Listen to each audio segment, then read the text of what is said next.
Hello and welcome to my stream. Tonight we'll be playing more of Digimon World, and last weekend we were finally able to get Kunemon and also turn him into something good, which was Bakemon. But sadly, as we got Bakemon, we couldn't really explore, let's say, his most fitting dungeon, which was the secret lab, because we were able to complete the secret lab on the day before we got him, which was Saturday, and with Numemon, surprisingly. But yes, we still got Bakemon. It's a new Digimon that we could register to our chart, and he was really good. But sadly, I could not use him for that dungeon in particular. But at least we were able to learn a lot of air slash electric attacks. I think we are now only missing one of those. And we were also able to start investigating Factorial City's mystery because there is a secret Digimon that shows up in there, but sadly we couldn't find him so far. So probably we'll be trying to do that again tonight. Hopefully we get more lucky regarding it. We'll see how that goes. If we don't get lucky at all, then Monochromon Shop it is, because we still need to finish that. But yeah, that's the biggest plan, I think. Also, if I get something wild on those Digivolutions, like a Fire Digimon or I don't know, a Nerf Digimon, I can also try to learn more attacks too. We will see how it goes because I actually don't have lots of side quests in mind. But the biggest secret right now that I'm thinking of is definitely the one of Factorial City that we spent a lot of time last time trying to find it. But let's see how it goes. Also, hey Ultras and Sabro, how are you guys doing? Before I start the stream, let me talk about some changes I have done here in the channel. Some people that are there on Discord, they already know it because we were discussing about that during this week. It's about the new emotes. I finally worked on some new art for the channel, although I do have some sad news regarding the art I have worked so far on the channel, but I will say them later.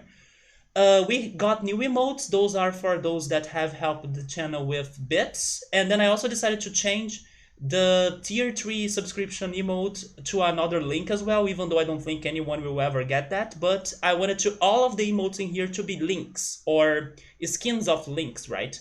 So now we have 3 new emotes, which are the Sleepy link, the Jester link, and also the Ninja link.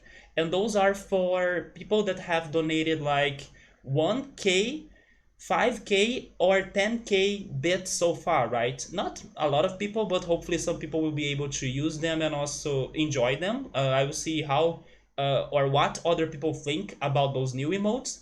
But yeah, there they are. And then the Gino that used to be tier 3 subscription here, he became a better Twitch TV emote with the shortcut of like Star Gino in case anybody wants to use him. But anyway, those are the news and also those are the plans for the stream. Let's go for it. Hopefully everything and also everyone is doing all right. Let me read the chat now. You had a funny dream, Ultras. You went to Brazil to meet up with me. I remember one day you were like saying that while you were driving, you used to imagine like, oh yeah, how will it look like when I meet the streamers or other people, right? And then now you had the dream. I think I even told you that. What if you have that dream, right? I remember telling you that. So there we go, you see? It was very weird. You flew over and then ended up in a parking lot surrounded by buildings. Somewhere still under construction, and then you called me and said, come down, come down. And then you didn't know it's because you were there. Wait, so I did not show up? But you enjoyed your time in Brazil? I think it was because you watched the dream about this guy. Wait, you watched the dream? No, you heard about, right? I watched the dream about this guy who you think was Australian or from the UK, and it talked about it's like to live as a foreigner in Brazil right now during the pandemic, where it's cheap to stay, where it's not busy.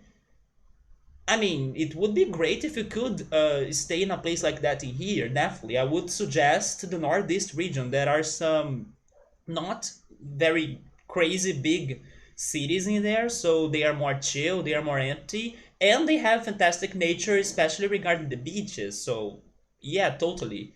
I actually have a friend that traveled to the Northeast region this week.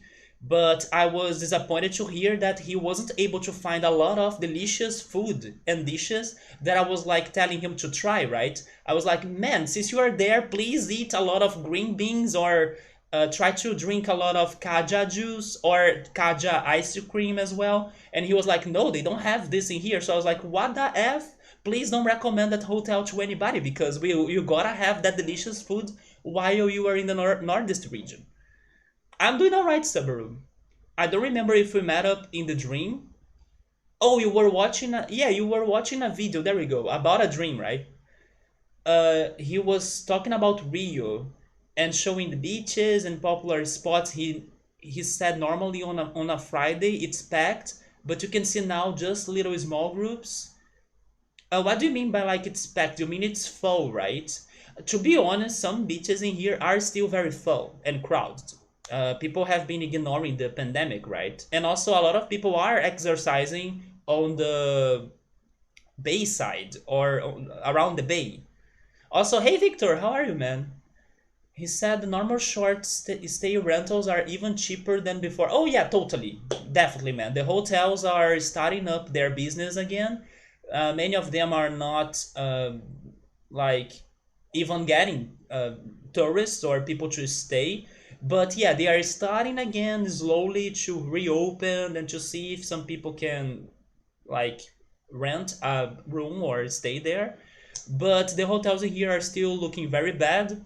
And let's see when it's going to change or if it's going to change, to be honest. I know about that because I do have been investing on REITs, which is like real estate investment trusts. I mean, in Brazil it gets a different name, and it's a bit different than the ones in the US. But just to simplify things, I will say that it's the closest we have in here to REITs in the US. And the rates of hotels are very bad. They are not being profitable. They are like not getting people on the hotels. So like whoever invested on those are going through a hard time still in here. So I'm still checking up those news, and that's how I know that the hotels are still kind of, you know, having a slow recuperation, not recuperation, recovery, having a slow recovery after this pandemic. But some places are indeed getting people already, especially if it is a big touristic center. Also, thanks to some sales or offers regarding travel or traveling trips, or no, wait, traveling packs, right? Regarding traveling packs, like, oh yeah, come here to that city for this very short price on this weekend. And then, those sales are kind of getting the attention of some people, like my friend that went to the Northeast. But in general, it's still slowly recovering from everything. Yeah, he said Sundays there is biggest crowds, yeah. And the dollar compared to the US dollar is in favor for the US money. Wait, do you mean the reais? Yes, the reais, they don't value that much in comparison to American dollars. But I also should not complain about that or say anything about that because I know of other countries that have even a worse situation than the comparison between the reais and the American dollars. For example, South Africa. If it is like 5 times the value of an American dollar in here, in South Africa it's like 20 times. So it's insane. Nice to hear, Victor, you're doing fairly well. Me too, man. Yeah, it's been a somewhat more busy weekend, like rushy week, this one for me. But everything is fine. I was able to work on what I wanted to work. I was able to help my family. I was able to do some grocery shopping and cooking and play Pokemon Go and do a lot of things. So everything is okay. The only thing that I still haven't done, but I think I will do it after the stream, will be checking up the animes I have been watching, Dragon Quest and Pokemon. I still haven't watched those two. It's so warm in there. In here, it's been cloudy, but it's not cold. So I would say it's still warm in here too. This past few days, it was like 22 today, 22 tomorrow, and 20 on Monday and Tuesday. But yesterday it was like 18, so it's getting hotter in there. But next Thursday, uh, it goes down to 8. Oh man, so you better enjoy these days now. Maybe spend some more time outside to also sunbathe and to like go to places or to visit some natural places. which by the way reminds me of a video that I watched this week about English and Portuguese. And the video told me that you guys don't have like a word for the Portuguese verb passear. And passear pretty much means like to go outside, go to places, visit them, just like to leave your home to relax or to have fun somewhere. All of those things, it can be like going to the beach, going to the mountains, going to the river. It can even be like going shopping. All of that, or taking a walk, or I don't know, taking a ride with your car, all of that means passear in Portuguese. And then there is no single word in English for that. So I was watching this video that was telling us about words in Portuguese, mostly verbs, that don't exist in English. So passear is one. The other one is agasalhar. Agasalhar pretty much means like to wear stuffy clothes, like a coat, a jacket, in case it's getting cold. It seems that you guys need to say like, oh yes, I wore a jacket or I wore a coat. In here you just say eu me agasalhei, which means like I wore something that was like, stuffy, so it protects me from the cold and then it makes me warmer. So it can be a jacket, coat, those things, a sweater as well. Agasalhar, that's the verb in here. And the other one that I still remember too was caprichar. Yeah, the verb caprichar in Portuguese, it means like to do something as the best you can, or like to work hard on something. Like if you tell someone to caprichar on your dish, it means that the person will like give you a fantastic meal. Or you can say that I caprichei on this work that I had to do, or on my homework, for example. It means that you did that with like the best you could and with all of your effort. It means you did something, you worked hard on that. That's the translation. So those were the three verbs that I learned that they don't exist in English like that simple. So fun fact for all of you. Uh, that sounds nice. Yeah, right? The weather in there. How's the weather in there in Sweden, Victor? You don't think there is a word, right? Yeah, in here we have this verb, which is passear. I also know that in German they have a word for that too, which I believe, if I'm not mistaken, is spazieren gehen. Spazieren gehen, it's something like that, which means like to go out, to leave your home, do something either fun or chill to relax. It's spazieren gehen. It's like, let me leave this place and then go somewhere else to have fun or to enjoy it. But in English you gotta say, oh yes, I don't know, I went out for a ride, or to ride my car, or I went to the beach.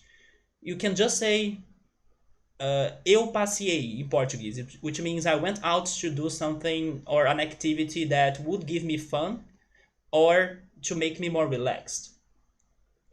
What would be the sentence sound like? Do you mean in Portuguese? For example, eu passei in the past, like I went out to do something fun or chill. But if you kind of say it in like in the future or in the present, then you would need to use more words. But yeah, in general, it's a single word. For example, if you want to say I will go out to do something, you will need to say eu vou passear. So you also add another word in there for the future.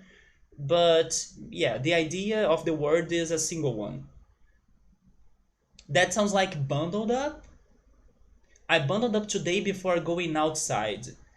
Do you mean like to wear the coats and the jackets? I didn't know about that phrasal verb right there, bundled up. I will actually write that down. So the weather in there is pretty shitty, man. It's cold and gray and wet. Oh no, Victor. Has it been like that for a long time?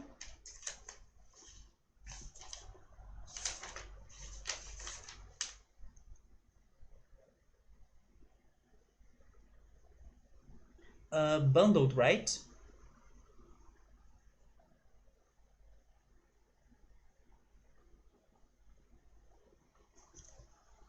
Alright, so let me boot up the game.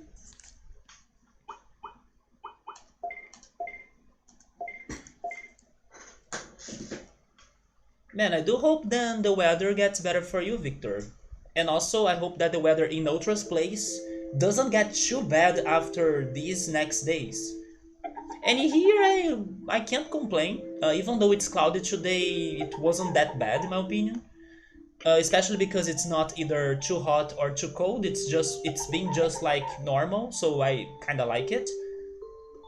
I don't even have my air conditioner on right now. Maybe later, depending on how the night goes in here, or how the stream goes as well. If I like get too intense on the chatting or on the game, and then I feel like sweating or something, then I turn it on.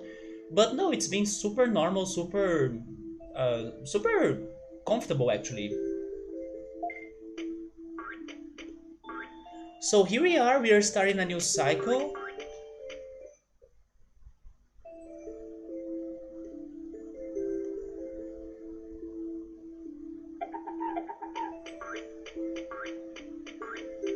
So it's typical autumn weather, so it's been like that more or less since September. It probably won't get better until the snow comes, and if it comes, you never know nowadays. One of these days I saw that it hailed in one of the capitals of the south region of Brazil, and people were like super impressed or surprised because it's something rare, even though it's not necessarily snowing because it's a hail storm, right? It's still kind of amazing to see that it's been happening here with some frequency. But at the same time, it can be worrisome because depending on the intensity of the hail, it can cause damage, right? So from what I saw, I think people did not get a lot of things damaged, thank goodness. But I did see the pictures of the whole roads covered in hail or with ice. Covered on ice, right? No, no, wait. Covered with ice. There we go.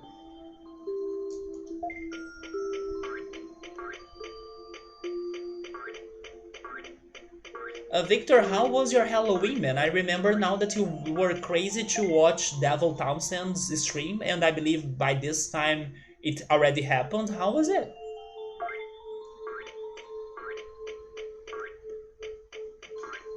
Yeah, hailstorms can suck pretty bad. We do get those sometimes in here, much more than snow. Oh, covered then, there we go. And with was right, so covered with ice, there we go.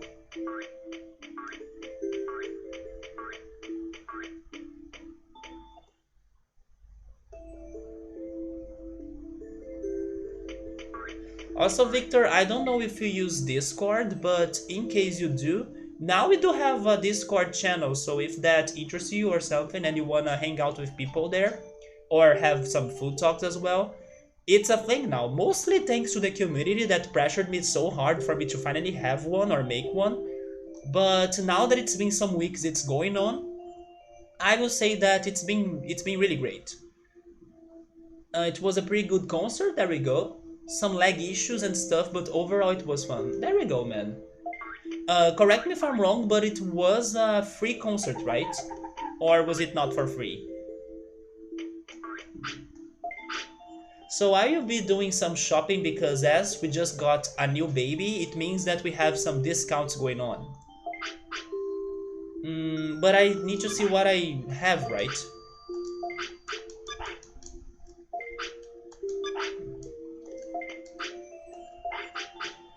We have 40 small recoveries. I need more medium recoveries, but probably I still have some mushrooms, I hope. 2 restores, 1 autopilot, 3 bodies.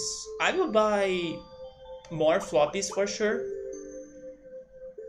And maybe some more autopilots. Oh, you haven't used Discord for most of the year? Yeah, man, me neither. I'm just using it now for my own channel because people started that like 2 or 3 weeks ago. But yeah, I'm not like crazily active or I don't have many channels that I follow either. But now it's a thing, so I'm giving it a try. It wasn't for free, but it was pay what you want. Okay, that's nice. So it was fairly cheap at least. Yeah, totally, man. Let me get some of those floppies. Let me buy 15. And then I will get some autopilots, but I will restore those.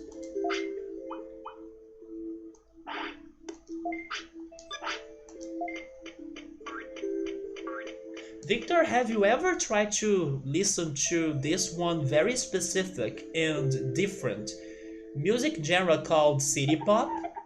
Do you know what I'm talking about? Because last week I was trying to listen to more city pop music, and it's basically Japan's or Japanese pop slash jazz music. And also those songs are kind of old as well, so it's like a mix of jazz, Japanese pop, and the 80s or the 90s, you know. Very crazy mix. And I was really curious to hear that because of learning about some inspirations of like video game musics that came from city pop songs, especially Zelda's, um, not only Zelda Lullaby, but also the Great Fairy's theme from Zelda. And then after listening to that song that inspired the Great Fairy's theme, I was like, okay, I gotta spend some time checking out this sort of genre to see if I can like more of it. To be honest, I did not like much more of it, or like many songs that I was really like, oh my god, this is fantastic. It's good sounding, but nothing that made me feel like to fall in love. But still, I would recommend you checking that out if you're curious or if you have some time, because it's very different, very unique, and it's always good for us to kind of try, you know, testing some different genres out there. Just like the day that I was feeling like listening to some more Brazilian music, even though it's something that I kind of never do, and I was surprised. I was enjoying that playlist much more than what I thought. And also, Ultros was talking about a conversation he had with like a Australian or a British person about Rio. I forgot to say that this week I also kind of felt nostalgic regarding Rio, so I decided to watch a Brazilian TV series on Netflix. I don't know how is it called in English, but the reason why I decided to watch it, which is something that I normally don't do, like to watch Brazilian shows besides MasterChef, is because it's based on Rio. It goes on Rio. It's also uh, a historical series, so it kind of has some like this atmosphere of the past of Rio, which is also nice. So for you to imagine or to see how Rio used to look like years ago, it's also good to see that. So yes, as I'm not going to Rio and I haven't been there in a good time, but I kind of felt like, you know, missing it a little bit, that atmosphere. I have been watching this one series. It's not something that I normally do. Also, it's not like a crazy drama, or it's kind of like a soap opera, but you know, shorter because it's a series. So it's not something that I normally watch. But just for the atmosphere of Rio, I decided to give it a shot because I did feel nostalgic. Not really, you don't think? So that's a recommendation that I'm giving you, City Pop. If it is sort of the Japanese version of the 80s American West Coast slick scene. I don't know what's the American West Coast slick scene though. But definitely Google it a little bit. Maybe you can find a better explanation of what it is. But it's like a very energetic pop, jazzy as well, and then in Japanese, right? That's how I would describe city pop. In that case, you have heard some of it. Okay. Oh, speaking of Brazilian music, a few days ago you guys were talking about Jobim in school. There we go, Tom Jobim, right? He is a fantastic bossa nova musician. Actually, this show has been talking about the beginning of bossa nova as well, I think.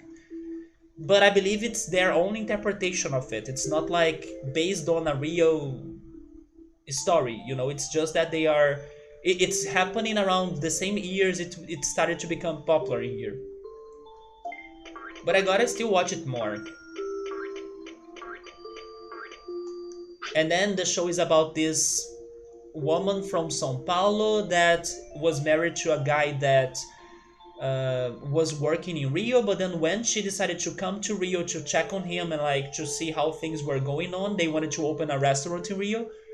She discovered that he disappeared and then he was also cheating on her. and then he did nothing for the restaurant, so she was like devastated. And then on her days in Rio, she was able to meet some other people that kind of what is the word in English? That kind of supported her for a bit, but I'm pretty sure there is a better word. Um, when you have like this one person abandoned, and then somebody goes there and take care of the person, isn't there a verb for that? It's pretty much to take care, right? So she met some people that were able to take care of her while she was depressed and sad about those news. And those people, they are into bossa nova. Like they are from this one neighborhood in Rio where bossa nova is starting to be uh, popular, or it's starting to be created even. And then everybody there enjoys samba and bossa nova. So, and then she was like super surprised, like, oh my god, I have never heard this before. This is not the sound of music in Sao Paulo, for example.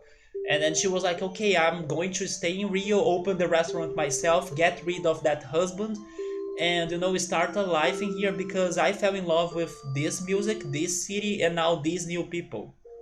So that's pretty much the story of the series. It's a very, let's say, cheesy story, but because of the nostalgia, I'm enjoying it. So the West Coast Slick thing is basically fusion pop rock that sounds very 80s. Okay, I can see that being close to city pop then. You believe that's what city pop is based on, but you might be wrong. I would just say that it's not too aggressive. I don't know if West Coast Slick, when you say that it has some rock in there, if it is aggressive, because city pop is like more cheerful, energetic, it's more happy. There are some ballads too, but it's no aggressive at all. At least I didn't think it was any aggressive. Also, hey Sarteki, how are you, man? Welcome. You send me a few examples, alright. Are you sending it to me on Twitter? I will check them later. So I don't need to get the meat right now.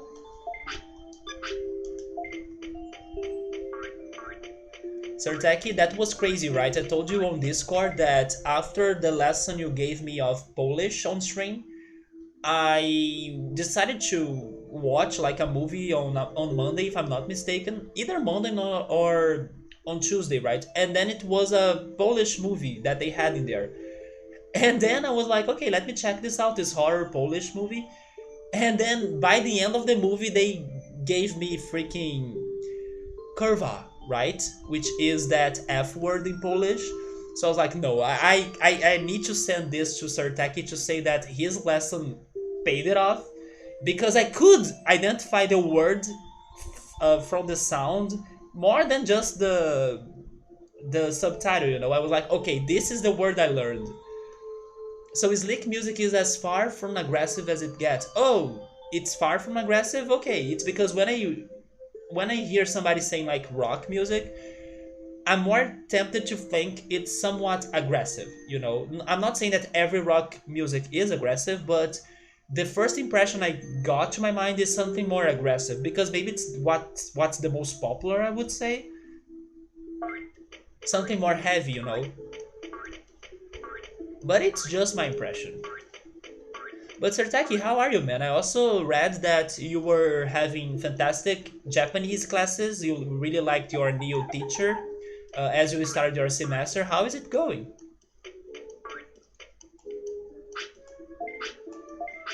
And speaking about Brazilian shows, Victor, I heard about this one Brazilian show that I'm not sure because I need to check it later. Because I just saw the news. But there is like this one Brazilian show that people are saying it's close to dark, or like things in there are based or connected to things you have seen in dark. So I'm also curious about that, but I still need to investigate it more. This one Brazilian show, because you know that if it is dark related, I'm down. After what dark has done to my life and to Victor's life this year, but also like last year as well. I would say only a small part of rock music is really aggressive, yeah, but for some reason I get the wrong first impression then. Most are just energetic. Yeah, maybe. So far it's going quite well. There we go. I do have a lot of stuff to do tomorrow for next week though. What is the name of the show? Can I remember it though? Here's the thing. It was on my YouTube feed and they were saying like, is this the Brazilian Dark? But I decided to not watch the video because I imagined they would be spoiling me or giving me a review of the show. Let me get my phone. I have it on my phone. It was something that I remembered for the future, or I'm trying to remember for the future, but when I finally decide to go after that, I will go into the news, right?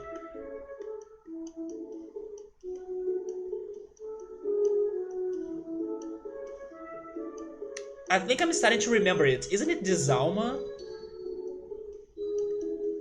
Desalma. Yeah, it means Desalma. I don't know how to translate that, to be honest. It's such a weird word. But I would say that a close translation to Desalma, let me type it. That's the name of the show. A close translation to that is like to... Oh my god, it's going to sound so weird, but it's to like to get your soul out of you. Yes, because alma is soul in Portuguese. And then when you add the prefix des, it means like to get something out, to like get rid of something. And then it's like to get rid of your soul, basically. So that's the show's name. It may be about spirits, I don't know. It may be something around those lines. Maybe it's even a horror show, I'm not certain. But all I know is that people are comparing it to Dark. So at some point when I have more time to watch it, I will go check that out. Because at the moment I have been focusing on anime. I'm watching Pokemon, I'm watching Dragon Quest. I decided to watch the sequel or like the next anime they made after Inuyasha, which is called Yasha Ime, and I gotta say that I have been pronouncing or saying that name wrong for this whole time, but today, because I used to think it was called Yasha Shime, but it's actually Yasha Hime. So I'm also watching that, and I went back to Rema as well. So I'm focusing on those animes, and then maybe later I go after this Desalma Brazilian show.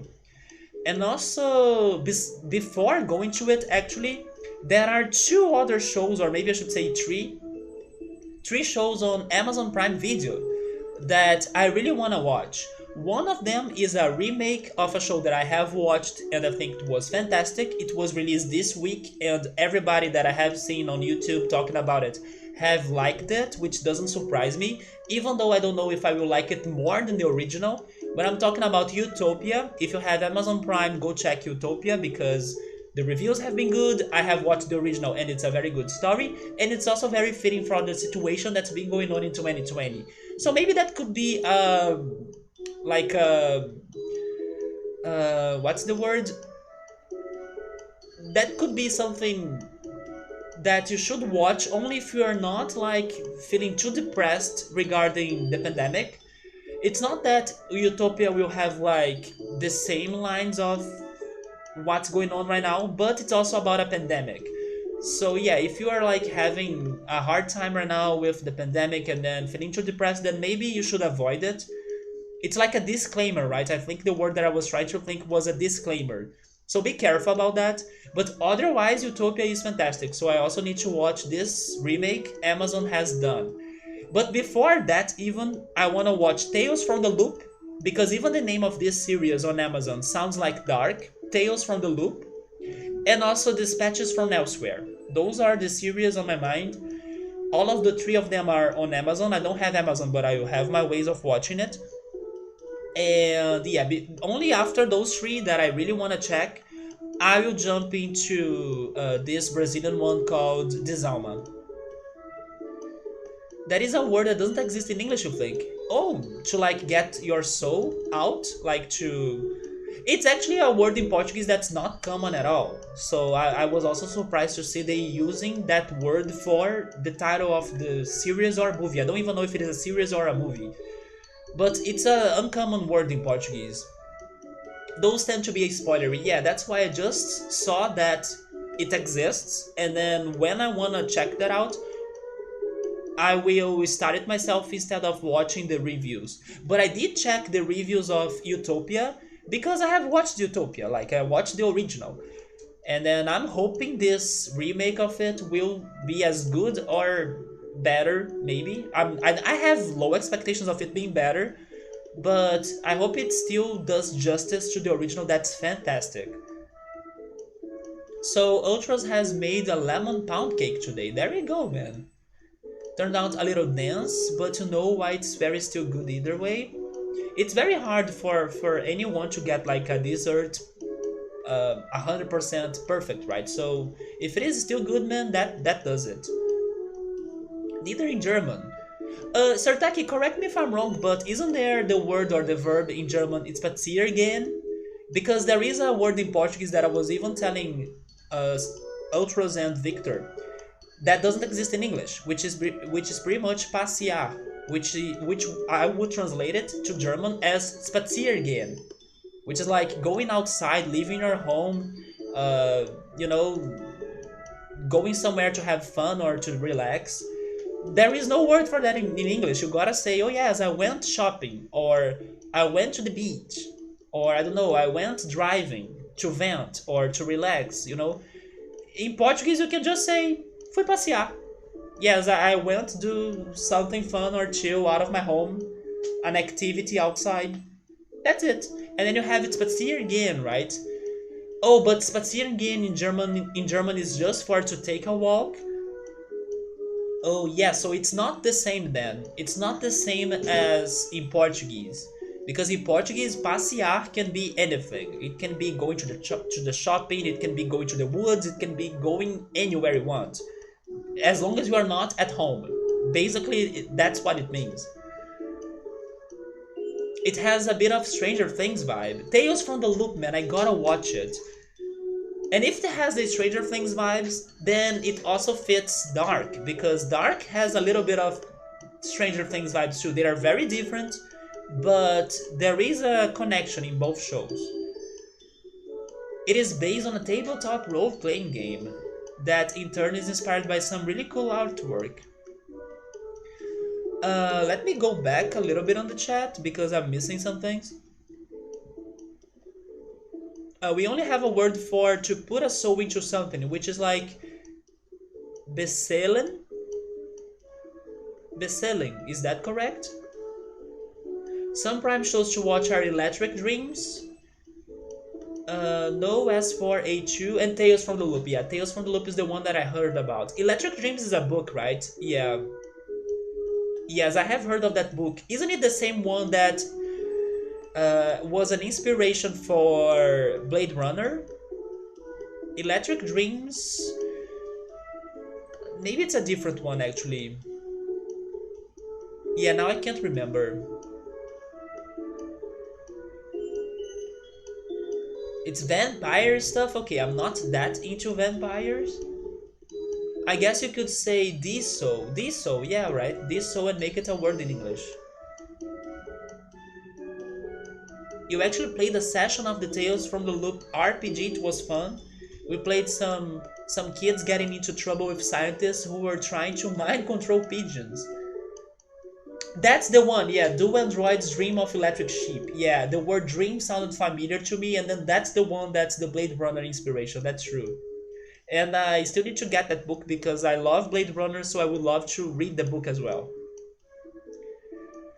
So Electric Dreams is not a book, but the title of it is a reference to the book, which is that one.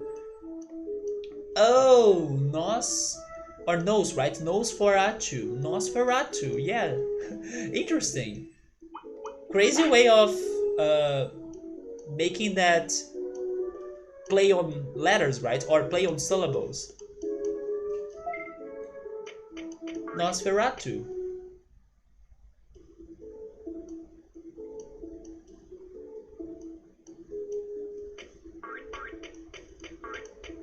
Okay, so I don't have meat. actually buy meat. Because maybe I don't have a lot of meat on my bank either. I think the vampire show is based on a book. Probably it is. Normally I wouldn't watch it, but if you're saying it's based on Philip K. Dick's books or works, then it can be good, right?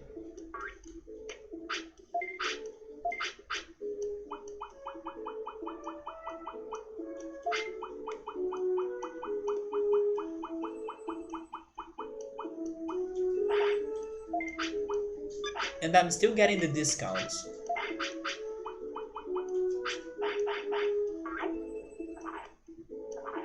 It has Zachary Quinto. I know who he is. Wait, he's... Oh yeah! Never mind, I thought on a different actor, but good call, he's Siler from Heroes, and by the way, I missed that show. Isn't it on Amazon Prime as well? Now I feel bad for not having Amazon Prime. The one based on Dick is Electric Dreams, not... Oh, not Nosferatu, okay, but... You did say... Wait a second. Did I read it wrong?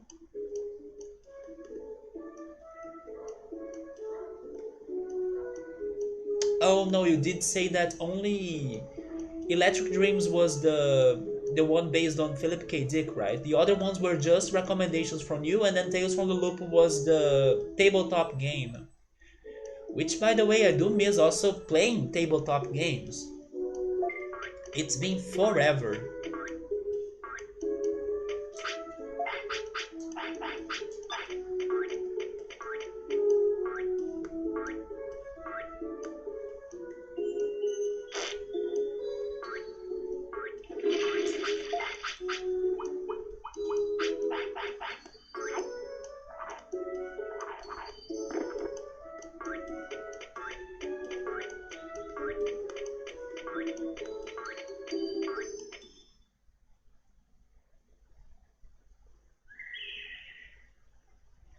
I have been playing a lot of board games on Tabletop Simulator. I have heard a lot about it.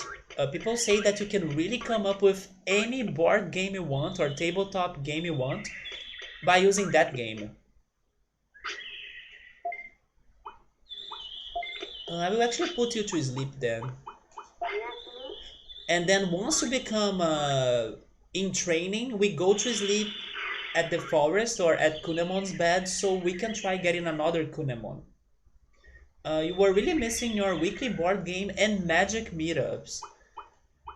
I do miss having friends in real life that were like that, you know, that had like weekly meetups and you could play board games with them or card games as well. But sadly, I do not have those friends anymore. I will train.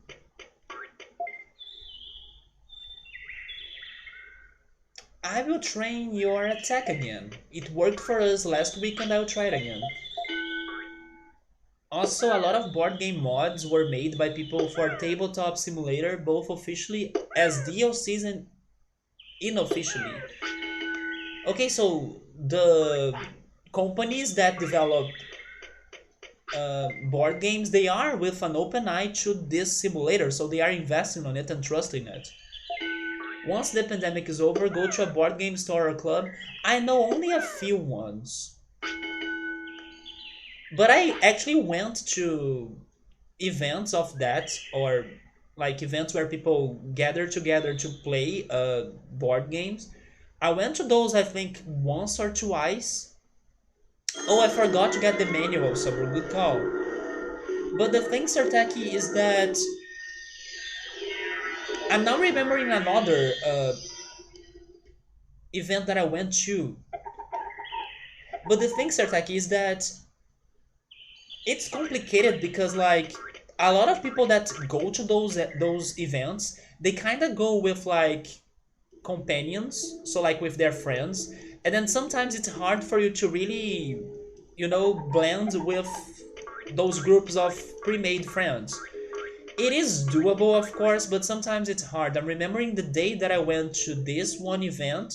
It was actually an event celebrating the Towel Day, which is like the day of the nerds, right? Towel Day, if I'm not mistaken, it's on um, May 4th, right? May the 4th be with you. Yeah, I went to this one event that happened in a shopping mall in Rio, and they had a whole room with like board games.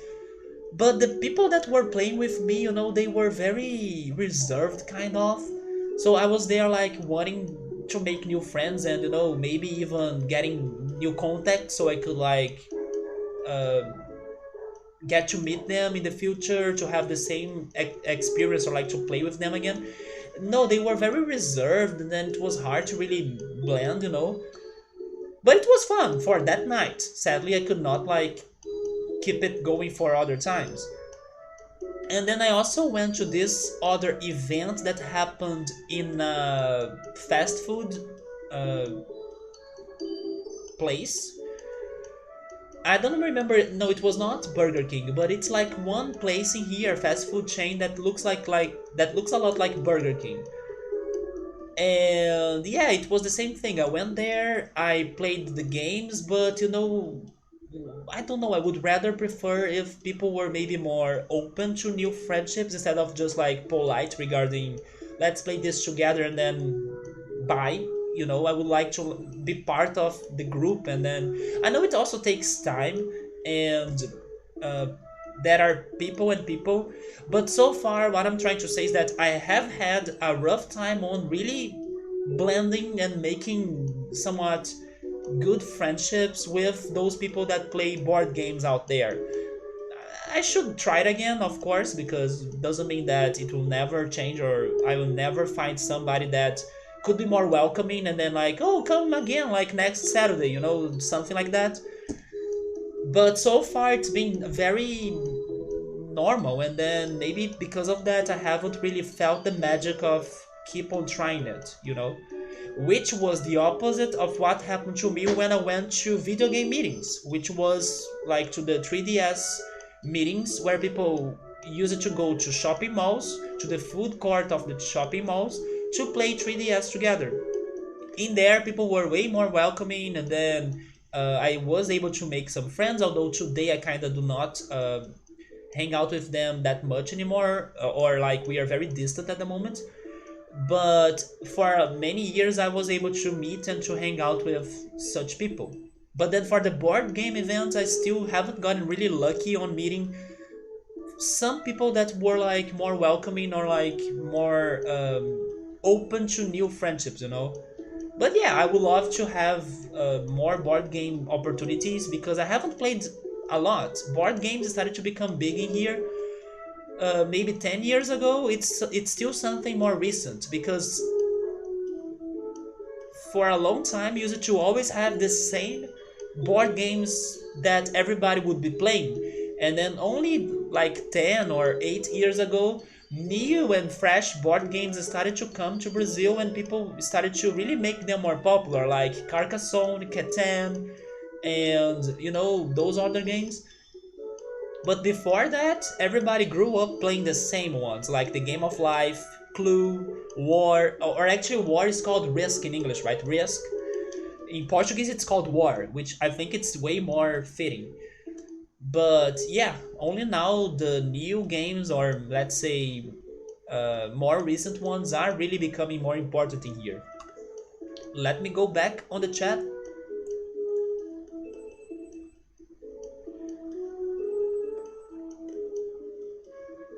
Oh yes, I went here to get the manual. You see, Subaru, I was already forgetting about that again. Sometimes companies actually reach out to folks who made unofficial tabletop simulator mods and use their work for a DLC.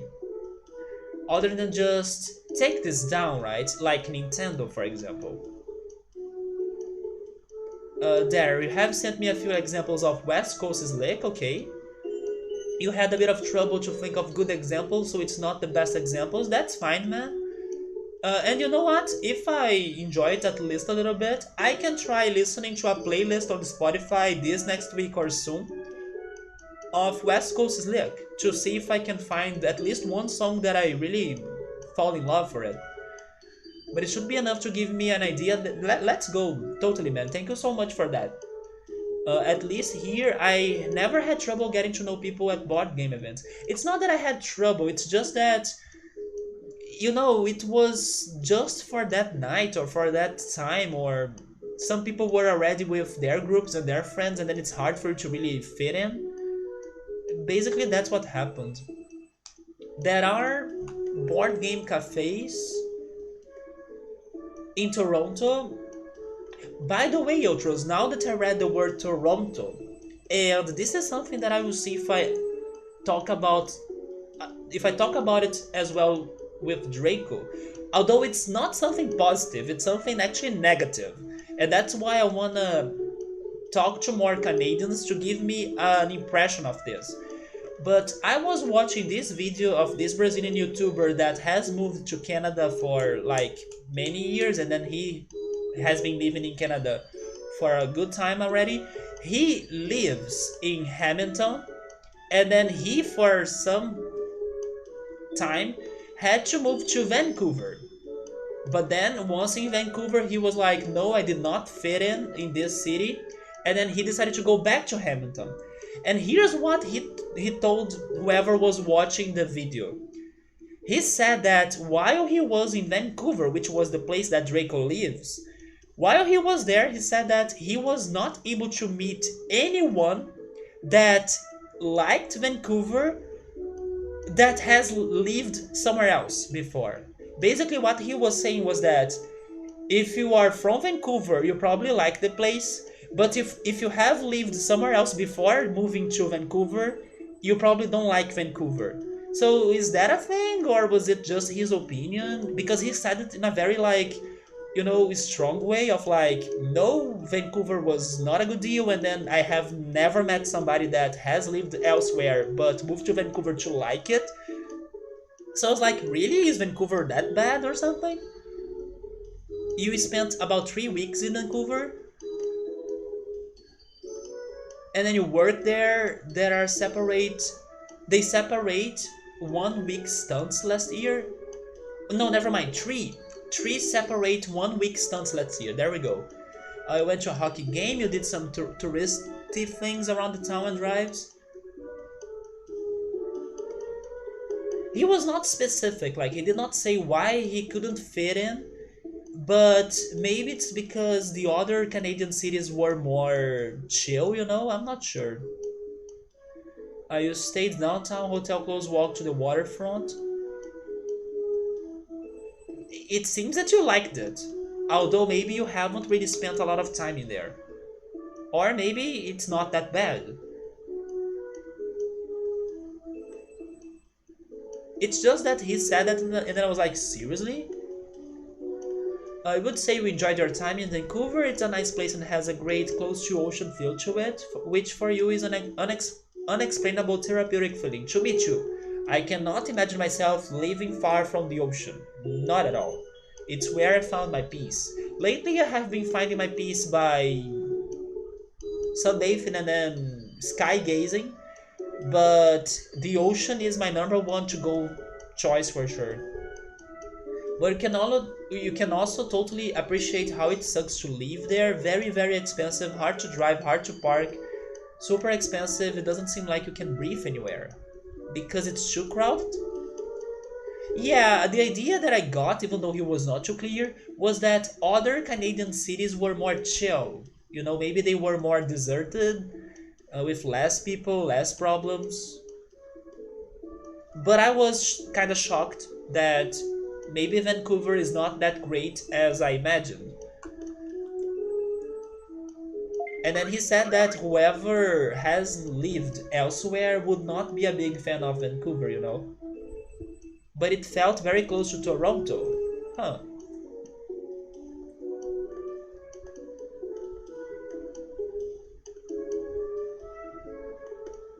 So in here we also have some board game bars, I would say. That's the trend that has been going on, and I even heard more of those in São Paulo, where Gabriel and Summer live. And they even have like video game bars. So you go there, you eat a snack, you drink some soda or pop or beer even, and then you play video games. Although the ones regarding video games, I'm not aware of any of them in Rio. But I know of board games ones, or nerdy themed bars as well. But I know it's stronger in São Paulo. But at the same time, they are very expensive places as well. But I wish they were more popular. There was one in my city. I just remember the day that I went there to test it. But then I don't know if they got if they are still going. I don't know if they got stronger, if the business is still going on. It's been some years since I went there with some friends. Although sadly, these friends that went with me there, they are not like crazy fans of tabletop games. So we went there mostly because of the food, because it's also a burger shop, so they wanted to test the burgers, to like try the burgers. But yeah, there is also one place of that, or a place like that, here in my city.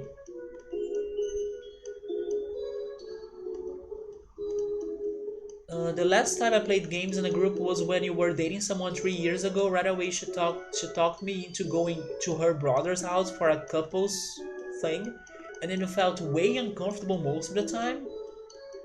I usually get over shit real fast, but not in those situations. Sertaki is lucky of having a very cool store in his city with regular meetups that tend to attract cool folk. You know what?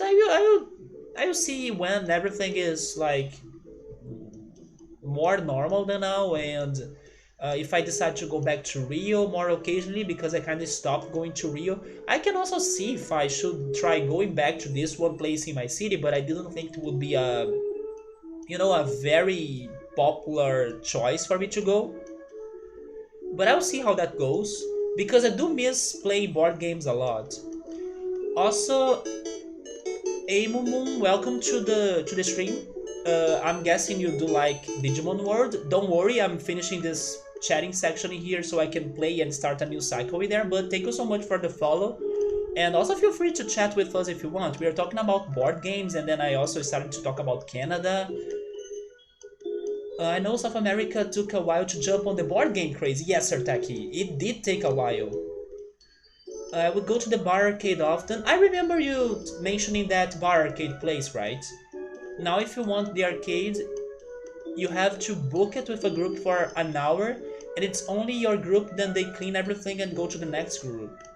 So it takes like a lot of time for you to finally get a seat right in there. While the US and Europe had them exploding around the 2000s, it got here very recently, like 10 years ago. I just remembered you actually played board games in Halifax last year with your then friend and then his girlfriend.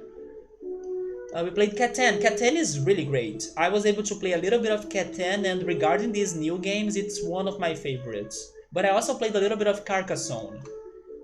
That was... Wait, where is it?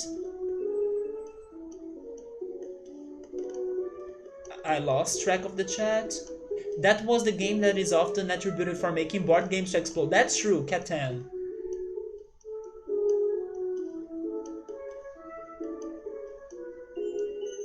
Vancouver felt very close to Toronto. Very close. Toronto is a waterfront city, not like an ocean, but still. That sounds lovely. I think the very idea of it to be a nerdy sounds like a good plan. Yeah, Victor, there is this one, not one, but there are some nerdy related and themed bars in Rio. But then I don't know for sure if they have the board games or if it's just the aesthetics and the ideas behind their food and their drinks that are nerdy based. It's called Barzinga, and if I'm not mistaken, it's a reference or like a pun to Bazinga of the Big Bang Theory show, right? But they made it like Bar Zinga, right? So it's like a play on words in there. But I have never been there. It's just something that I hear a lot from people. Oh, you are a Brazilian man or are you from Portugal? Fui procurar num jogo qualquer pra ver e aí, vou de Digimon, o cara era BR, pois é. Yeah, we are BR here, man. You feel free to either chat in Portuguese or in English, but can you understand English? Because I will be replying you and translating your Portuguese messages to English, so more people can understand the topic. But you can speak in Portuguese if you want. Just feel free to, just feel comfortable, right? whatever makes you to feel the most comfortable. But if you wanna try speaking in English or typing in English, I would tell you that it's going to help you to practice it. And the people in here are very welcoming, and they will not like judge you or I don't know feel upset or go crazy in case you commit some mistakes, because what matters in here is communication. Because even I will commit a lot of mistakes because English is hard AF and everyone knows it is.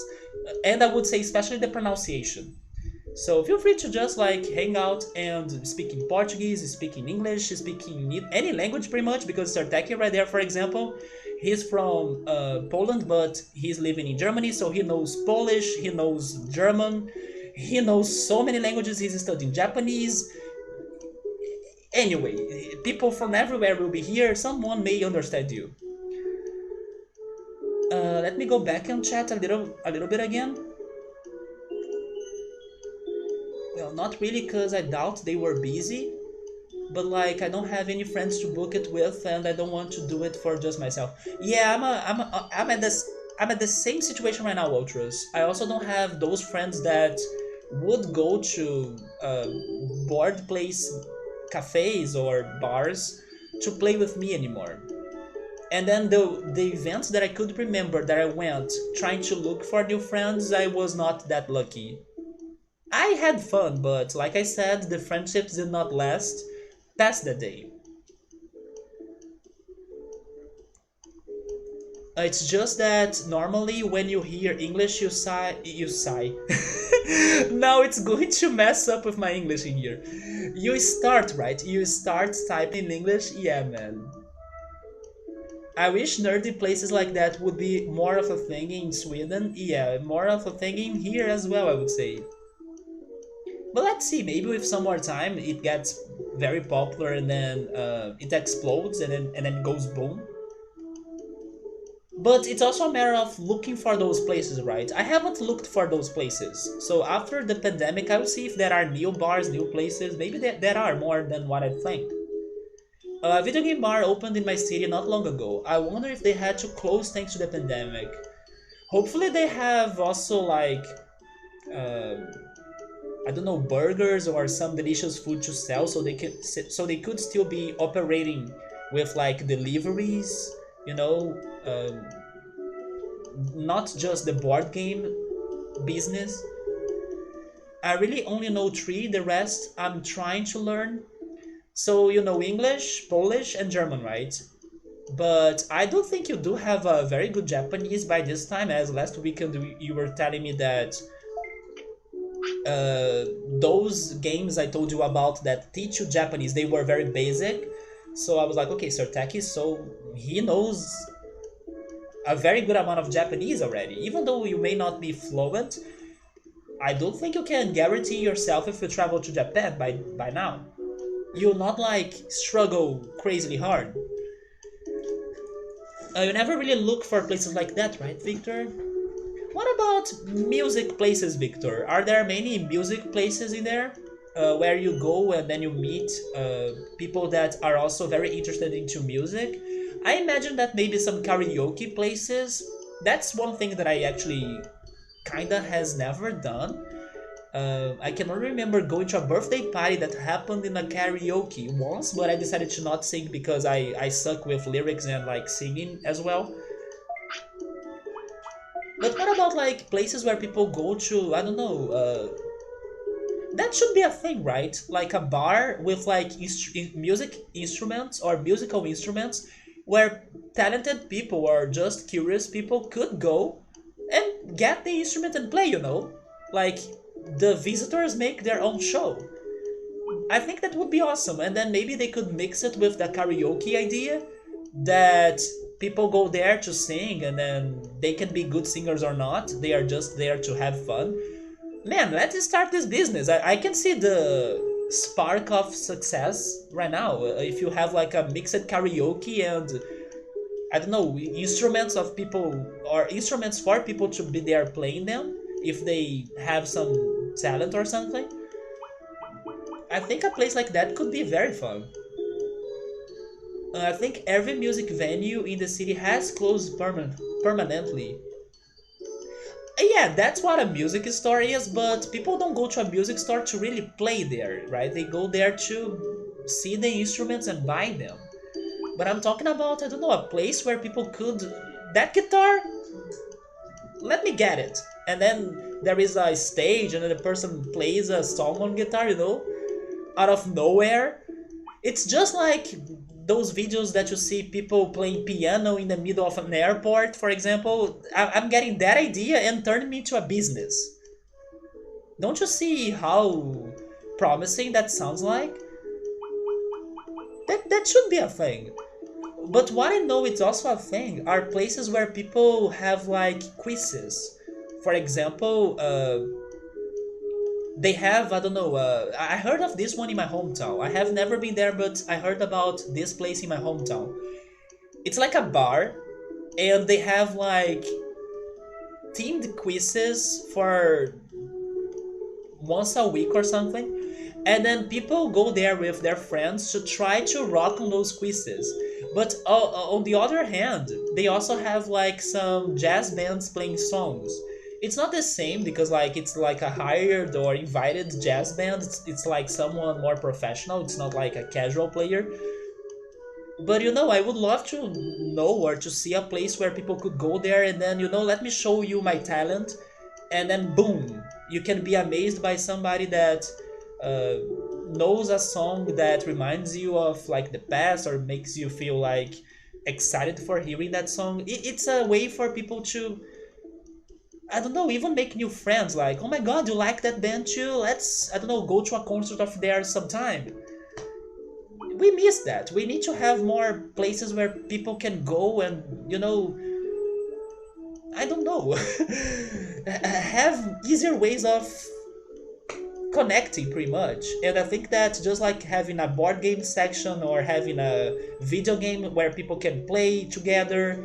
I remember going to anime events in Rio where they used to have like Wii U's in there with Smash Brothers. And then what I used to do, I used to bring my own 3DS with my Smash Brothers cartridge, and I used to join the Wii U games in there by using my 3DS as a controller, because that's the special thing you could do with your 3DS and the Wii U game.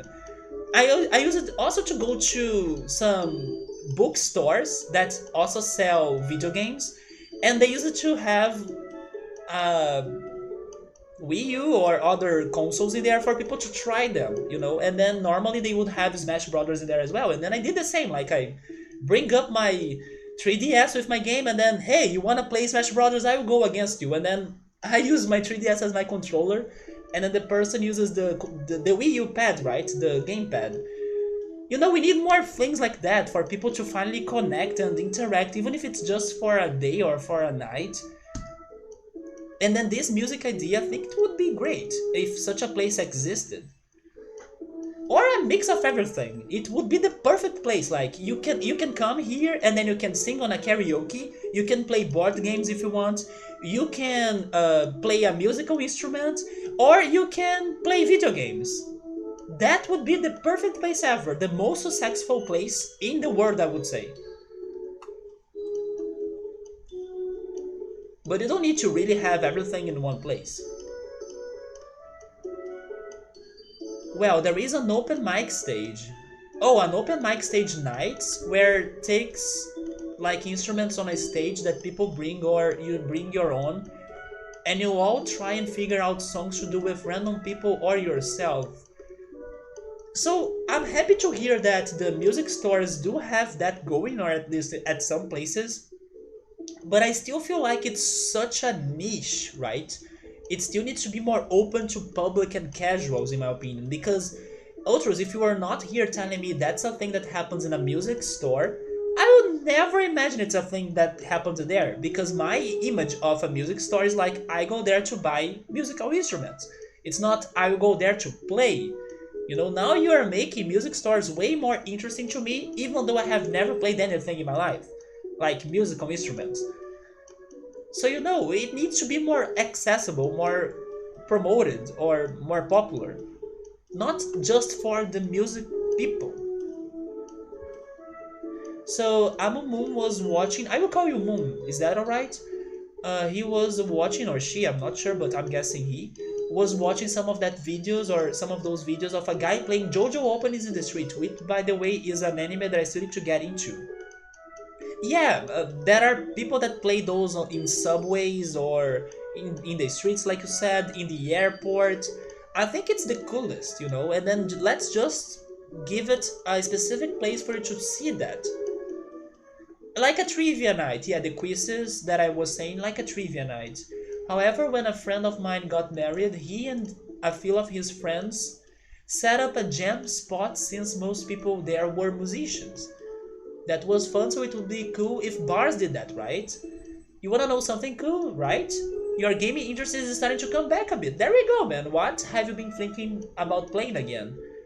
The last few weeks you have actually thoroughly enjoyed playing a few old games. Which ones?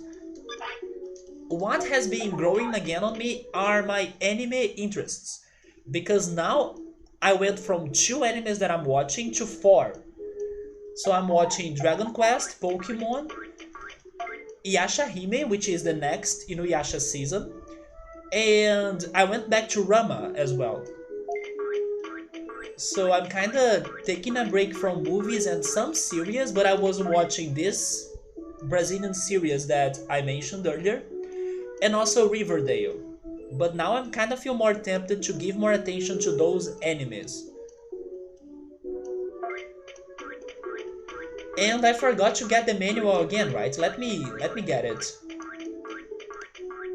And Victor, I was talking to some friends this week, and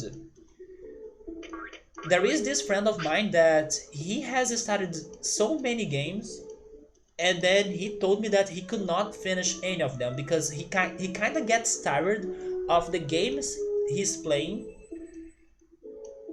under a short amount of time, and then he keeps on jumping from game to game, and then in the end he doesn't finish any of those games. And I even told him that uh, I can understand what he's saying because, for example, some months ago I bought Pokemon Crystal to replay it on my 3DS,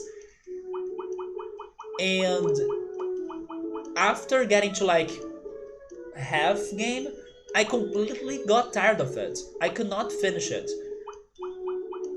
And I have no plans on returning to it at the moment. But yeah, this friend of mine, he started Persona 5 a long time ago, and he was like playing Rocket League, but then now he got tired of Rocket League after a week. He started Donkey Kong Country 2 because it was released on the Switch online service as well, and then he could not continue it. So I can also understand him that sometimes it's hard for you to stick with a game. So Victor was playing through Luigi's Mansion right before Halloween, and he also played a bit of Tony Hawk's Pro Skater 3 and Mario Sunshine. You were playing on their original consoles, right? Because if I'm not mistaken, I don't think you have bought the Mario Sunshine and Mario 64 and also Mario Galaxy pack for the Switch. I'm guessing you were playing on your GameCube. And regarding Tony Hawk Pro Skater, that's one of those games that I love them, but I'm bad, like really bad. But it does bring back memories from the past. I wish I were good, but I'm not. When I was watching Draco's stream this week, he was playing Tony Hawk Pro Skater 2. And then I was like, man, I miss this game, but I wish I were better. Maybe someday I bring it up here on the channel. But be sure to be seeing some horrible gameplay because I'm really bad. I wish I could at least get those collectibles, get the 5 skate ladders or find the secret tape. If only I could complete those missions, I would be alright about it. But even that sounds like a struggle to me. No, I have not played the remakes. I also have not seen them that much. Which is good, because maybe if I get them to play someday, I will be very surprised. But I still haven't seen them, yeah. Have you? Have you tried them?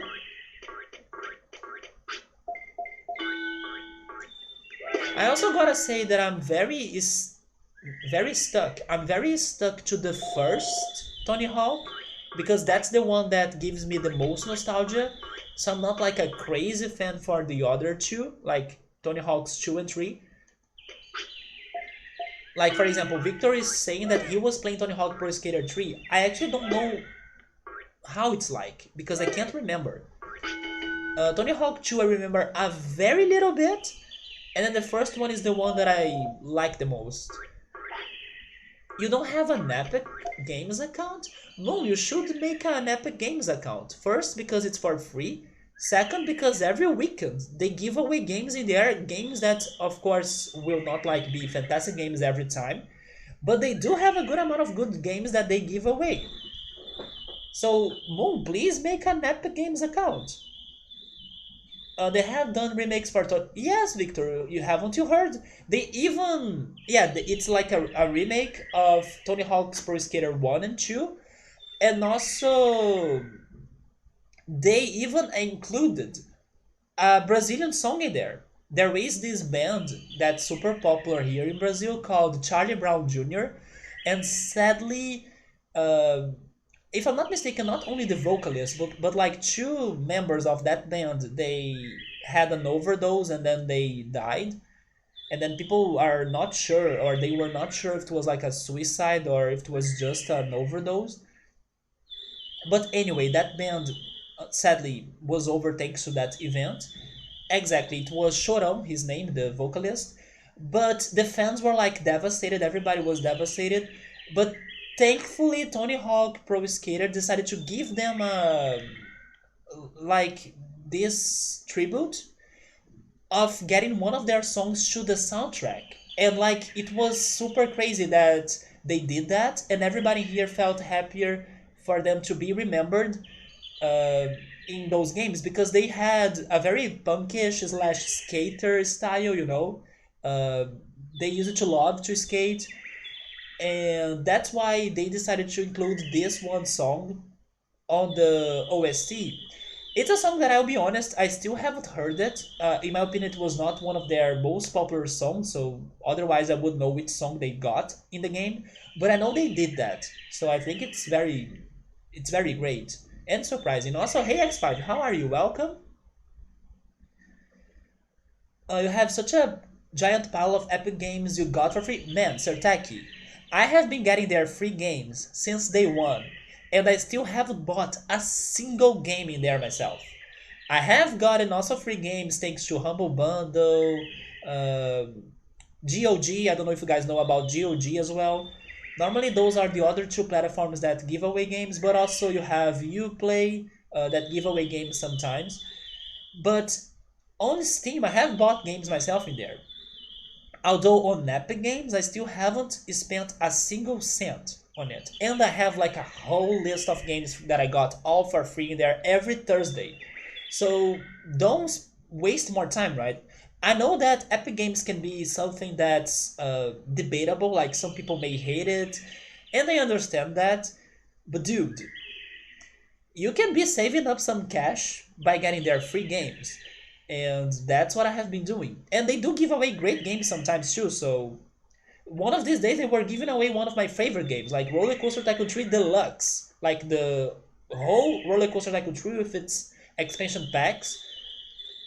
They also gave away like GTA 5 once, which is a game that lots of people like.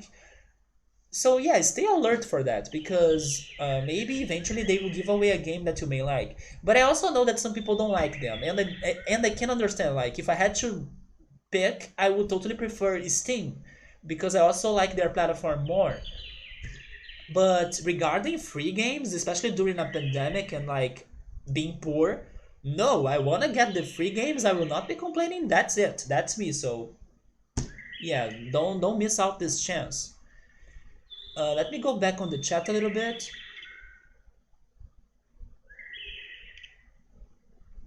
And I also know that some people, when I tell them to do it, they kind of tell me an excuse of like, but I don't have a good PC to play them. I'm like, dude, just get the game, add it to your library, and then in the future, when you have a good PC to play the games, you have the games, you know? Yeah, some people tell me that like I cannot play them right now, my PC sucks.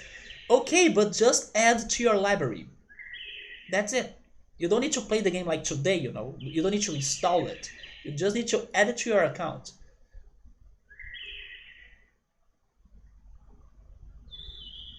But yeah, Victor, check the remake out. From what I have heard, it looks fantastic. And they do have some new songs in there as well of the soundtracks. Civilization 6 was one of the games that was for free in the Epic Store, so I probably have it. Because I still don't think I have ever missed one of their giveaways. And if you don't know when they do it, it's every Thursday. So get the game of the week and then check it on the next Thursday for you to get the next game. And I still need to jump into some more strategy games like Civilization, but to be honest, it's not my cup of tea, and I can see myself struggling or having a very hard time. But it's something for the future for sure. Little by little, we can try one of those games, right? Yes, it started with Subnautica, and then you picked up almost every single one. There we go, Sorteki. We are together on that. You only bought two games there, Satisfactory and Hades.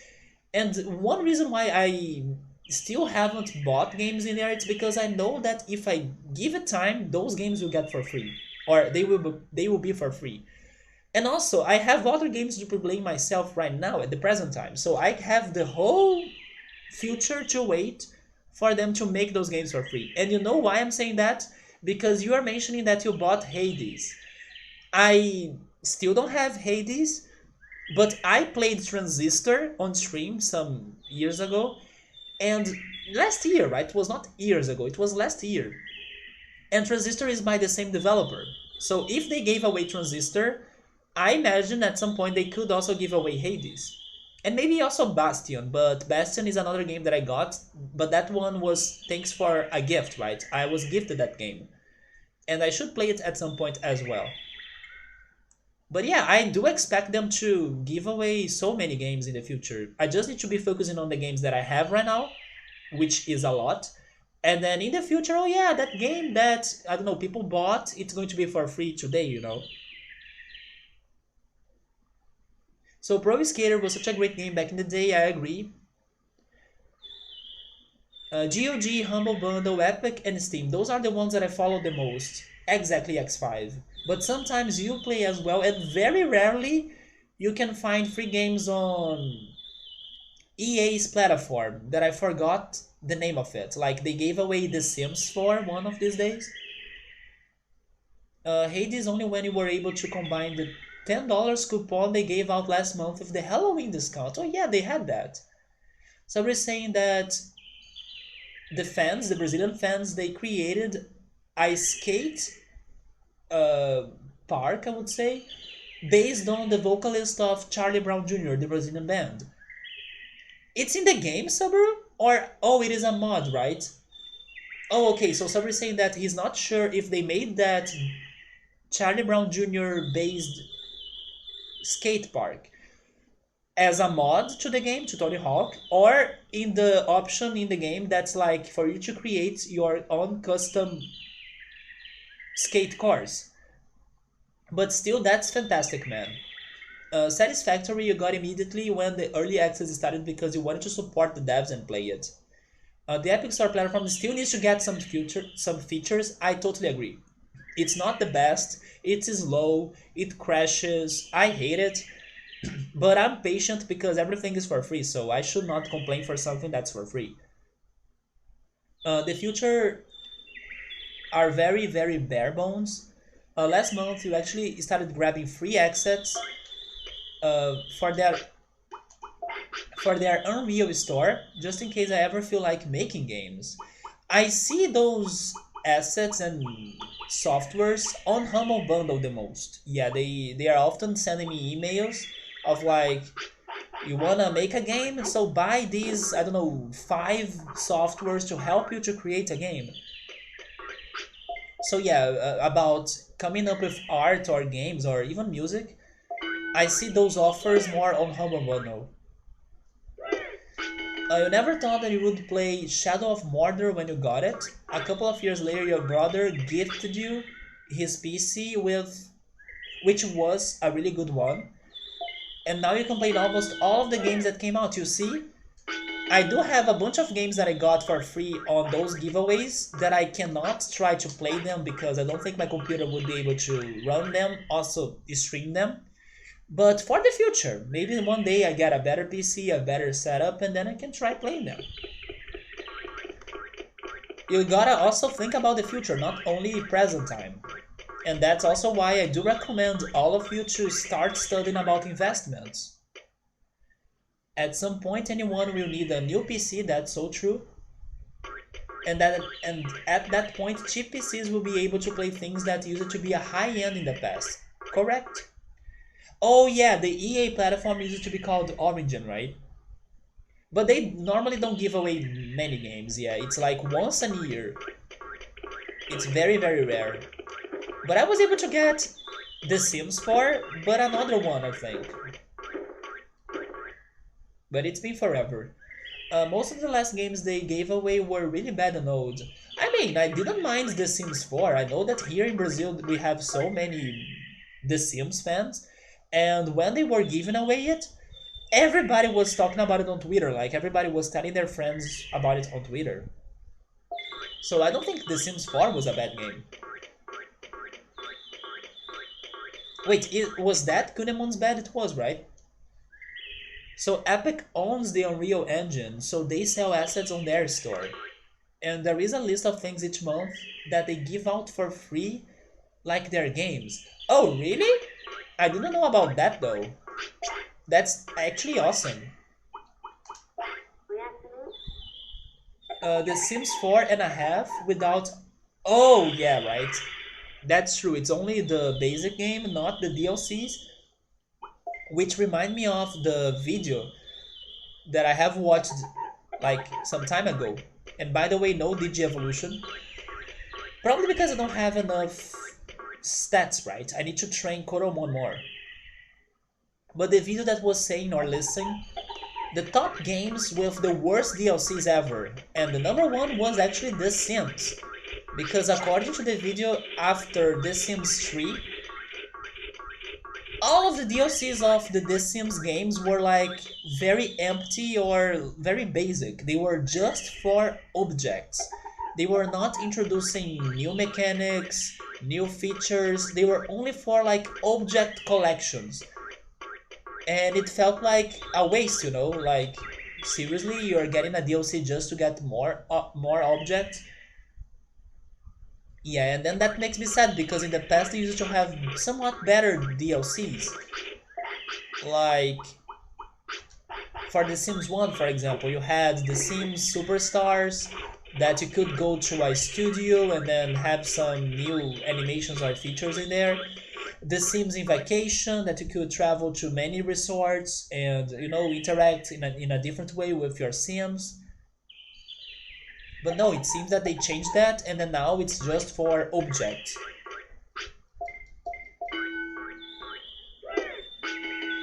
So Epic actually started out with the Unreal Engine and only made actual games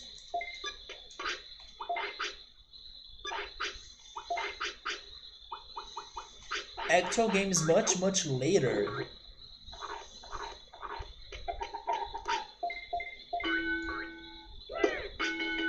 Wait, so they are like a branch of the Unreal Engine that got like independent and then they grew bigger?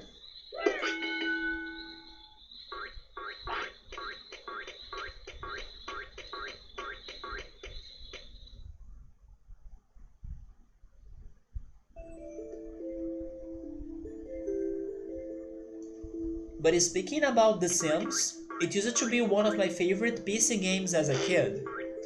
But it could not be better than Roller Coaster Tycoon, which is my favorite. The core of business of Epic is money from all the games using Unreal. So I don't know how big Unreal Engine really is. I know it's big, but I don't know how big. So I don't know like how many famous and popular games there are that use Unreal, probably a lot. It might have been overtaken by Fortnite money.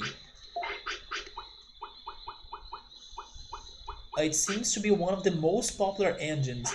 Yeah, but like, how does that work? For example, let's say um, Activision. That's just an example.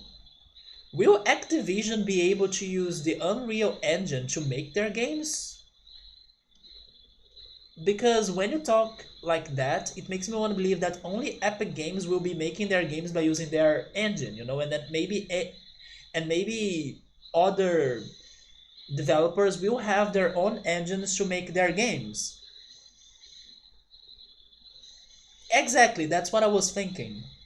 So when you say that Epic Games owns the Unreal Engine and everything, it makes me want to believe that most of the games that will come out from that will be Epic's games.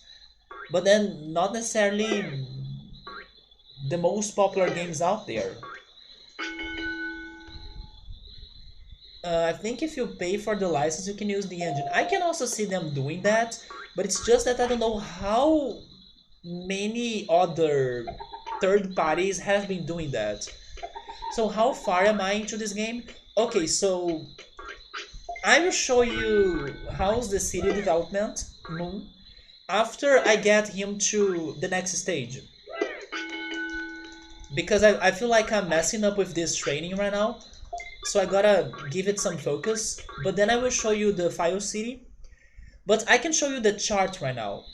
And also I can tell you for sure that I'm very far. I'm very far because we have been playing this game for 130 hours. So it's been a long journey.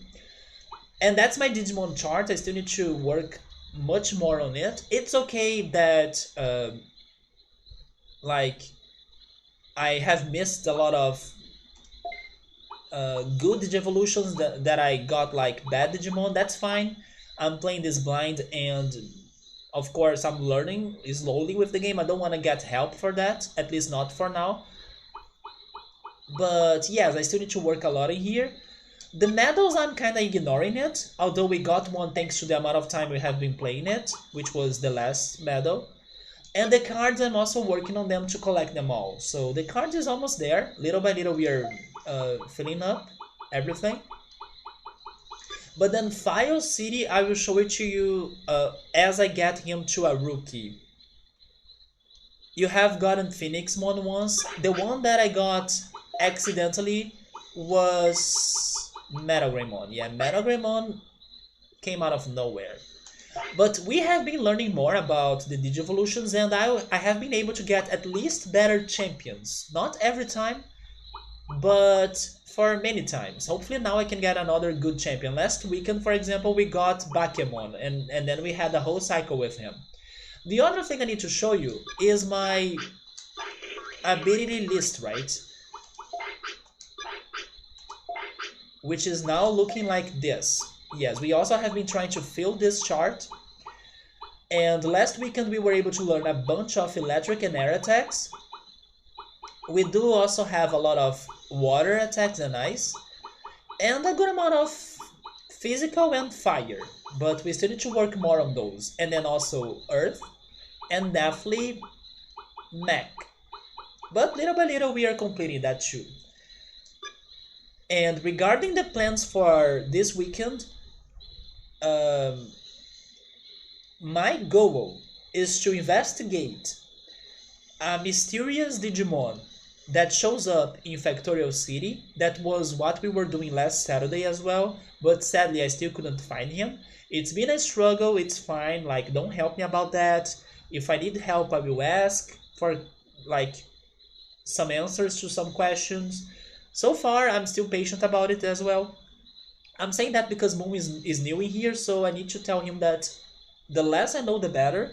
And even if I'm suffering or struggling, I will let you know when I want to know a little bit more to get some help for something. But yeah, I'm investigating Factorial City because I know for sure, as the game told me, that there is a mysterious Digimon in there that shows up sometimes, and I imagine he can be a mini boss. So I will go back there to investigate it more. But I also need to finish the side quest at Monochromon's shop that has been super hard. And depending on my Digi evolutions in here, I'm going for Kunemon, and if I can get an Insectoid champion, I can also consider going to Beetle Land and participate on that tournament they have in there. So I would say that those three things are the most important side quests that I have to do at the moment. Oh yes, I'm also forgetting one other side quest that I just remembered.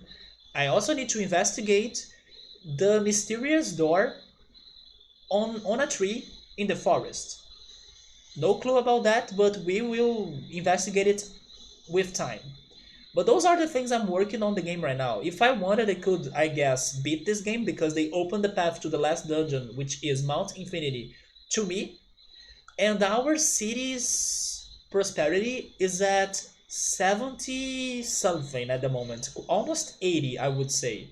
As we have gotten a lot of Digimon to Factorial City, not Factorial City, to File City. So that's a scope about the progression right now. And as I'm running out of side quests on my mind to go after, I have been feeling more limited on my possibilities. But which is good because it means that I'm getting to the end game, I hope. Also, hey Elza, how are you, man? Another Numemon for sure, to be honest, maybe because I was really chatting a lot and not training my Digimon, so probably I'm getting another Numemon. In case I get another Numemon, I at least have two things to do with him. Learn more filth attacks. There we go again against Platinum Sukamon. And Monochromon Shop, right? We can work in there and try to see if we can complete it. Exactly, and then Platinum Sukamon is going to dance. A few Unreal Engine example games are Bioshock. Interesting, I didn't know Bioshock was an Unreal game. The Tom Clancy stuff, which is Ubisoft's, right? Batman Arkham games, the Borderlands, Gears of War, Mass Effect, which is Microsoft. Yeah, it's Microsoft, right?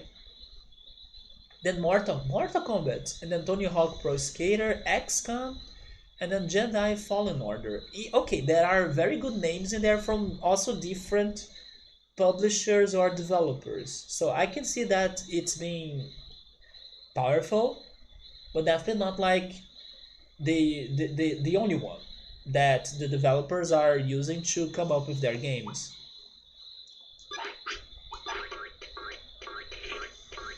Okay, he wants to sleep, I gotta go to Kunemon's bed. And now he's hungry as well.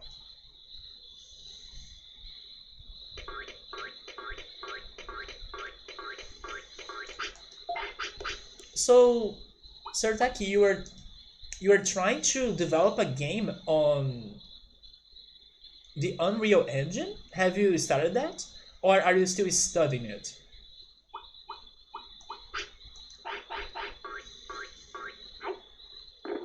And which sort of game do you have on your mind? Like an RPG maybe? I wish I could like develop not a game but an app. I wish I knew how to develop an app, you know. Of course, I don't know which app or for which use, but I think today it's very important for you to know how to make an app. A website as well, but maybe now it's too late for you to go for websites when you can have an app. Oh, you don't see yourself doing any programming anytime soon, but you have been getting the assets, right? But maybe in 10 years, having a giant pile of Unreal assets would not be bad. That's true.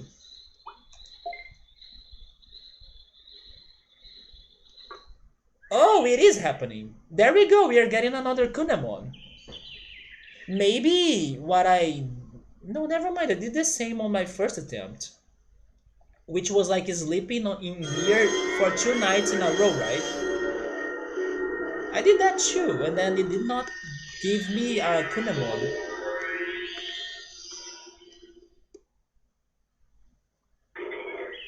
Okay, so now that I have Kunemon, I will show Moon the file city, and then I will go back to training.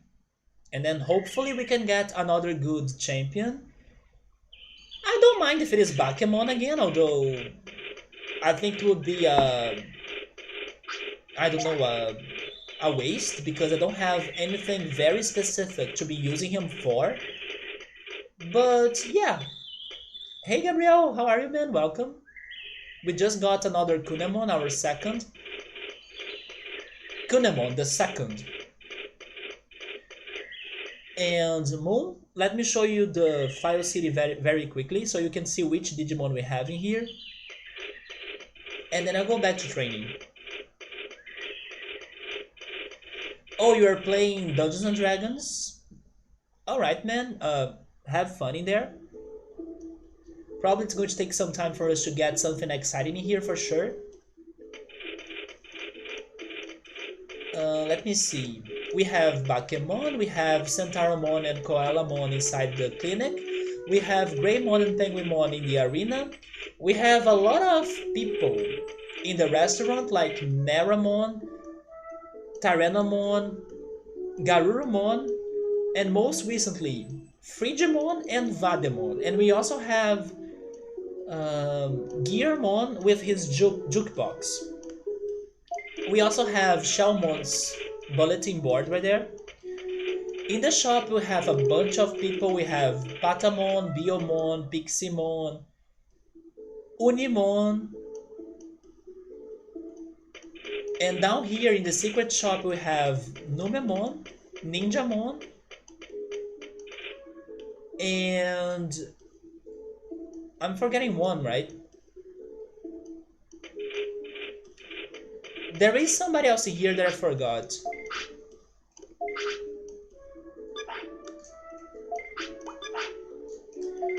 And then on the other side of... No, not Platinum Sukamon, sadly. Maybe someday, who knows. And on the other side of the city we have... Oh, by the way, there he is, Piximon.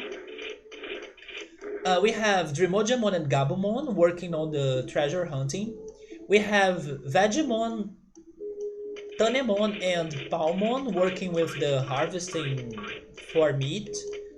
We have Wamon, we have Andromon, we have Leomons inside Berdramon's transportation place. We have Agumon, of course. We have Kokaturimon here. Sukamon shows up in here sometimes too. And in the training site, or in the green gem, we have Kabuterimon and Quagamon, right? Yeah. And then on the other side of the city, we also have Itimon. So I believe those are all of the Digimon we have met and recruited to the city so far. Now I'll put you to sleep. And we'll go back to the training.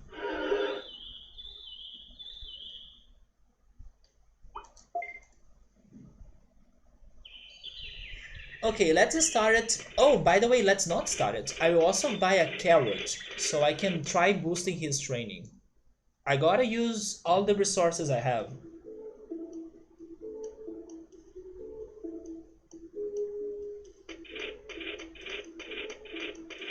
I forgot about inside this place, right? That's true. I forgot about Digimon's house.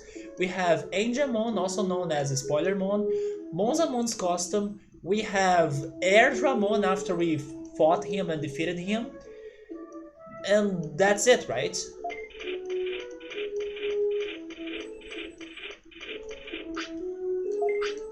Yeah, we have those 3 people inside the house as well.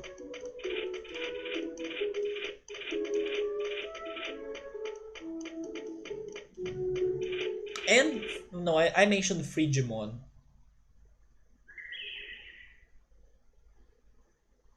I forgot who was the 3rd person in the secret shop.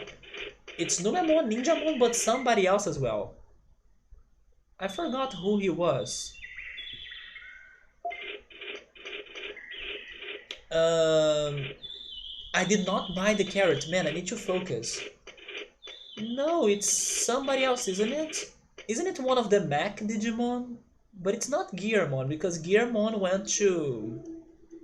Oh yeah, that's the one, it's Mamemon. That's true, it's Mamemon, I forgot about him. Yeah, the third person in the secret shop is Mamemon. True.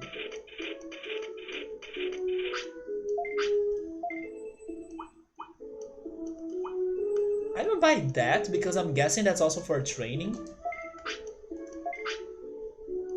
Isn't it for training? It is. So I'm going to use that.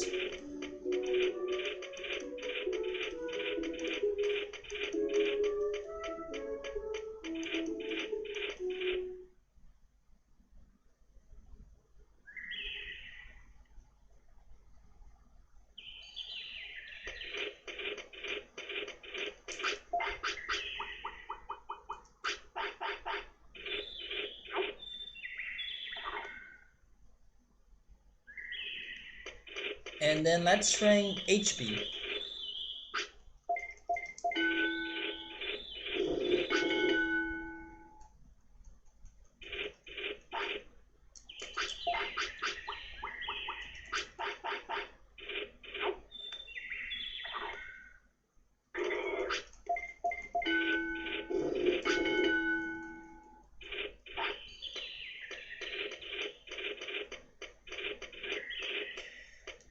I should also check my side quest list, right? What else am I missing? I know the door, I know the secret Digimon in Factorial City, Monochromon.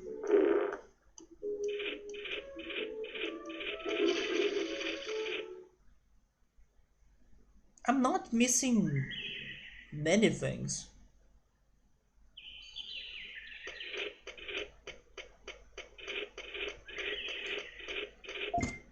I'm also missing like getting the Mojyamon to Fire City, but I'm still like saving that for the future. I do hope he appears next time, right? But to be honest, I still think it's going to take us some hours for us to find him because Factorial City is so long and there are so many enemies as well. So it's going to take us some time.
I hope that besides this secret Digimon in Factorial City, I'm not really missing another crazy random encounter.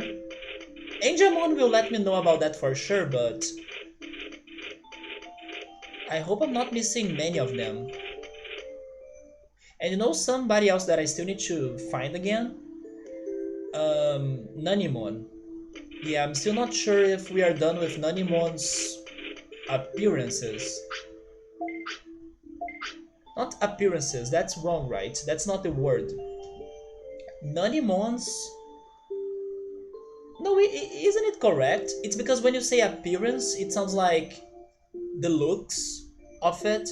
But no, I'm referring to like the times that he shows up. Isn't that an appearance as well? I hope it is. Yeah, I'm not sure if he will show up again. But yeah, we gotta check that out too.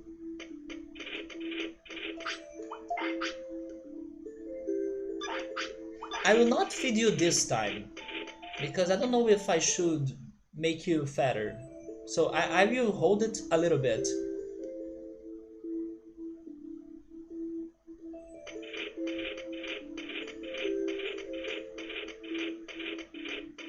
Forgot to say that Lekemon is in here too.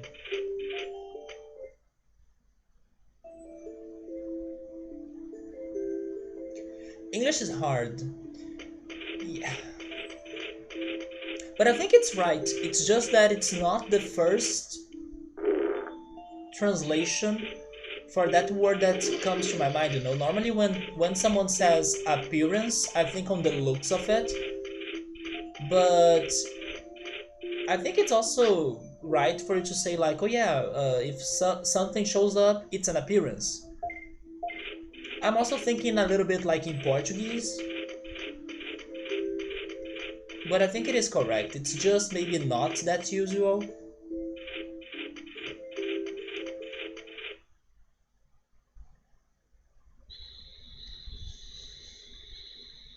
It sounds weird as I said it, but I think it's right. Back to HP training.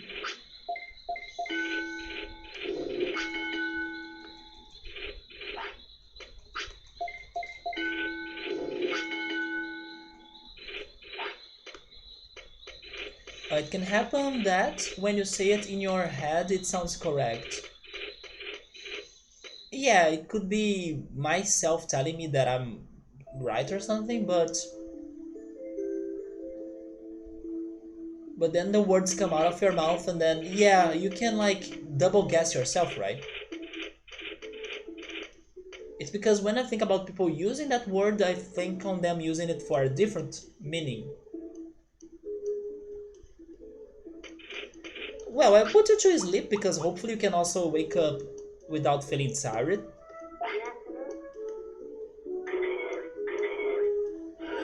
And then I don't need to go to the clinic and everything.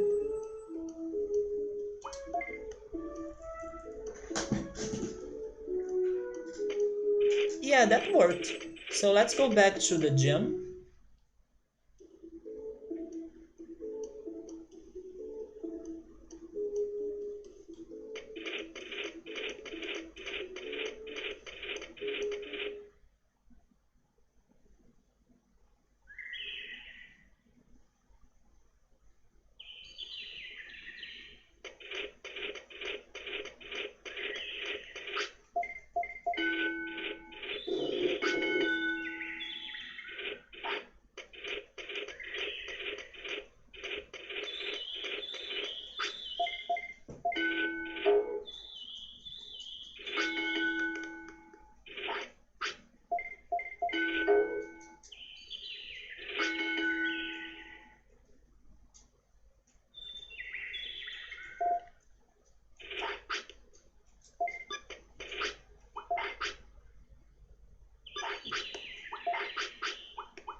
Okay, that was an accident, but at least I was able to stop the training before he pooped.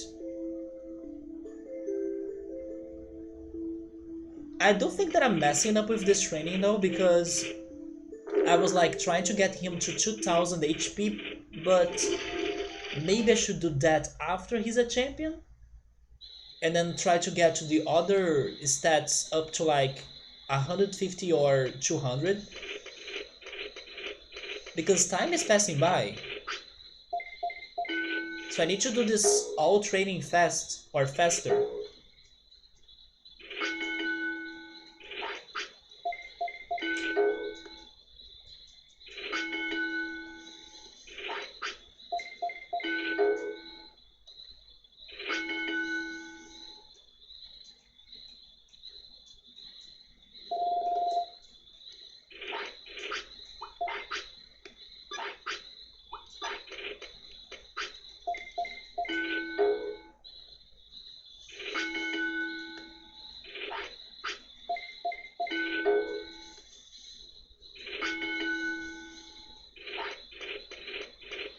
And now he's tired and hungry.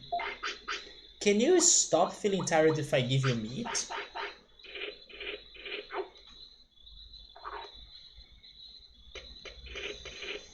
But he's still hungry, right? Yeah.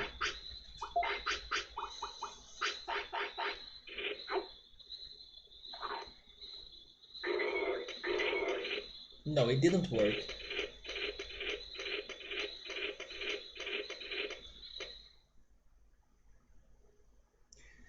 I'm starting to think we're getting Numemon. Oh man. I can get sirloins now. Although last weekend I was also thinking I would get Numemon and then I got Bakemon, so... Numemon how? Numemon help, right? Yeah, Numemon help is what I meant in here. Not hype.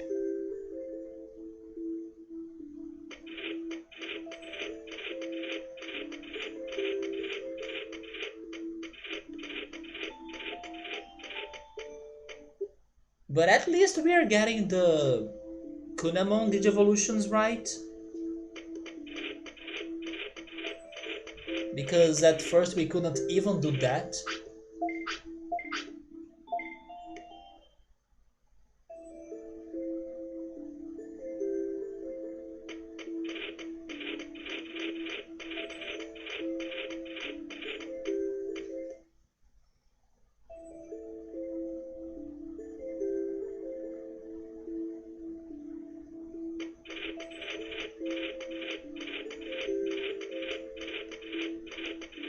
There is one question that I wanna make though.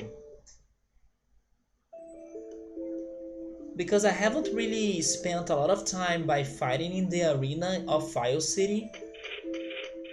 So I will make this one question in here. Can I recruit a Digimon to File City by fighting in the arena? Because otherwise I'm kinda ignoring it. I'm not talking about the one of Beetleland because I still need to test that one out. But the one in here in File City, if like I don't know if I kinda farm bits by defeating Digimon in the overworld and then I do not see myself in need of like farming bits, I feel like I'll be ignoring the arena. You cannot remember? So probably it's not that important. Yes, Subaru also doesn't know it, right? Yes, I also feel like it's not that important. But I'm now wondering because as I'm ignoring it, maybe it is important and then I was like thinking it wrong, you know? But yeah, right now I'm like ignoring the arena. I don't even know if I will ever fight there again. That's why I was asking if there is a purpose or like something that matters, which is like getting a new Digimon to File City. About it. As you guys don't know, I will keep on ignoring it. Maybe if there is one, then Mojyamon will also let me know in the future, hopefully. If that's the case, then you missed it. Yeah, I also think it's not important. It used to be important for us to farm some bits, but then not even that now, right? So it really lost its importance, and I'm kinda ignoring it. Probably the one in Beetleland will also be like the one in here, I think, but I still gotta test that out.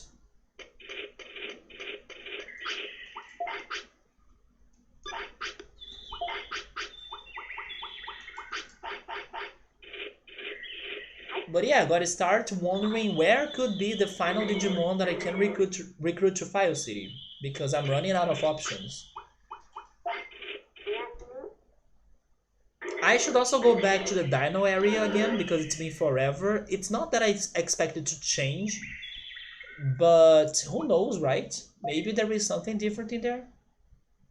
It's an area that I am also starting to ignore, kind of.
So we are getting to 100 on everything. And then after that, I will go for magic points.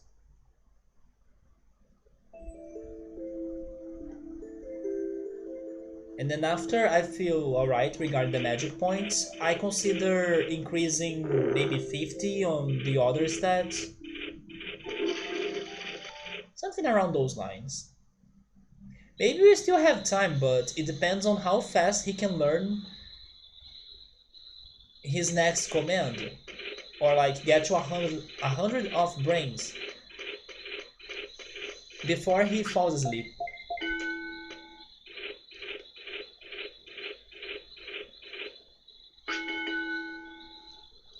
Maybe we can do it. 2 more classes, right? Yeah, we can do it. And this is also increasing his magic points. There we go.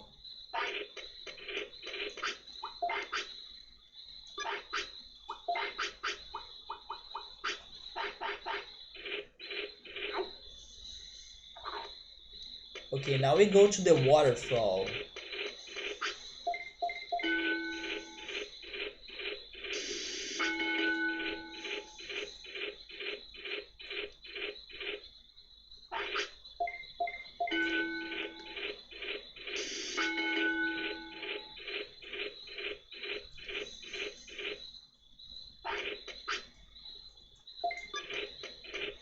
The only problem now is that I did not committed mistakes, did I? I mean, besides blocking him from eating, maybe 2 times, but I like still haven't scalded him. I will actually try that right now. He accepts everything. Can you please not accept something? No, he eats everything, so I cannot scald him. I mean, not with a reason.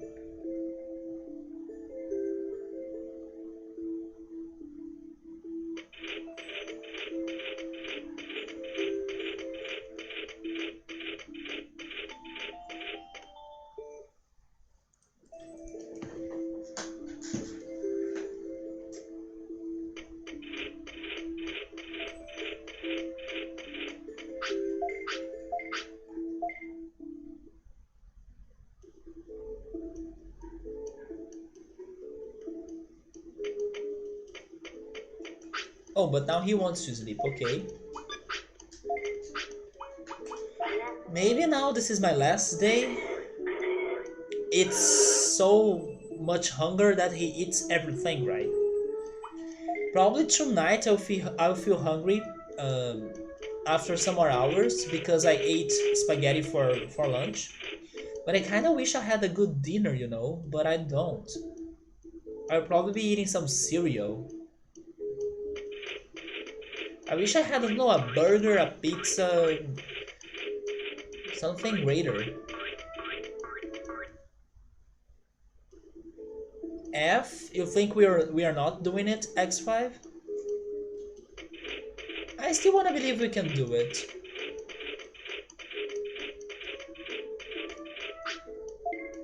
I will buy I'll buy a carrot for the final training. Oh, F for only having cereal. Yeah, I cannot think on anything better than that. Unless I eat guava paste with crackers. I'm not complaining about this cereal that much though because I do love it. But I wish I had something else. I need to buy ham and cheese and bread. Um, super carrot.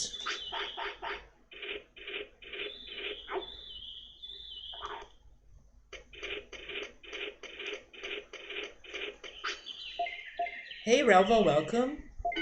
You have cereal but no milk? Do you have yogurt at least? People have been um, recommending me to try cereal with yogurt a lot. A donation goal to give me a burger? No, if I wanted to have a burger, I would, but I kinda save up my money. If it is something expensive, I will not buy it, you know. I can resist the temptation. I wish I had it, but I can hold it. The delivery tax is what kills me. Like, I see the delivery tax and I'm like, I'm not paying that amount of money for the delivery. Because if it were not through the pandemic and everything, I would go to the Burger King or McDonald's, buy myself the burgers in there, and then bring them home, you know. But the delivery they are charging, it kind of makes me wanna not order anything. But the prices are not bad, it's just the delivery. When your soy milk curdles, it drops out like yogurt. Man, soy milk is something that I don't have in a long time. Exactly, the delivery is the problem and it's happening!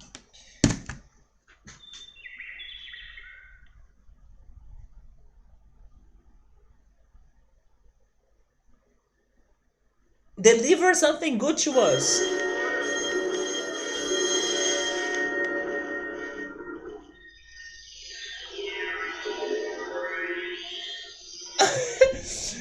Okay, here we go. I guess I really learned how to get ya, right? Are you ready to some Factorial City exploration round 2 fight? And I love how people were like, man, Backseating is the hardest, what the heck? Man, I guess I'm growing up on this game. Nume hype, not today, not now. Maybe tomorrow, not now.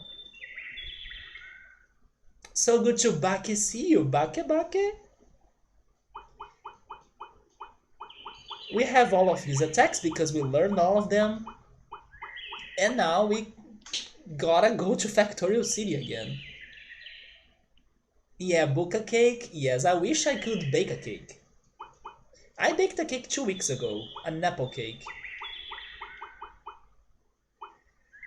Alright, so let me give you your attacks. I'll give you... This one was really good, right? And then Megalo Spark.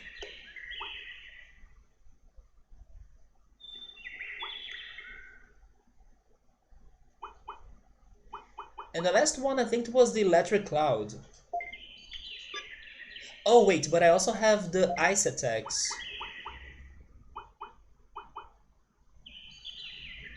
This one is not bad, it's cheap and it's good. You know what? Let's replace Electric Cloud for Giga Freeze. Yeah, let's stay like that. And then I will continue my training though. I'm not ready to head to Factorial City yet. Because you gotta learn Moderate as well. So let's do that. Thunder Justice. Thunder Justice should be for bosses. As I'll be still exploring Factorial City, looking for a mini-boss I imagine, I will save Thunder Justice for when I find the supposed mini-boss.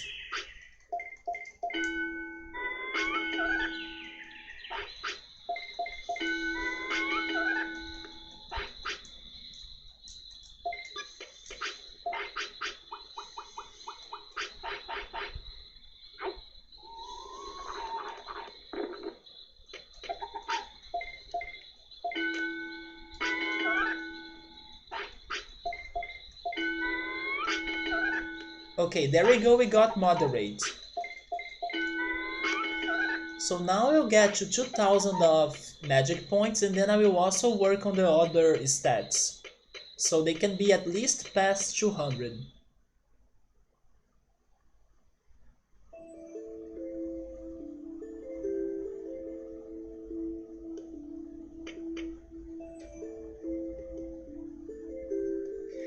I want to make a question here about the side quest regarding the door in the tree in the forest.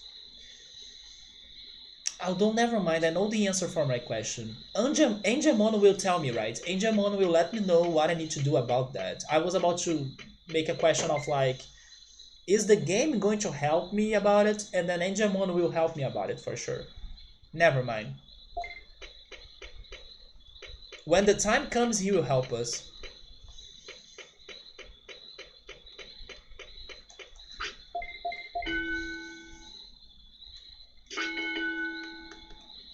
Okay, so now we have 2000 of magic points. Let's go for speed.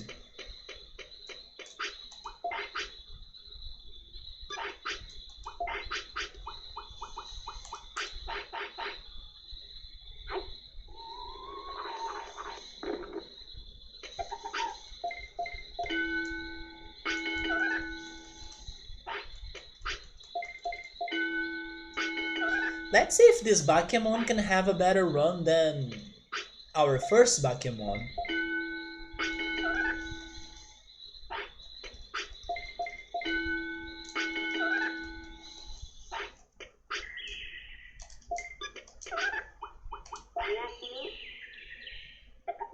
There is also the problem of...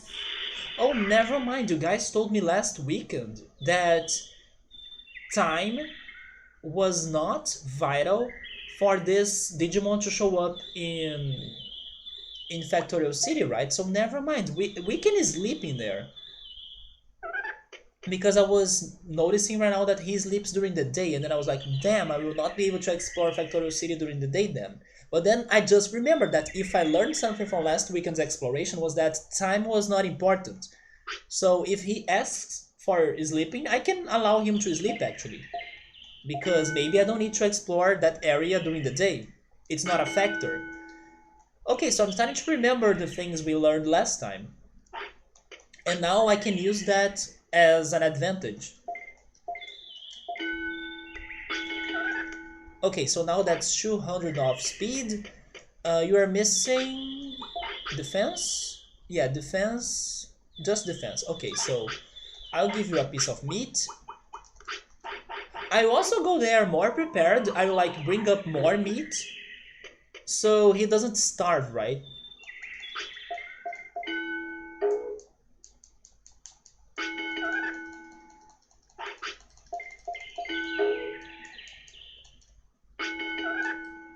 But as the fights are going to be tough, I will actually get more magic defense and HP.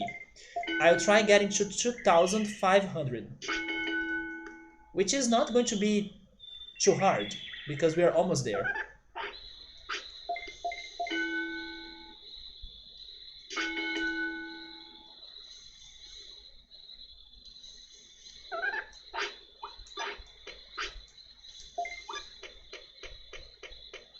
So yeah, now we are going to see if we will be more lucky today regarding finding this goddamn Digimon. And you guys said as well last weekend that he's hard to spot, right? It's not only a matter of being lucky, but also that he's hard to see and to spot. Or there was something tricky about that. So I need to be aware of like areas that may be hard to find him. And then according to my theories, I imagine he will show up in a place where Digimon are there. Because that's how Mamemon and Piximon behaved before, like they were in areas where Digimon were appearing. Of course, it could be a different case or an exception to that rule, but I will still follow those paths or those steps because it worked for me before, so it's all I have to trust. Maybe sometimes I check areas that don't have Digimon just to be sure, but I will focus on areas that have Digimon. And seriously, this Digimon accepts everything I give him. That's crazy. But now I will stop giving you meat because you gotta also start a diet so you don't eat everything I bring to Factorial City.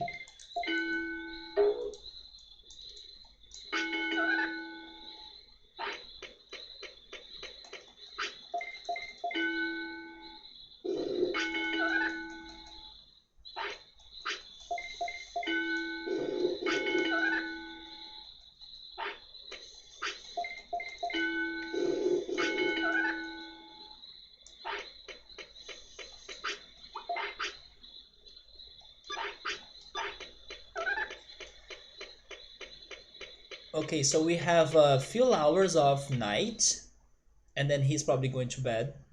And then tomorrow we can go to Factorial City.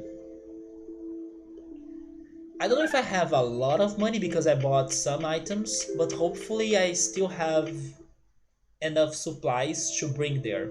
Like the floppies. The recoveries were good, right? I remember having lots of small recoveries, but then I don't know if I have enough bodies, for example, because Factorial City doesn't have a toilet. Oh yeah, gotta bring more toilets or potties.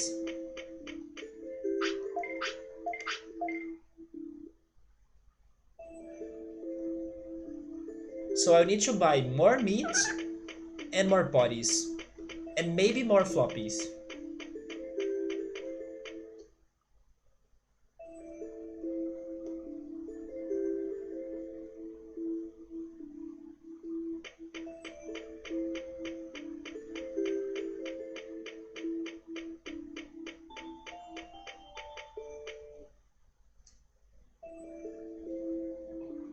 So now that we have Bakemon for the second time, I can already say that he's one of the best champions. He's like he's not as demanding as like Tyrannomon, for example, that's always asking for meat, or he doesn't poop too much like that other Digimon. Who was it? That was like pooping forever. Was it Shellmon?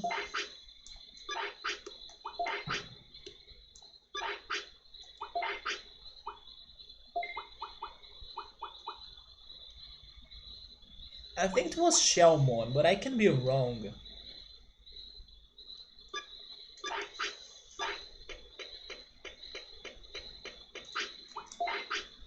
And surprisingly, Bakemon is kind of more cute than what I would imagine. Like his sound effects,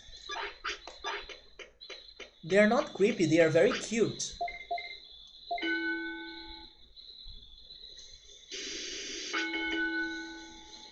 And there we go, we have all of the stats that I wanted.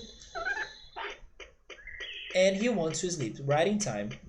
Okay, so I will do the shopping, then you go to sleep, and then we go there. And then wish me luck, because maybe this is going to take the whole stream until we figure this puzzle out.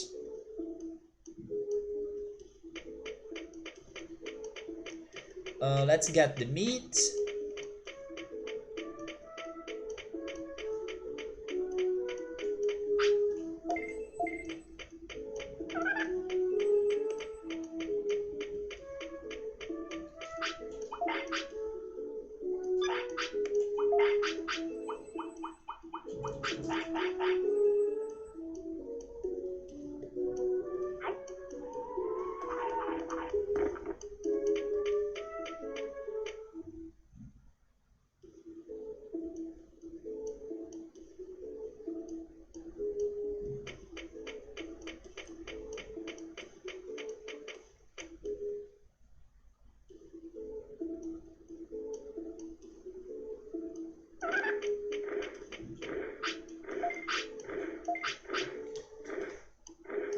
I will buy 5 of those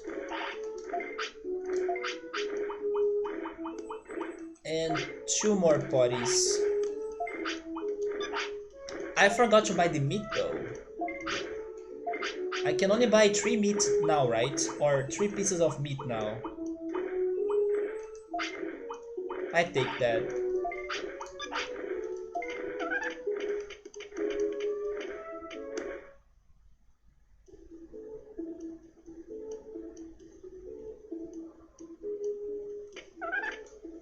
You can go to bed. I will still check my bank or my storage because I also need to deposit the training manual. I do hope that I have some medium recoveries in there because I don't have many on my inventory. And hopefully some more meat as well. Or potties. Both would be good.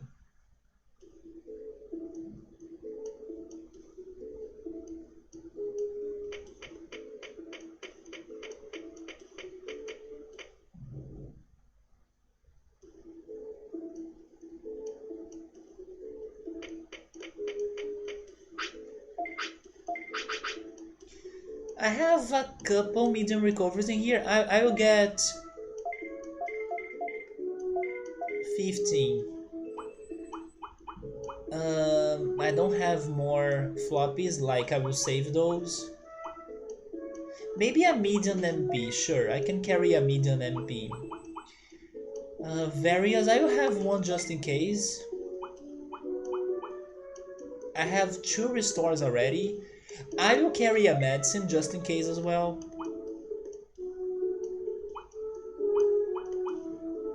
I think I should get one Omni Disc. Yeah, I will get an Omni Disc in case I start a fight against this boss. I have an autopilot. Oh, we do have bodies in here, thank goodness. Let's carry 10. Sirloins, I don't have many, but I will take them. I will save 2 though. I will also get the Digimushrooms, even though I think I should save them for like the trading with Mojyamon, but maybe I will use them as food if I need to. And that's fine. Oh, never mind, I forgot to deposit this. Okay, now we are good. So hopefully it happens this night, and at least now we have more time for that, right? Because last time we went there after learning attacks, so it was like for half of Bakemon's life span. Now we can straight go there. We don't have anything else to do in particular.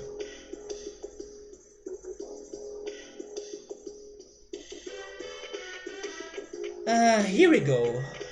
If you wanna set the timer, set it right now, because this may take forever.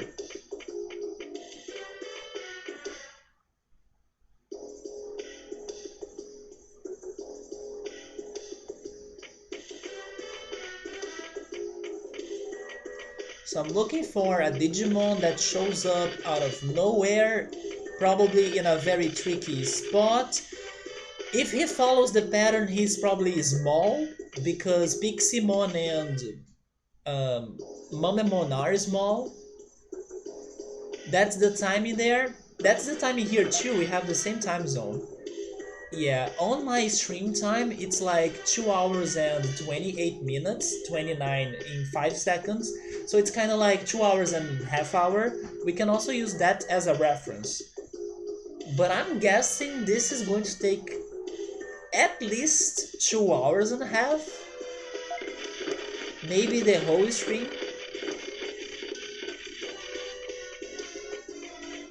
But let's see. That's Sukamon or Platinum Sukamon.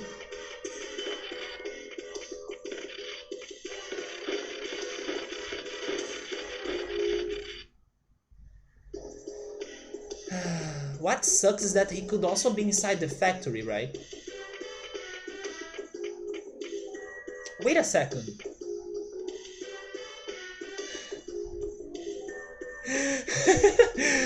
Guys!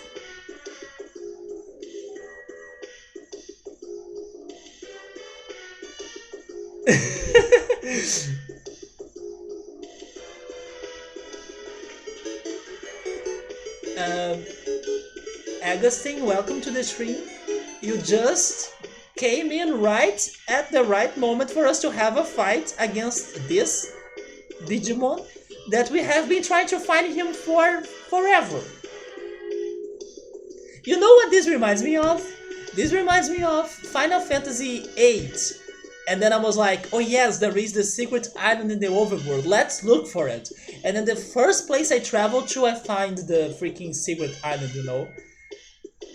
Okay, you see all of the time spent last Sunday trying to find this one guy right here paid it off, because tonight they were like, okay, you suffered too much already, you even lost your previous Bakemon, so here's another Bakemon for you to feel happier, and the Digimon you were looking for. Let's freaking go, Bakemon, are you ready? And you need to get Thunder Justice, because we are going to zap this guy. Zap him into bits. That's what we're going to do. So let me get rid of spinning shot. Actually, it's spinning shot, right? And Thunder Justice. I'm going all in. I have all of the items. We are so ready. Bakemon, let's do this. But first, maybe you should deserve a sirloin.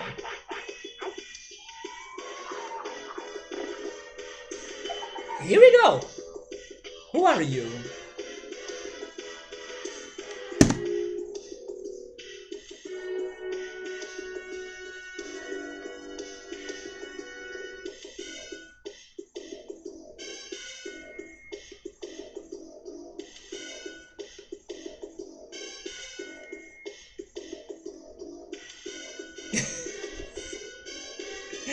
Okay! So, as far as I remember, you are not Metalmamemon! Are you impersonating? Are you an imposter? Are we playing Among Us Digimon World? You're not Metalmamemon! It could be a disguise though, but it's not a disguise. Someone forgot to correct that. Maybe they were planning to have Metalmamemon as a boss in here at first and then they changed the plans. So, but who are you for real? Oh, it's Metalmamemon! Metalmamemon! Unbeaten in 99 Okay, now I'm starting to feel worried though, but Bakemon, you can do it, right? If the worst happens, at least now I know where you show up.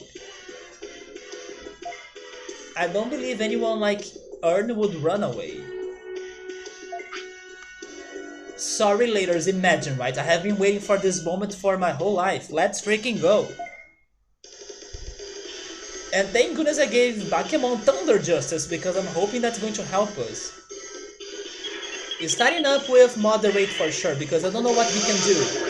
Second, Omnidisc, where is it? Omnidisc. Okay, he has the slicing attack, but thank goodness we defended. Okay, small recovery.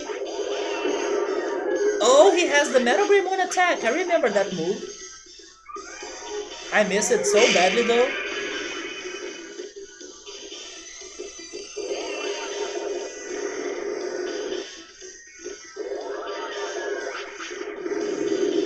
Man, Bakemon is a pro defender. Although he's also blocking my ice attacks. Never mind, I jinxed myself. He's using his finisher. Attack! Needs a recovery. So I know now that I can survive his finisher. That's good. Back to moderate and finish. Now it's your time to taste my Dark Claw.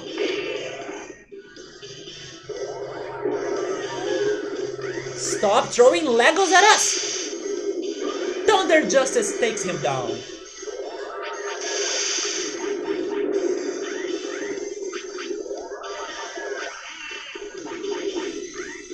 Okay, he's using more attacks this time.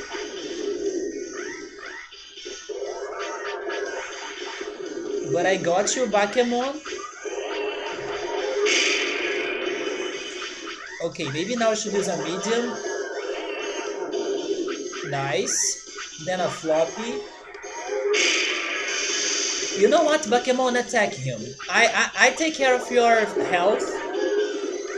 So you don't need to defend too much. Just attack him. Nice. Keep attacking now that he's paralyzed and we were able to block his finisher.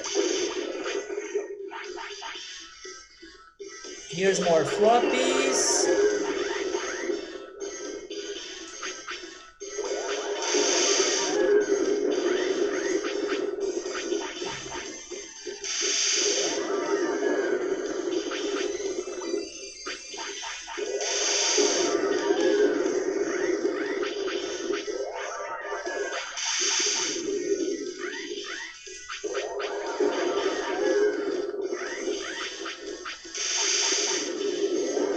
And then get ready for our finisher again.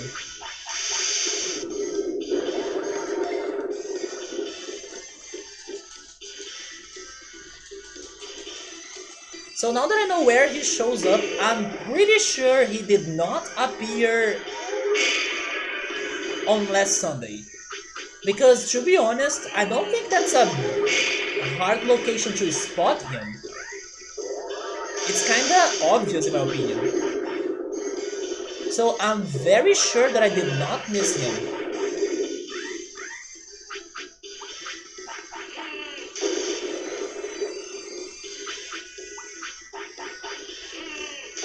And you know what's the best about this? It means that Angemon, also known as a spoiler or backseating mon, he will finally tell us something new. Because I'm out of side quests. So please tell me something about the door in the tree. Because that's what I want to know. And I think, there we go, we did it. I did use a lot of my items, but we got him. So this is finally over. Man, I'm starting to think I'll be working for Monochromon for the whole weekend now, because I was expecting this to take forever, and there we go. Factorial City rare Digimon, we found him. Please be the last rare Digimon though. Spoilermon actually told you where to find him. He did, exactly. So now I hope that he helps me with something that I was still tracking, like the door in the tree, but I have no clues on how to solve that. Metalmamemon record now is 99 versus 1, right? First try. It was not the first try to find him. Maybe he should change his... Maybe he should change his game. Maybe he could change his game to like a hide and seek game. I imagine he would be able to beat so many more players by playing hide and seek instead of battling them, you know? Maybe you should just move to a different area, Metal Greymon, huh? You're better than what I thought, yeah, but you're a better hider than what I thought as well, so I give you that. You are a worthy rival. I will beat you someday though. Are you not moving to File City? Oh, okay, he is. Okay, so with that, that was like super quick. I wanna believe that I'm done with this place. So I will go back to File City, I will go check what he does, I will also go talk to Digimon and Angemon for more news and all of the gossip. Oh, you're finally refusing something. It was about time.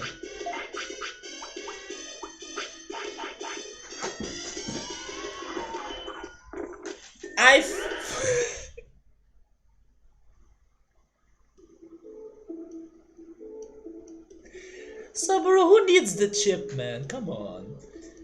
We don't need the chip, man. But sadly, I read it as I was teleporting. We don't need the chip. I did get 4,000 bits, right? I was hoping for more though. Which means that I only have 4,000 bits. Yeah, so I'm still poor. But we are poor with a victory, so I take that. So I will guess that Metalmamemon is in the shop together with the other Mamemon. I will go check that. He did say west. No, he did say... No, Alza. He said Iron City in the west. He did not say west part of the factory. I can understand that you could make that connection, so that would be helpful for sure, but he did not say that. He said Iron City to the west. If you look at the map, the Iron City to the west is Factorial City. Not necessarily on the west region of the city itself, you know. But I can agree that if I thought like that, it would have been much more easier, right? Or it would have helped me more. There we go. I did prefer the small recoveries over the chip. They're probably beating the shit out of each other. You mean Mamemon and Metalmamemon and Metal Greymon as well?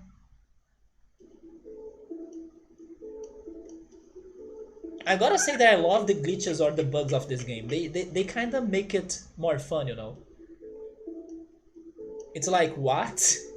Somebody hacked the original Digimon game to say that you are Metal Greymon? That's how it feels. It feels like reality regarding technology. Like, technology is not perfect. It's full of glitches and bugs, so it's nice to see it happening on the game. It's kind of like meta linguistics. Hopefully that's the way to say it in English. I'm translating it on my brain right now, but I think it sounds right. It's meta, right? When what the game is pur- purposing to do actually happens on the game itself, like it backfires on it. So it's very fitting. So let's check the item shop. But Iron City is on the no, it's on the west. Alza west. No. It is on the west. Isn't? I will check the map again, but I'm pretty sure it is on the west. Because if you go to Mount Panorama, you go west. To the east part of the map is Freezeland and the Grand Canyon or Great Canyon. That's east. We deserve new cards, by the way. I'm surprised you are not forcing me to buy those cards now, Alza. Yeah, Iron City is to west. I will go check the map just to confirm that, but I'm pretty sure it is west. Either west or northwest.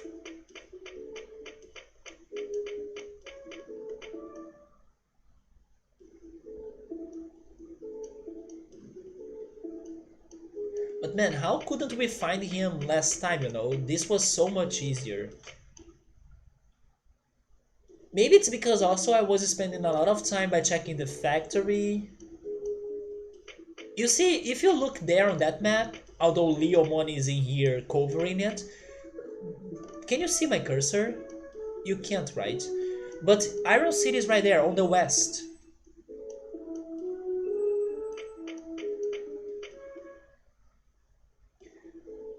So I don't know where Metalmamemon is, so I'll go talk to Digimon.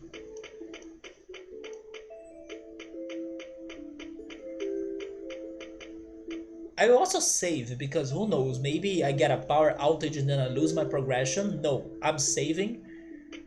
And then I will go check those two right there.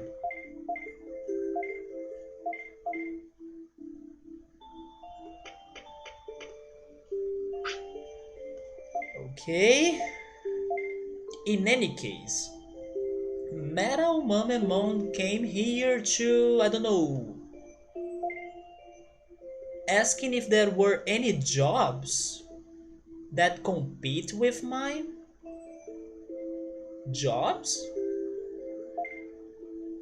Do you mean like battling in the arena or working for Monochromon?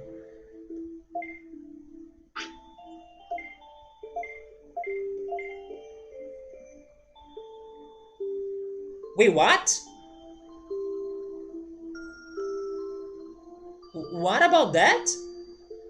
Nonimon came and then left?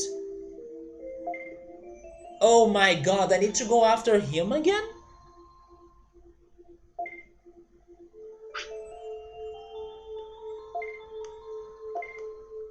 In any case, the prosperity rate of the current city is at 83 now. There we go, we are past 80, but Nonimon, huh? You are not here. You have done a fine job, splendid. Spoilermon, tell me where is Nonimon?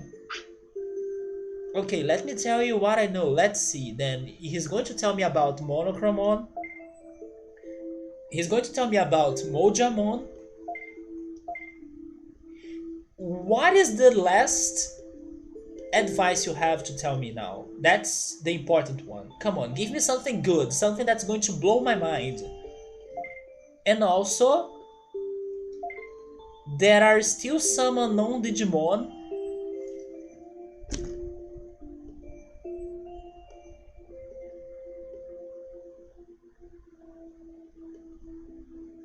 Really?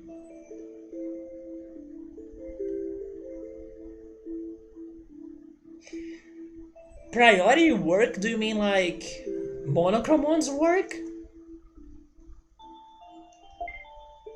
Or do you mean post-game work?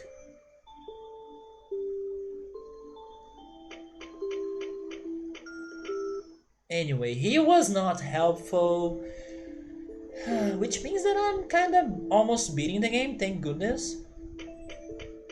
But yeah, now I can only go after attacks, but not on this cycle because Bakemon learned everything. And Monochromon, right? Because you are not an insectoid, so I cannot join the arena in Beetleland. We are going to work for Monochromon. Well, let me check the chat. Maybe working on or the arena. I gotta find him. Good call. I should try finding Metalmamemon. And then Nanimon, I don't know. He was never here, and then now he's nowhere to be found. Sabri is saying that in the Savannah there is an entrance to the factory. Yeah, yeah. I knew that. It's like Mount Panorama, Savannah, the entrance. And everything is like west.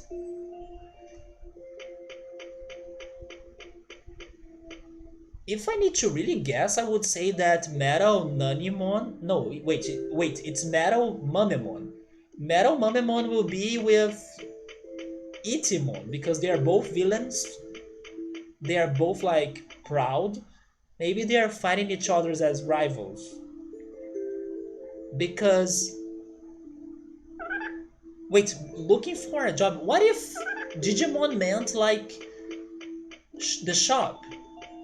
Either the shop or the restaurant. Maybe Metalmamemon is in here.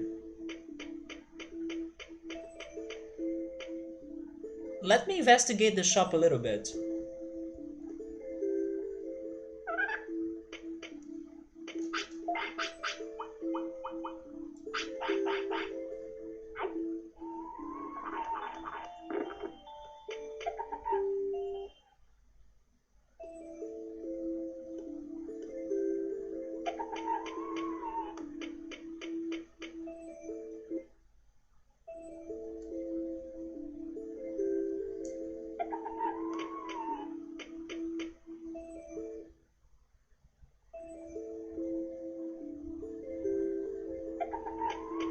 So I have a question. Out of those three mini bosses, which one is the hardest in your opinion? Metalmamemon, Mamemon, or Piximon?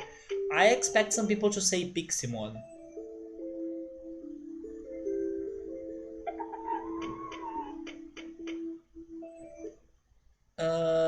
You never connect the directions that way because it's confusing. Like you can reach Freezeland from Panorama 2. Yeah, because everything is like a big circle, right?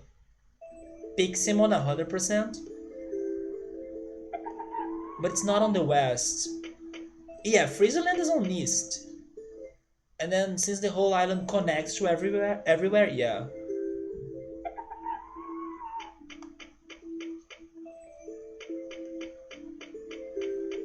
But if you go there by foot, it is west.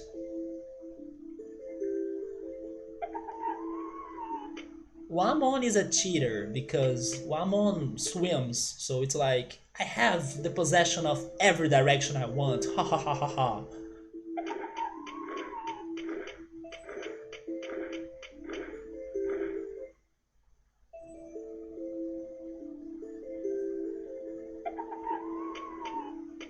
Nothing has been changing in here, so I'm guessing that maybe he's not in here. Let me go investigate the restaurant and also where Itimon is located at. What about Air Dramon though? Air Dramon is still sleeping?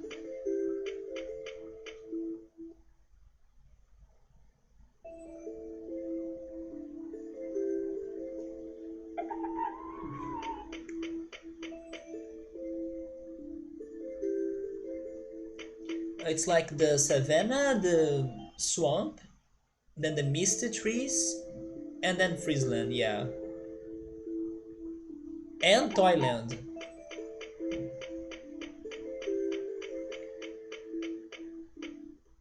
Wait, if I wanna check Itimon, I need to go south.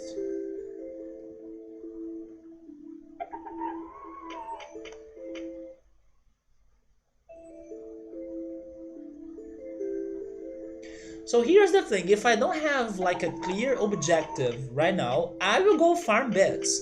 Because with those bits, I can not only buy the cards that I'm missing, but I can also buy the... or I can get the merit points with Shogun Gekomon.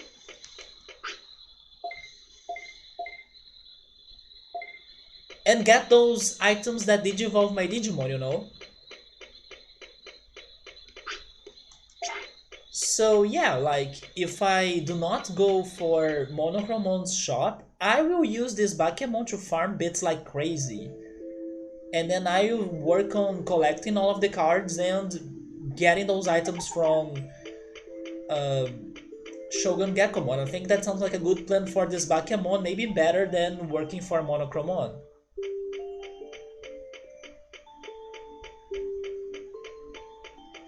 But you know what?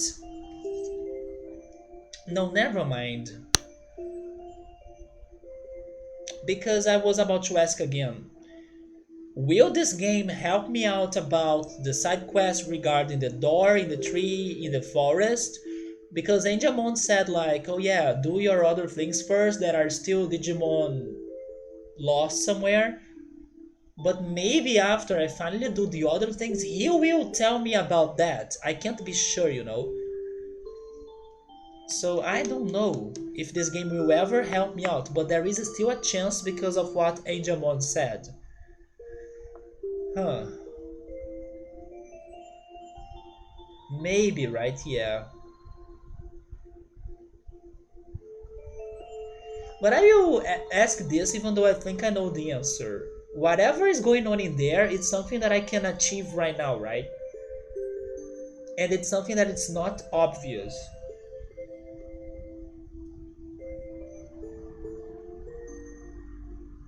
What could it freaking be though?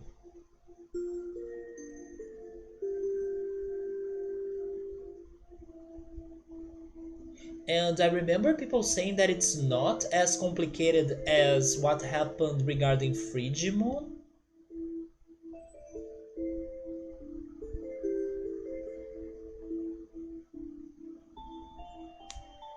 Anyway, in the meantime, I guess I will go farm bits. Although I should find this metal Mamemon. Well, Spoilermon is telling me to go work for Monochromon or get Mojyamon. I could get Mojyamon, but I hope I won't regret my decision. But I could do that. But first I will buy the card. Otamamon, I have it. Nanimon, I wish I could find you again. Nomemon, Bakemon, fitting. Toyagumon, where I'm going to go to farm the bits. Tankmon, where I'm going to go to farm the bits. Vegemon, Numemon, Vegemon, Numemon, Bonsaimon, huh?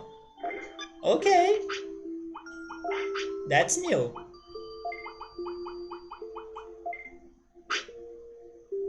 And that's beautiful heart. Somebody wanted his card, right? Or am I mistaken? Um,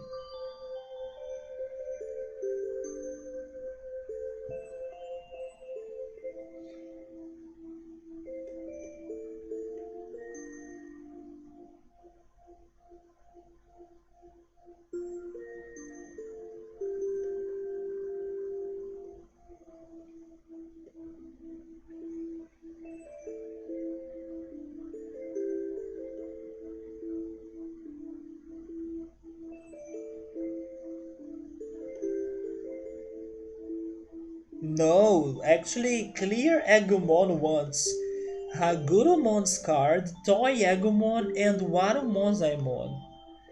So it's not Monzaimon, it's Warumonzaimon actually. And I got another. No, I got Toy Agumon. He wants. Is it Toy Agumon?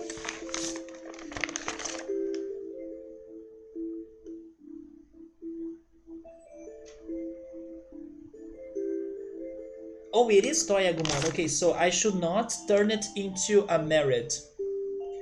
Welcome back, Ultras. You got lost in YouTube land? That's normal. What did you get for dinner tonight?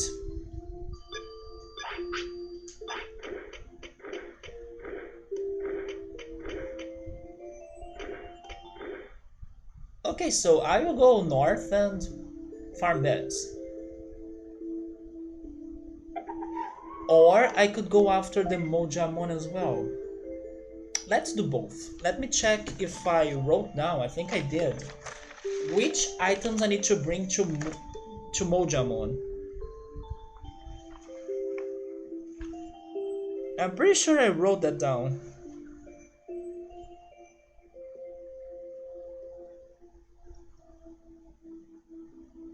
Oh, it's right here. Super Carrot, Omnipotent, Medium Recovery, the Digi Anchovy, and the High Speed Disc, I think. So let me try getting those items. Oh, you had bolognese sauce? So you found it? And then you had spaghetti. I had spaghetti for lunch. And then you found wings you recently froze but you forgot, so that's for tomorrow's dinner. Oh my god, X5 is going to have some pizza tonight, man. You remember that I was saying that I would bake pizza this week?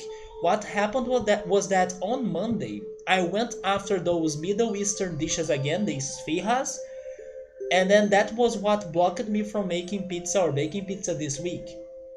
Because that was like the junk food of my week. So it's another week without pizza to me. Omnipotent is more correctly pronounced commonly as like omnipotent. Oh, omnipotent. Okay, omnipotent. That makes sense. Omnipotent. I'll actually write that down.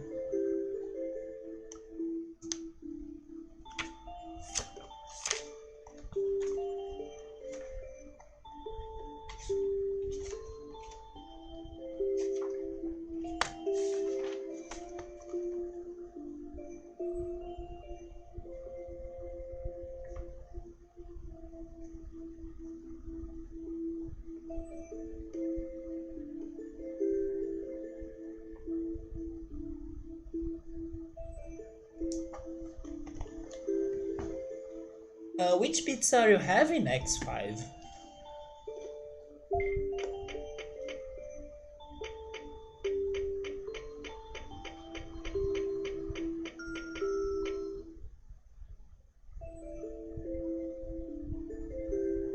I could try baking pizza tomorrow.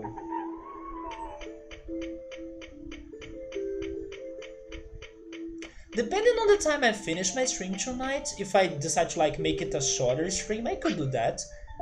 As I kind of already have done my biggest goal for the night, I could consider baking pizza tonight too. If I like finish my stream in like 2 hours and 10 minutes, which would be like midnight, I would still have time to bake a pizza.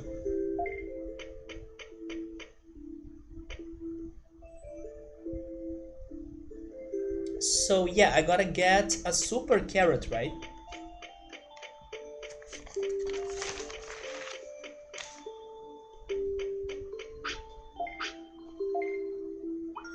super carrot. There we go.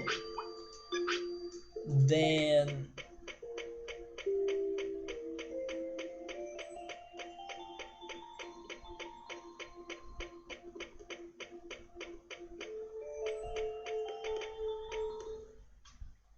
wait, let me get used to that word again. Omnipotent? Omnipotent. It's hard for me to get used to that. Omnipotent. It is not wrong, but I see. It's a bit harder to understand, right?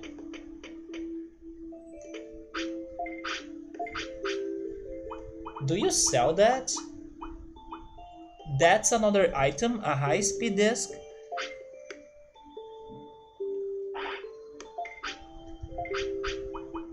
He doesn't sell it, so I probably will need to get one of my inventory, or actually I should say one of my stock.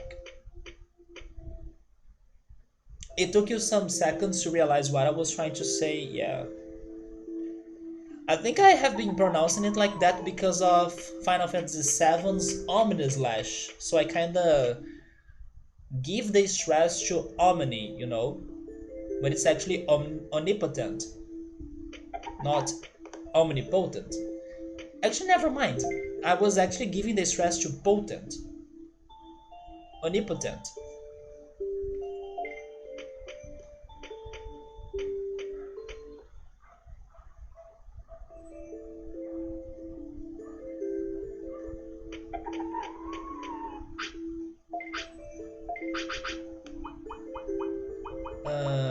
That it is, I will get it. And then the Digi Anchovy. Do I still have one?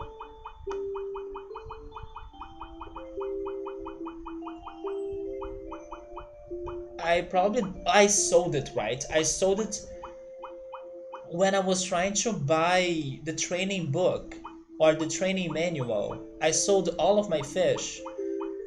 Okay, let's go, fish. An anchovy, it's going to be easy. And then I hope I don't regret my decision of completing this side quest, because if I cannot still make the trades with Mojyamon, I will feel bad. Because it's one of the things that kinda helped me out. Although, maybe it's not that much necessary anymore, because we were able to make a good progression, we got a good shop, we found ways of digivolving them correctly and everything. But it's always helpful to have that trading going on, right? So I will risk it. Also, as Angemon decided to not help me out. So sure, I will complete that for you, Angemon, as you are demanding it.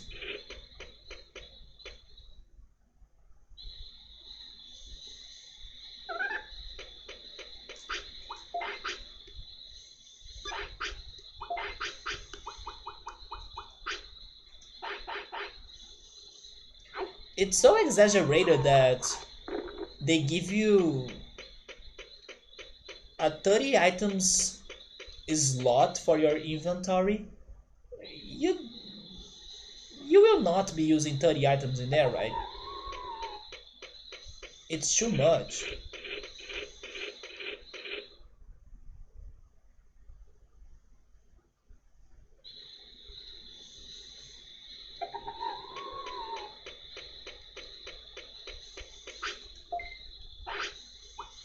Meat.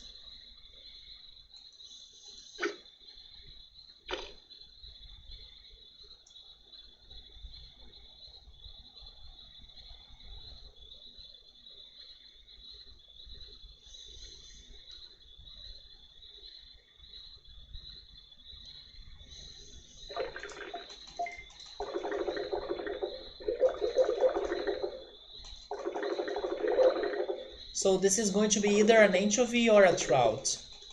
No, not a trout. A snapper, right? It's the anchovy. There we go. So we are ready.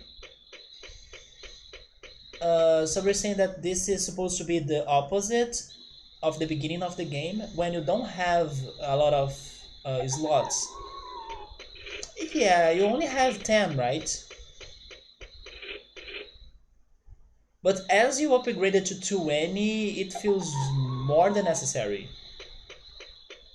And then 30 feels like exaggerated.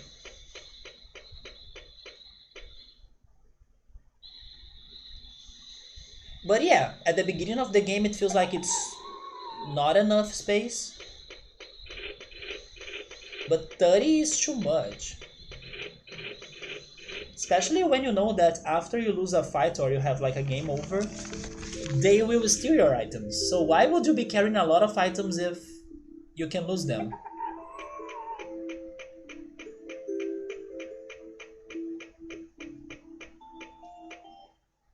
So we are going to Freezeland, but even though this is the fastest path, if I take the left path or the west path, I will be able to stop by Gear Savannah's shop, right?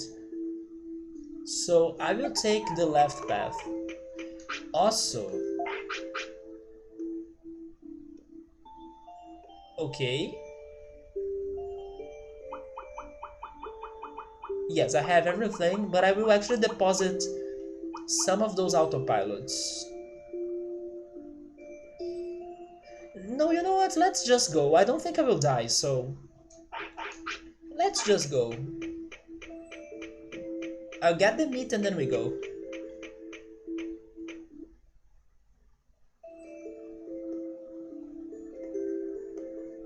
Also, hopefully we are not missing any items that Mojyamon want. But even if I am, I believe that their own trading side quest completes it or something.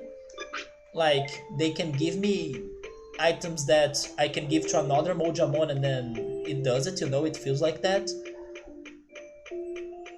So I hope we'll be alright.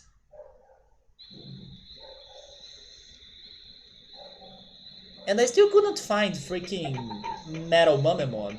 What if he's in here in the training site? But they said that he was looking for a job. So it makes me want to believe that he was in the shop. Yeah, we gotta find him tonight. But I will focus on our new mission right now.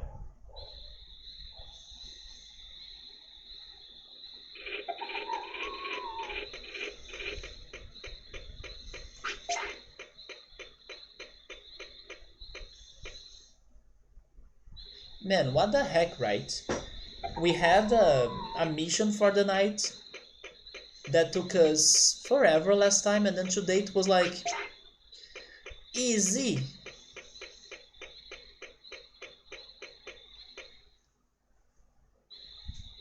What if I can still beat this game this month?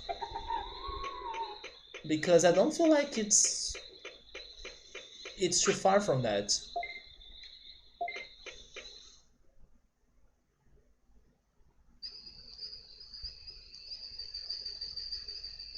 Although we are at part 29. So it's still possible that this game will have more parts than the second game with the most parts, which was Final Fantasy IX. Of course, Roller Coaster Tycoon is like number one, but if you ignore Roller Coaster Tycoon and its 60 plus parts, Final Fantasy IX has 31 parts. That's some trivia for you, by the way. Although regarding the amount of hours, yeah, I don't think we have played this game more than the others. Although the streams of this game have been long in average, so I would need to take that in consideration. But like, the in-game time doesn't tell me that it's longer than the others. But probably I had moments that I was like pausing and then chatting, and then I went back.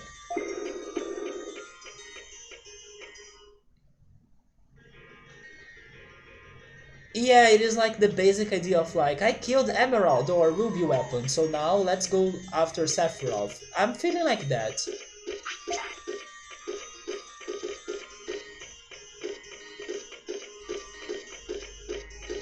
Oh, yes, I forgot to check the store, right?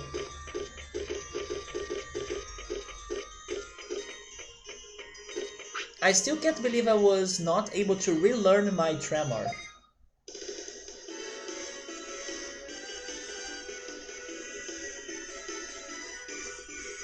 I will not run away, because if I run away I will make Bakemon sad, so sure Bakemon, you have this. You got this. I should change his attacks though.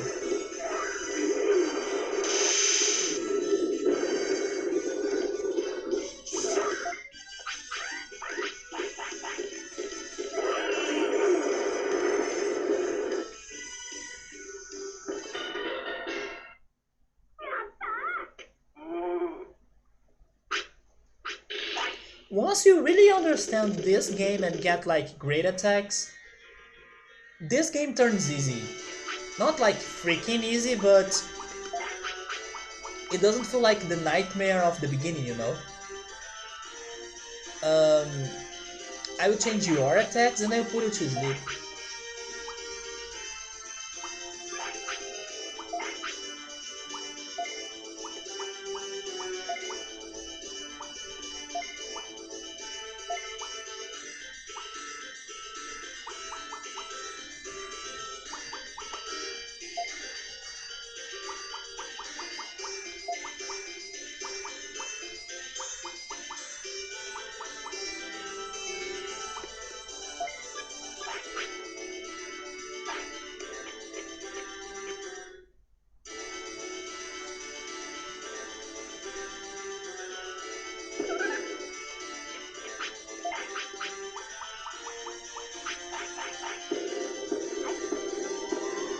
Yeah, I don't need to be angry about getting Mojyamon anymore because I got items, I got good attacks.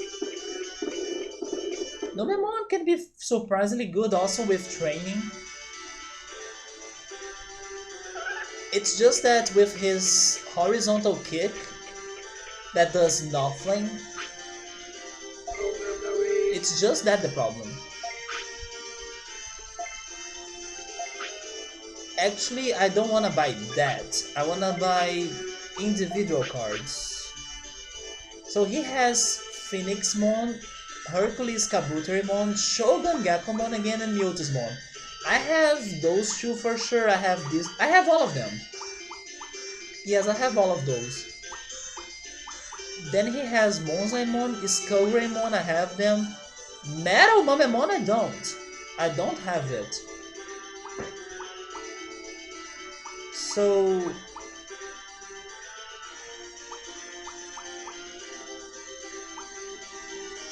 I also don't think I have Cherrymon, do I? Your players thought that everything was going to be fine, but the wizard did a nice combo of blinding and solid fog.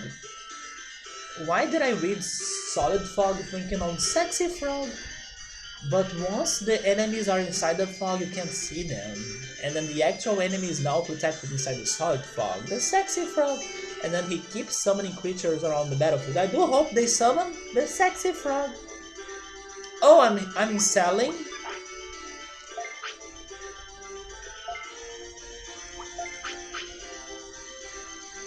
Okay, now it makes more sense. They are selling the King of Sukamon. I had it and then I gave it to the Sukamon, right?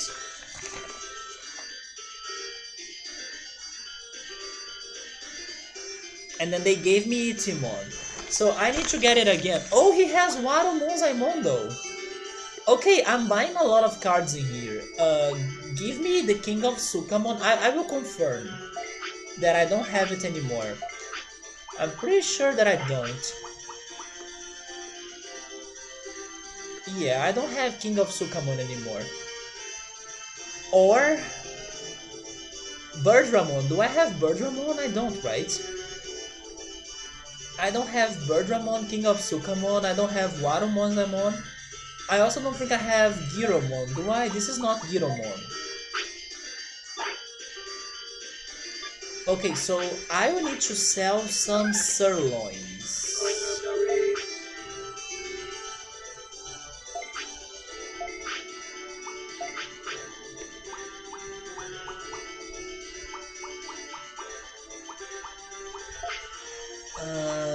let's sell 4.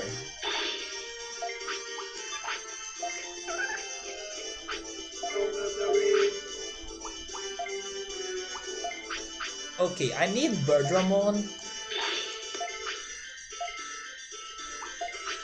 I need the King of Sukamon. And I need Mojyamon. I don't think I have Giromon, but I also don't think I have Vademon, right?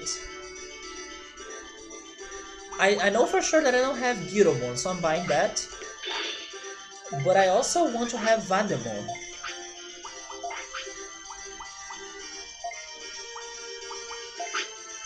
Yeah, that's Giromon. Wanted, dead or alive. And then Birdramon is in here. Finally a good popular champion card, because Garurumons and Greymon cards, I don't think they are good. The angles are so off, you know.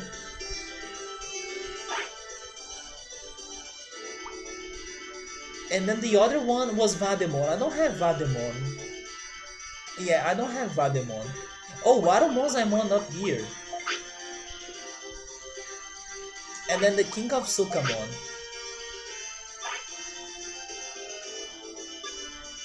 Okay, so I need to sell a little bit more.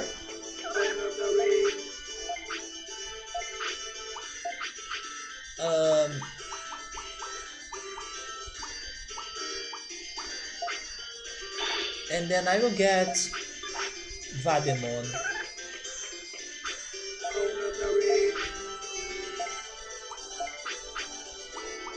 I do have Gakkomon, right? He has Gakkomon. Oh, it's only Gakkomon. I'm pretty sure I have that.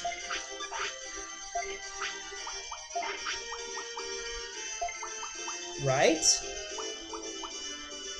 Wait, maybe I don't. No, I don't have Gakkomon. I have Otamamon. Oh my god, there goes another sirloin.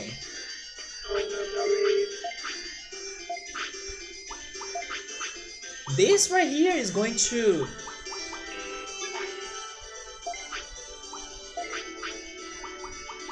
really speed up my card collecting minigame or side quest.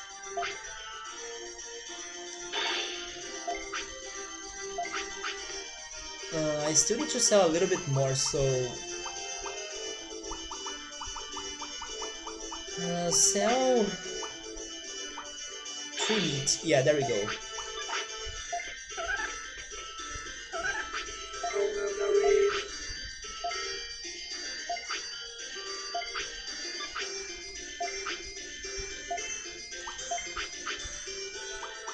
Gakkomon.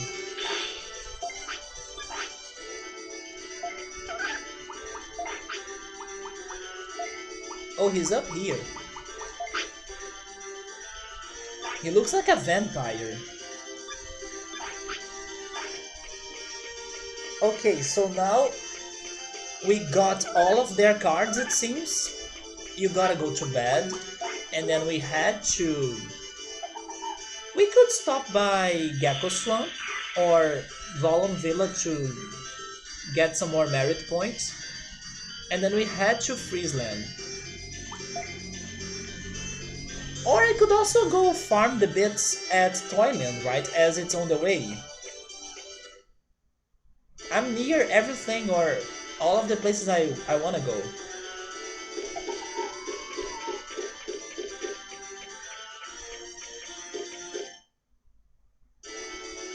Well, let's stop by all of them in order.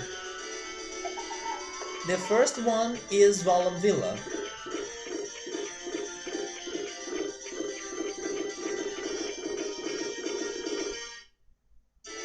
What was the other card?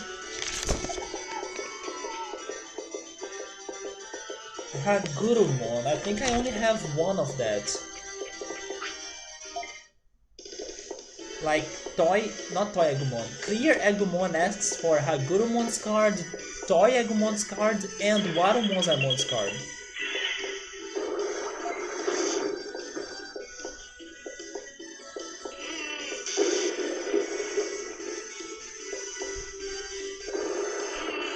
I think I'll give him those because this is my chance to finally see what happens after I give him all of those cards, right? Probably nothing will happen or he's going to like give me some bits, but I gotta test that out. So far, giving them the cards they ask for doesn't do anything, but I gotta check it.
Yes, I can, of course, get the cards again. I just need to find them either thanks to the gacha or in the shop, right? Well, we are pooping in the swamp.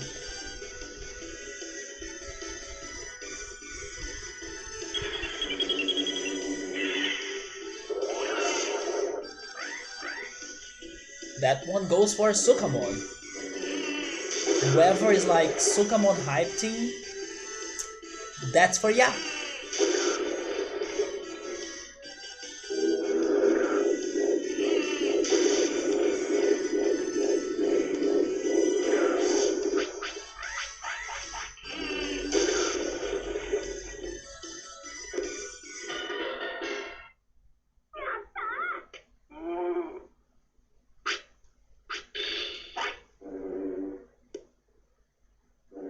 Do I still have time?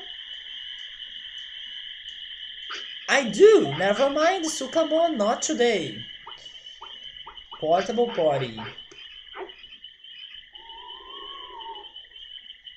I know that it's like 3 steps from us, but I should not risk it. Because thanks to that fight, probably I will not be able to make it, so... But it's right here. Right there.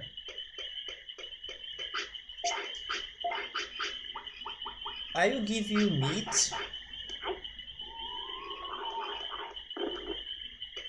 You want more?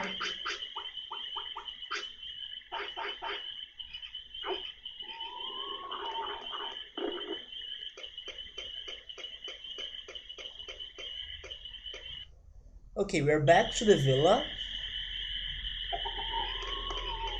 with some cards. So these items in here, they will totally help us on that Digimon Digivolution filling, because then I won't necessarily need to learn those recipes for those Digimon. I can just use the item and then I think that works. Show a Digimon card. I'm giving you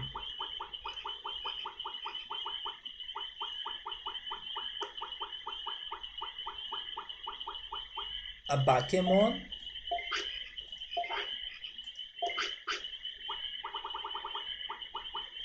an Otamamon,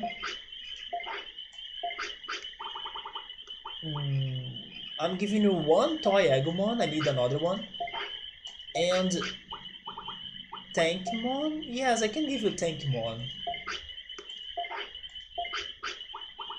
Numemons for sure. And Vegemon.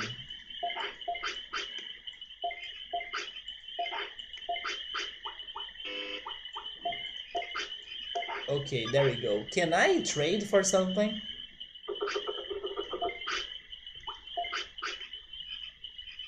A super recovery, super restore. No, the Digivolution items, they still require more points. Out of those, I don't need this one or the red shell, right? Never mind. The only one in there that I could get is their Dramon, right? It's the only one we still haven't gotten.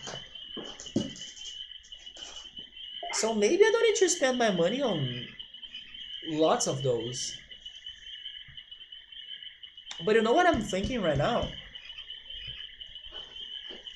Maybe it is worth for me to get the Amazing Rod.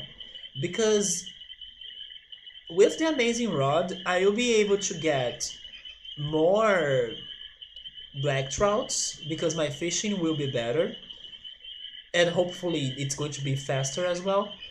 And I saw when I was selling my items that our restore counts as like 2000 bits.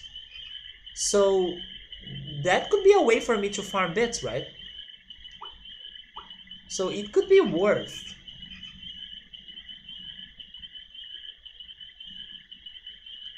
You know what? I think I'll go for that.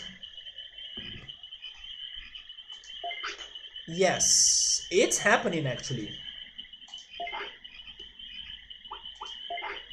Especially now that I saw that I removed the Amazing Rod from... Wait, what? You were replacing them? So I still have an empty slot there? No, okay, there we go. So as I imagined, the four items in there are those, the two rods and the two keychains. So there we go. Finally, Elsa, right? Yeah, it only took us forever, but now that I saw that lots of their items are items that I may not need, I went for this one. What's going on with Oliver? Is he watching the stream just like you told me he was doing last week? Tell him that I'm still not fishing, but maybe I will.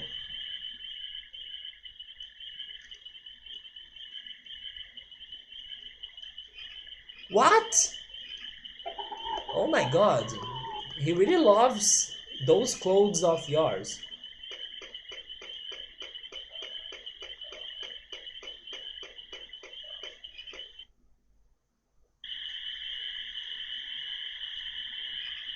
Alright, so this was the first stop, or maybe the second. Let's head to Toy Town. He's passed the F out on his back? Yeah, right. Wait, he's passing... He passed out?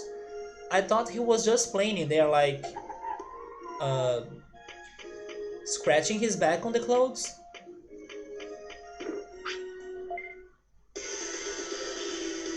What a fool. Okay, we can fight you. Cat.exe stopped working. He's sleeping actually? Man, I wish I could sleep on a crazy position like that, but I can't.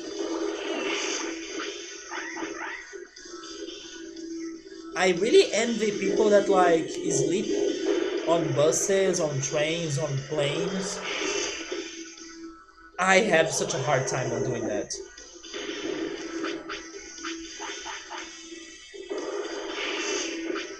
I can rest, but it's not the same as sleeping.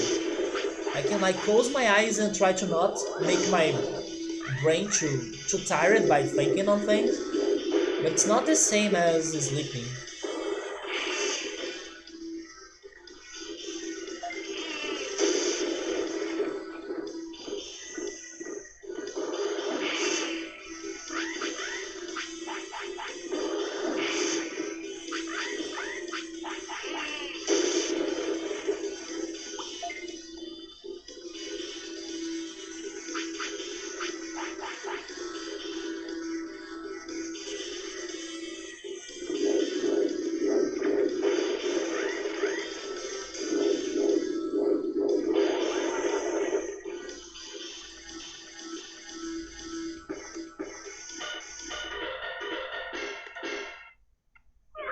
god. I don't know how he can sleep like that. I hope he doesn't get scared when he wakes up.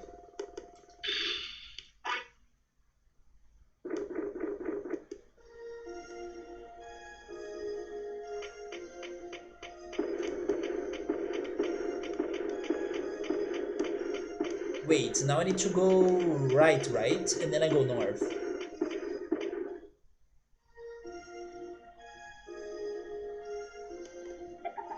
But I think I will stick with the plan of pizza baking. So I will be finishing my stream a little bit sooner than normal. Like in an hour and 40 minutes, I think. So I bake the pizza. But I will still try to finish the missions of the night, which are farming bits in here and getting Mojyamon to Fire City to see what's going to happen about that. And then tomorrow we can probably finish this Bakemon cycle and start the next one. And work for Monochromon, I suppose. Unless Angemon has something new to tell me, because otherwise... Monochromon it is! Or learn new attacks, although I will need another Digimon. Or I can go again for Kunemon, right? Because I still need to find an insectoid Digimon so I can explore Beetleland. But tonight I think I will have a shorter stream. So you want the cards, right? I'll give you the cards. Hagurumon, Toyagumon, and Warumon-zamon.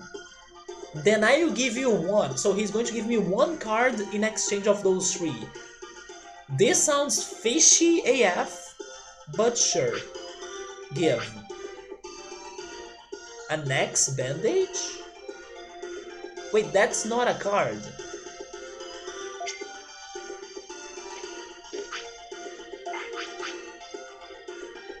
An X bandage? What is that? Is that a Digivolution item?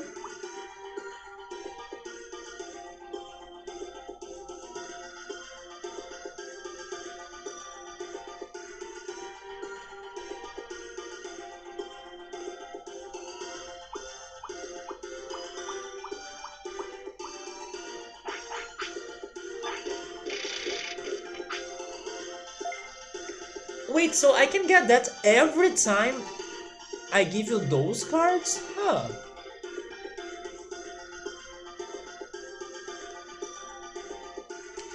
Bonzaimon's dream may not be over, even though it's complicated for us to get all of those three cards, right? But...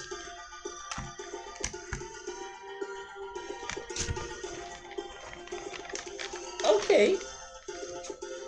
I can now consider beating the game with Bonzaimon. And finally we had a somewhat useful card trading side quest going on, because this was the most useful one so far, the other ones were not important. There we go! So now let's go farm the bits.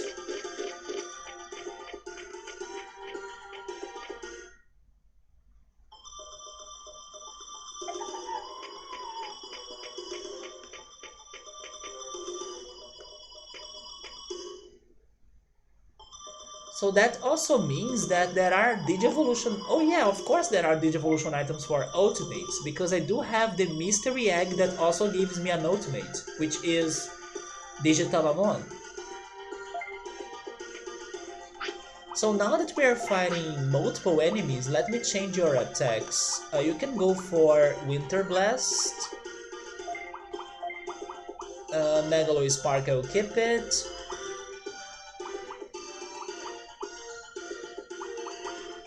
The Hurricane. We can try, although my magic points are going to go... no, never mind, it's too much magic points.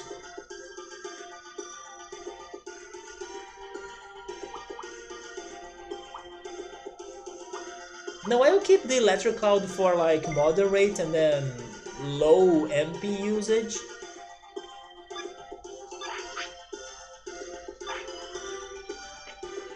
Are you healed? Not really.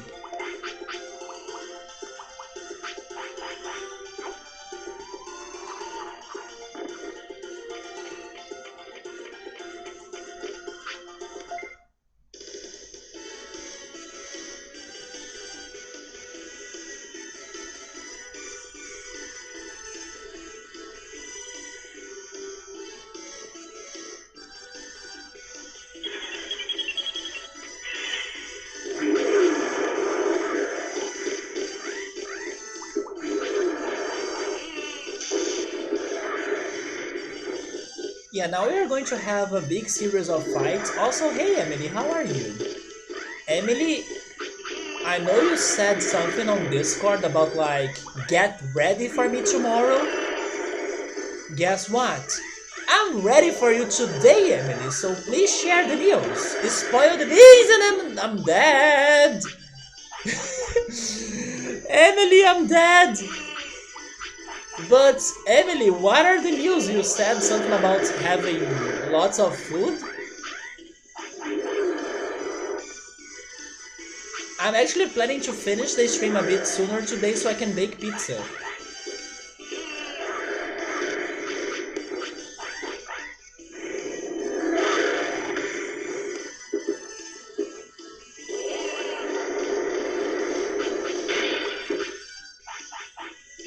I don't know if I'll have a lot or enough magic points for many fights, but I'll try.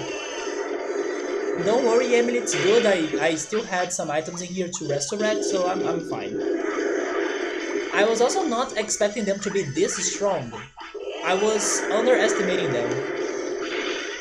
But thank goodness I saw that I died, because I only have 5 seconds to resurrect. Now you can moderate. Or use your finisher. Oh, never mind, there are 2 in there. They camouflage because of the colors on the floor. There are still 2 of them. But yeah, moderate will do it.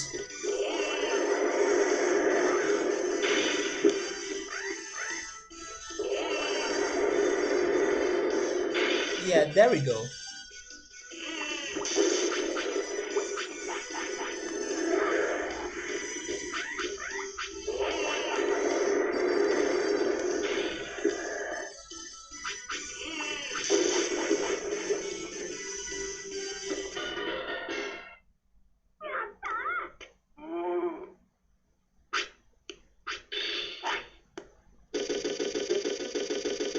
You see, another good reason why we bought the fishing rod.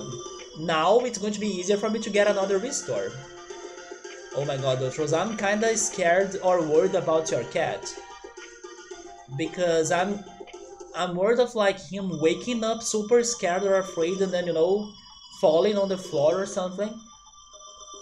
Because of the way he's sleeping.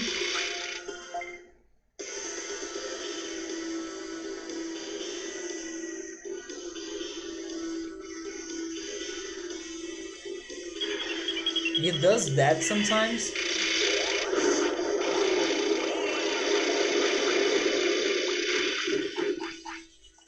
Oh, Halloween! There we go. I will. Let me finish this fight and then I will check the pictures. Which was your stepbrother's birthday. But you got him in good hands. There we go. Place some pillows on the floor so he doesn't fall on the ground. You guys had a small party?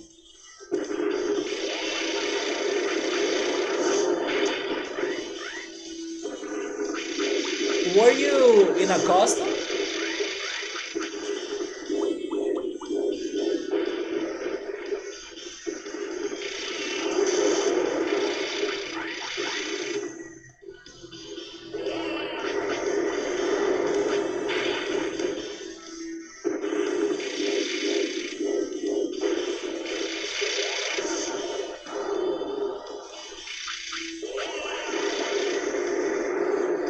Lots of food?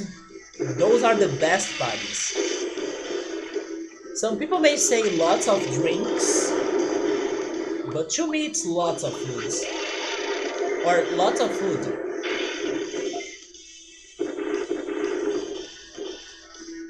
computer? Are you alright? Oh, you were not in a costume? Come on, Emily. Why not?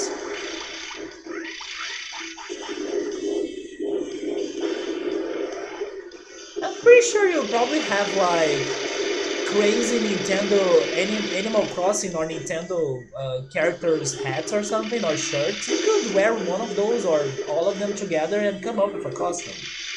As you have those plushies, I can imagine you having some Nintendo related or gaming related, hats or shirts.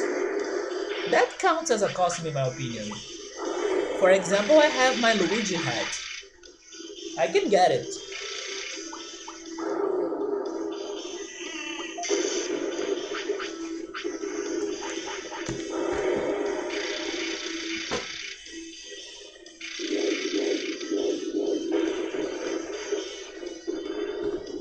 There we go, I'm ready for Halloween.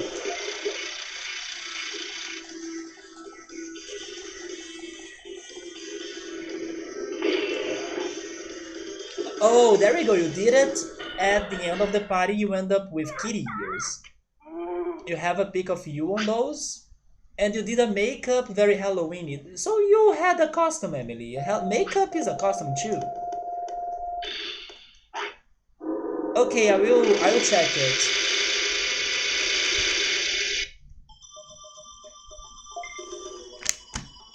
If you were not hungry by now you will be.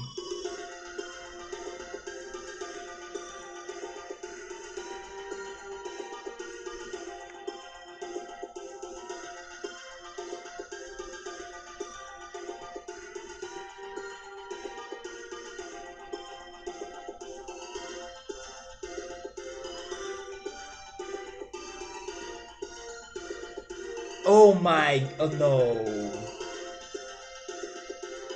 Oh my god.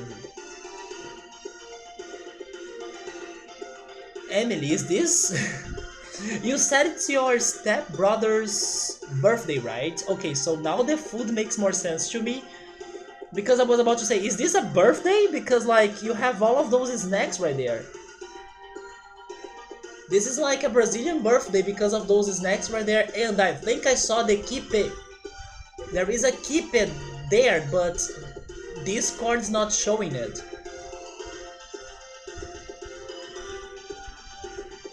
Emily, you have no idea how much I miss eating kipe. Or is that not kipe though?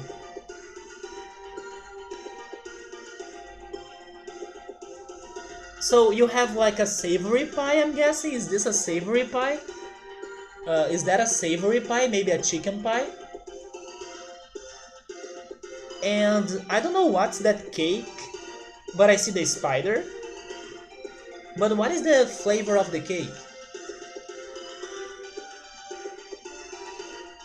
And then I think this is chicken, right? Like fried chicken? Those are sweets that I would guess that are coconut sweets, but I'm not sure. They look like a sweet here in Brazil called quindim, which is coconut and egg, which is very good actually. And then those right there are like nachos, I think. No, I still haven't tried falafel or the kafta. Those are kio? Kio. And then you had the kipes? Oh, that was a taco dip?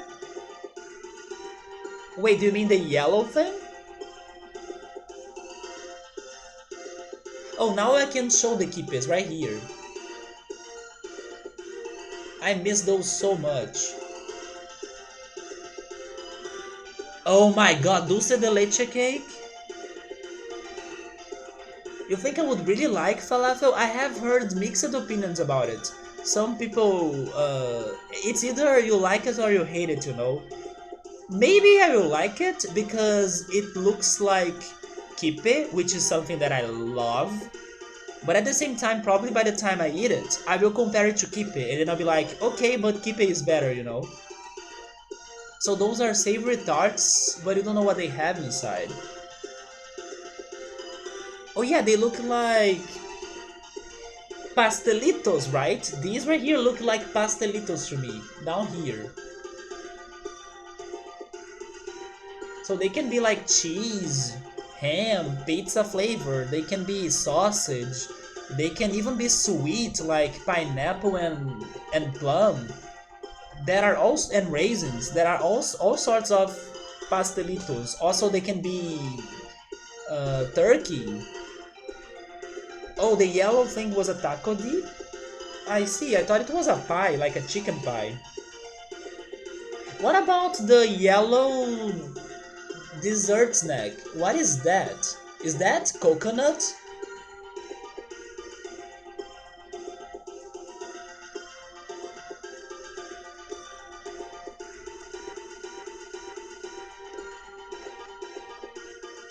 Yeah, the falafel has that weird feeling, right? But I think I would like it, but probably not prefer it over kippe. Kippe is like, dude, if you bring me to a place that has kippe, I will steal the tray full of kippe. And then nobody will see me again because I'll be running away from the place with that. That's my love for kippe. But sadly, they have gotten so expensive here in Brazil for some reason that I kinda do not buy them anymore. Although, the bakery on my neighborhood, they do make kippes. But as I'm not leaving home, and they kinda have it for a somewhat good price, but as I'm not leaving home, I'm not buying it. So, I do miss that too. You know what I should do? I should learn myself how to make it. Although, I would prefer having it fried, unless I get an air fryer. I need to get an air fryer at some point, so I can make my fried kippes more healthy without the danger or like the risk of using hot oil or something. Man, I need to get an air fryer. I will see how that goes for next year, because an air fryer will help me to make kippes or even buy frozen ones, because I believe if I look I can find frozen kippes. Those were the pastelitos, right, Emily? It's very blurry, but it looks like deviled eggs. Deviled eggs, that's how it's called. The sauce for the dipping, the falafel that you do is like yogurt, tahini, olive oil, lemon juice, and cilantro.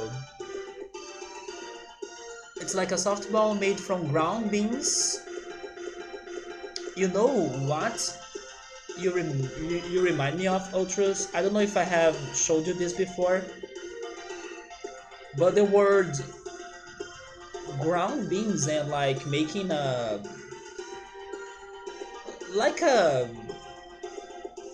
enclosure of beans remind me of this one Brazilian dish that's called acarajé, and it's a shrimp dish. And I like it, but I ordered it without the shrimp. I know the shrimp is like the most important thing about it, but I don't like shrimp. So I ordered it without the shrimp and I miss it, because the enclosure of it is also made of beans. And this is acarajé, by the way. So I miss the taste of that enclosure, it's so good. But I would skip the shrimp. Mo, you have never eaten acarajé, so I don't know if you like shrimp. If you do, then go for the normal recipe. But I like it a lot because of the taste of not only the enclosure, but also it has a yellowish paste that you probably can see on this picture. That yellowish paste is also very delicious. I love it just without the shrimp, but it's really good. So that's how it's spelled right there. Moon typed it, acarajé. It looks similar to falafel. I mean, I'm pretty sure the taste will be different, but the enclosure is also made of beans. I'm pretty sure it's made of beans. And I do recommend you trying it. It's a very localized dish. Like, it's a very specific Brazilian dish. So it's even a little bit hard for you to find it in here. But it's really good. My mother loves it, but sadly she doesn't buy that much because it's fried, so it's kind of fatty. So she tries to avoid it, but she loves it. Let me go back a little bit more on the chat, and I also need to check Emily's other pictures, right? Oh my god, Emily, is that an Oreo cake? Emily, invite me to those parties. What are you waiting for?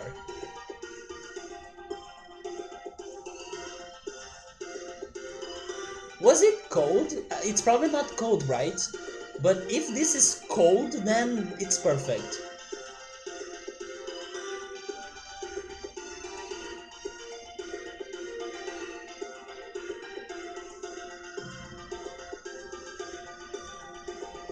Wait, is that?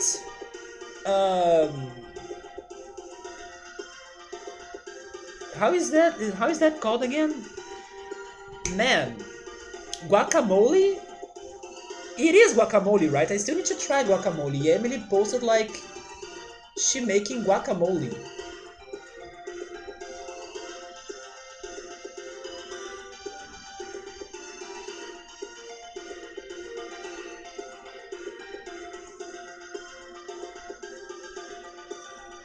And yeah, the guacamole is the last dish, right?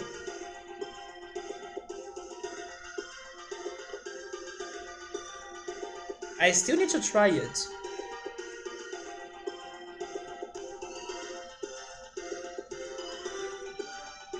Alright, so let me check the other pictures on the chat in here.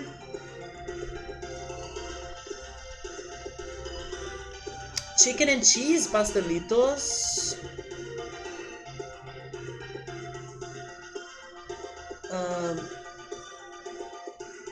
If I have ever had deviled eggs, let me Google that. And I will show you the dish that I was thinking, which was called quindim, and it's made of coconut and eggs. Deviled eggs.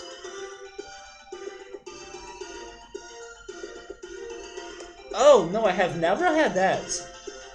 I'm not sure how I feel about it though. But it's like boiled eggs with something?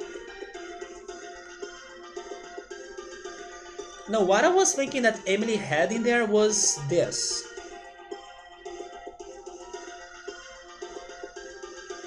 And man, I love it. It's a coconut and eggs dessert, right? It's so good. That's what I thought Emily had in there. You can also make like a huge one like this. And I wish I had it right in front of me. It's so good. It's not healthy at all, and it's super sweet, but it's good. Yeah, that right there is called quindim, but I guess it's not that, right? As I said, it's coconut, so you can see the coconut when you bite it.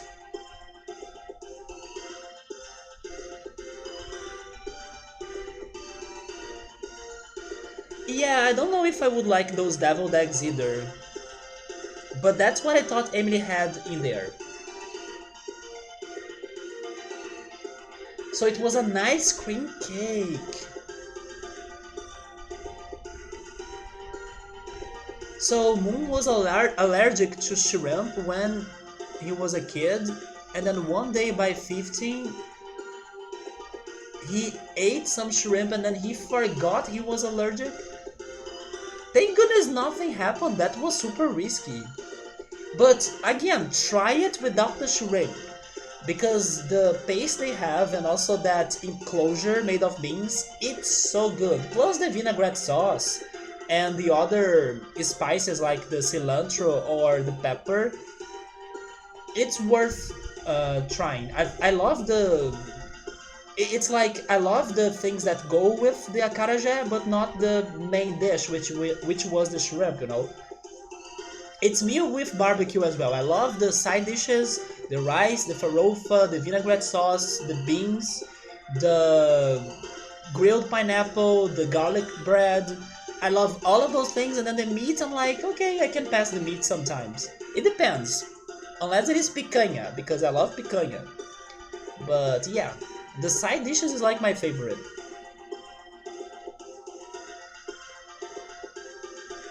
Okay, let me check the bacon deviled eggs.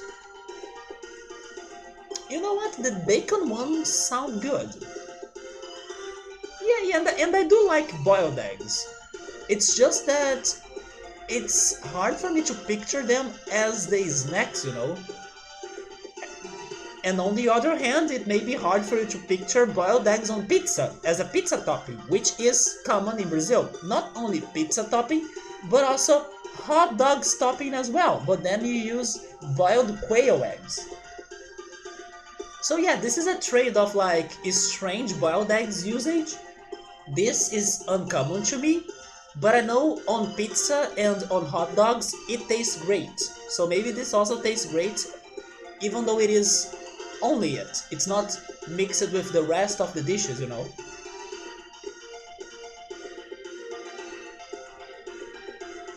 Oh no, Emily! Emily typed everything and then Twitch crashed. But I think we could get most of those dishes correct by now. So deviled eggs you hard boil, then you remove the solid yolk, then you blend the yolks with mayo and Dijon, then maybe paprika. And then you pipe that back into the egg where the yolk was. Emily made the guacamole for the party. Everyone complimented it. Oliver is getting back to normal. I see Boone forgot that he was allergic. And then after he ate it, he remembered that he was allergic. But thank goodness you did not get an allergic reaction. Yeah, probably those allergic boils that your body or your skin would get, they are probably very itchy as well, right? But thank goodness you survived that situation.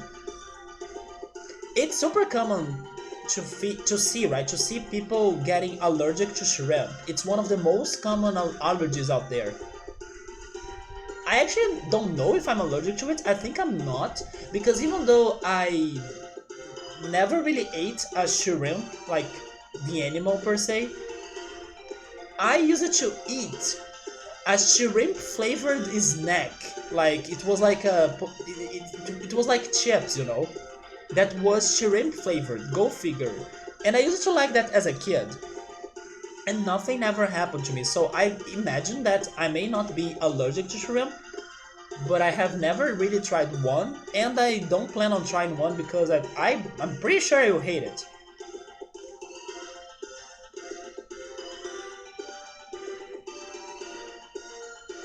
Everything from the top we have kippe. Kippe is all you need. You don't need anything else besides kippe. If you have never had kippe, I don't know what you're doing with your life, to be honest. Go after kippe, change your life. You will thank me and Emily for bringing this topic in discussion right now, or up to discussion right now. Kippe is life. And I do like to eat kippe with ketchup, fun fact. Finger sandwiches with bacon and jalapenos, then the pastelitos and chicken croquettes, and then the savory tarts and the taco dip, and then some chicken cordon bleu. Pineapple on pizza, I love it. It's not a flavor that I buy, or a topping that I buy that often, or at all actually, but if it's there, I love it.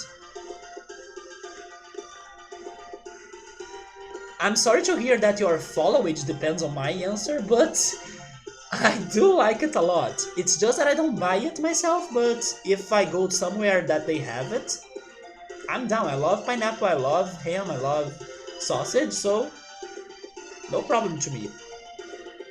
You could eat like 2 boiled eggs, but you can have maybe 500 deviled eggs. Yeah, I like boiled eggs too, but I have never seen them season like that. Gabriel is said of people that are allergic to chocolate. Shellfish reactions happen with their airway closing up. Oh yeah, right, they can't breathe. Wait, do you like pineapple on pizza too? There we go. Do you also like raisins on everything? Because I do, and I miss my panettone. Where is my panettone? Christmas? Christmas is next door, and then I'm like, panettone, where are you? When? When am I having my panettone eating stream in here? Not yet, it seems. We're going to make some coconut shrimp. Interesting. I don't think that sounds familiar to me. Your stepbrother's cousin makes all of that food, so high props for him. Or for her. Oh, her. She has a small business. But Emily, you had Kippy on that party. Like I just said, you don't need anything else to be happy, so great choice on the toppings or on the snacks. You know what? One of these days, I will buy myself like 100 kippes and I won't care about anything else. That's what I'm going to do one of these days.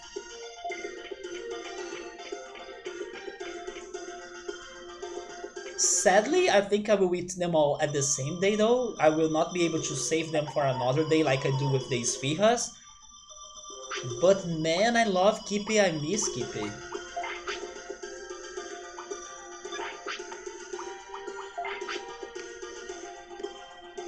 Okay, let's go for this fight.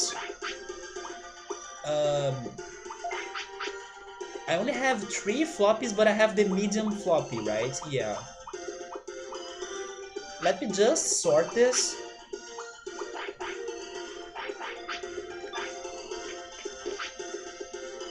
I actually didn't... Emily, are you not... Are you crazy? Emily telling me that was just like the friend that traveled to the Northeast region in here. And then I was like, you are in the Northeast region, so please drink like 100 liters of kaja juice. Or like find kaja ice cream as well. Or eat like green beans like there is no tomorrow for me. And then my friend was like, oh, but they don't have that in my hotel. Where do I go to sue that hotel for not having green beans and kaja in there? That place needs to go down immediately. Because if I'm in the Northeast region, what I want to have in there, the experience of my life, is eating the best things they have to offer. Come on! No, if you go to the Northeast region, you gotta have kaja, kaju as well, which is cashew, and freaking green beans that are so good in there. And tapioca too, but not the tapioca you may expect to find in, I don't know, in the US, in Canada. Not the tapioca pudding or the bubble tea. I'm talking about the tapioca looking taco, right? That's the good one. But dude, like, Emily, come on, next time don't miss the chance. I'm here like praying for a day that I can have kippe. Send me the kippe. If you haven't eaten it, send me the kippe. Like, come on, stepbrother, pack those to Brazil. Here it goes. Damn. Now you made me even want to get the 100 kippes box even more. So I can show you like, here Emily, this is how you do it. This is how you do it, you know? Damn. I have had one bite of one. Emily, next Halloween, don't disappoint me. Attack them until there is nothing left. You watch the recipe on Kippe, dude.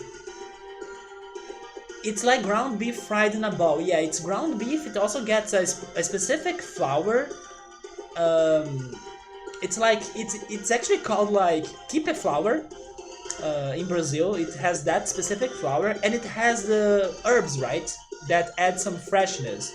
And there are some recipes that also increase, or not increase, that add. There are some recipes that add cheese. I can show you a picture. It's like a creamy cheese, but not necessarily cream cheese.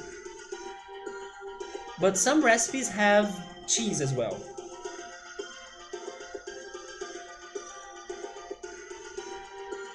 And it's so good.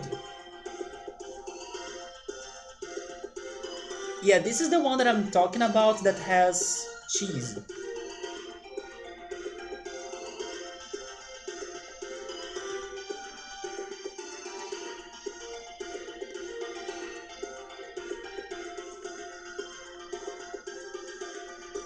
I can eat those forever. It's totally my favorite meat dish. And you may know that I'm not a big meat fan, but this is what's not going to allow me to become a vegetarian. I cannot stop loving that. You have had the cheesy ones too, Emily? They are also really great. I love both.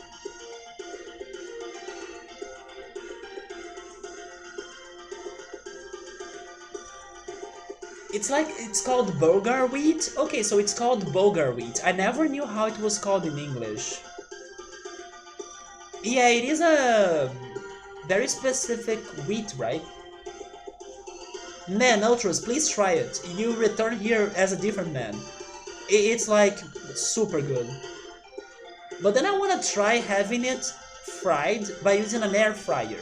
And I'm hoping it's going to keep the crunchiness, or at least the taste, because then it would be healthier than just frying it by using real oil, you know.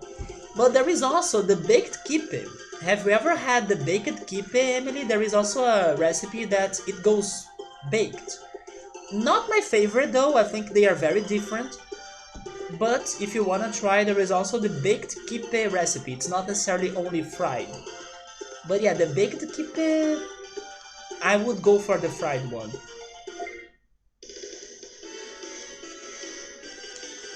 You don't know how I reacted? Maybe it's better that way, Emily. Maybe it's better that way.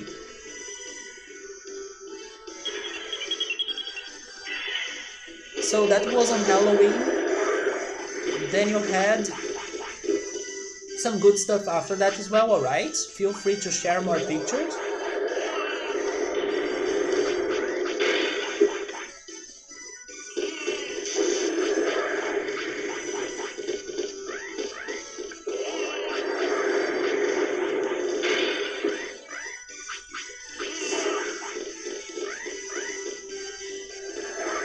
Yeah, after this one fight, we'll need to go back to File City again. I mean, I will go to Freezeland and then back to File City so I can buy more MP floppies to return here and then have more fights.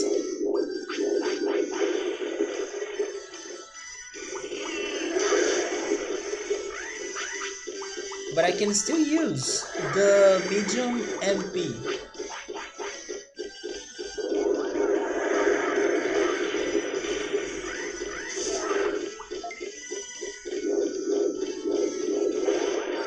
So your friends... Wait, my friend's dad? Wait, your dad's friend, maybe? Your dad's friend had a Portuguese restaurant and they made delicious shrimp croquettes and chicken croquettes. If there were ham croquettes, I would be down. Or cheese. But shrimp and chicken? I pass.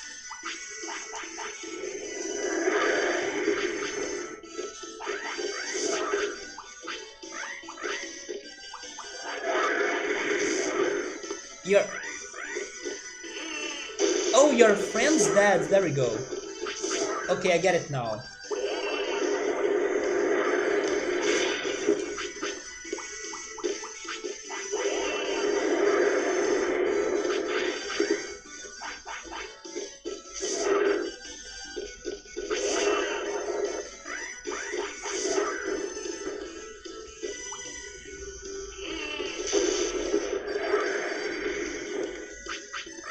I'm even running out of recoveries.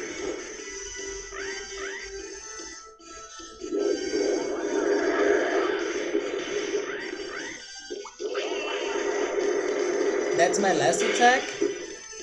Now we need to kill them by using the finishers, or if they kill themselves.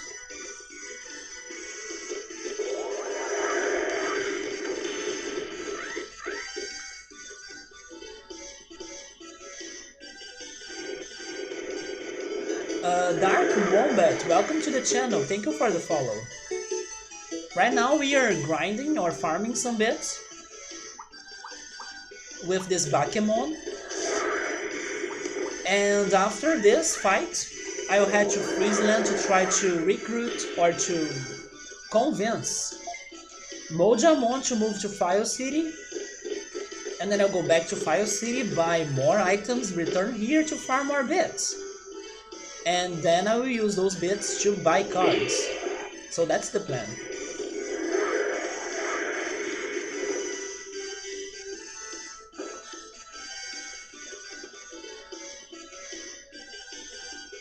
Okay, now I gotta wait for my next finisher because I don't have floppies. This may take a while, but let me see if Emily is sending me more pictures.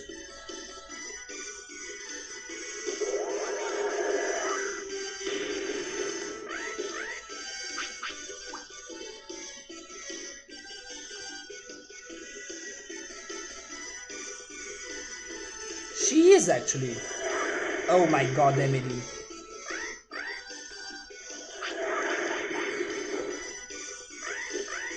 Okay, so we had the aftermath of those snacks right there for Halloween.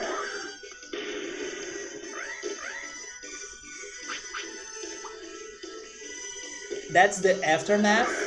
Look at those keepers right there. I don't know how they were not eaten because they wouldn't last 5 seconds in my hands.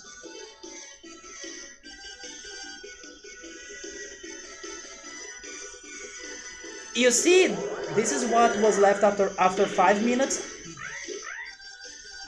Give it more 5 minutes and put myself in that room and then they wouldn't be there anymore. And then Emily is showing me a cheesecake.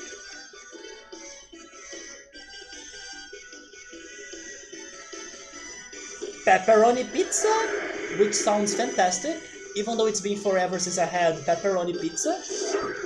Because I normally... First I stopped buying pizza, I have been baking my pizzas, and I bake sausage pizzas. So I do miss pepperoni. Oh man, this is going to take a while. But yeah, pepperoni pizza. And a croissant, right? Yeah, it's a croissant that has cheese and I think turkey?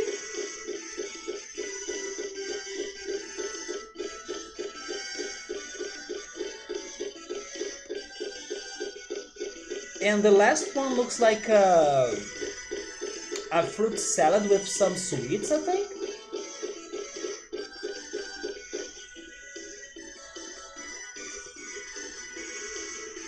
What is that right there? Is that some cereal? And some cinnamon? It looks like cinnamon.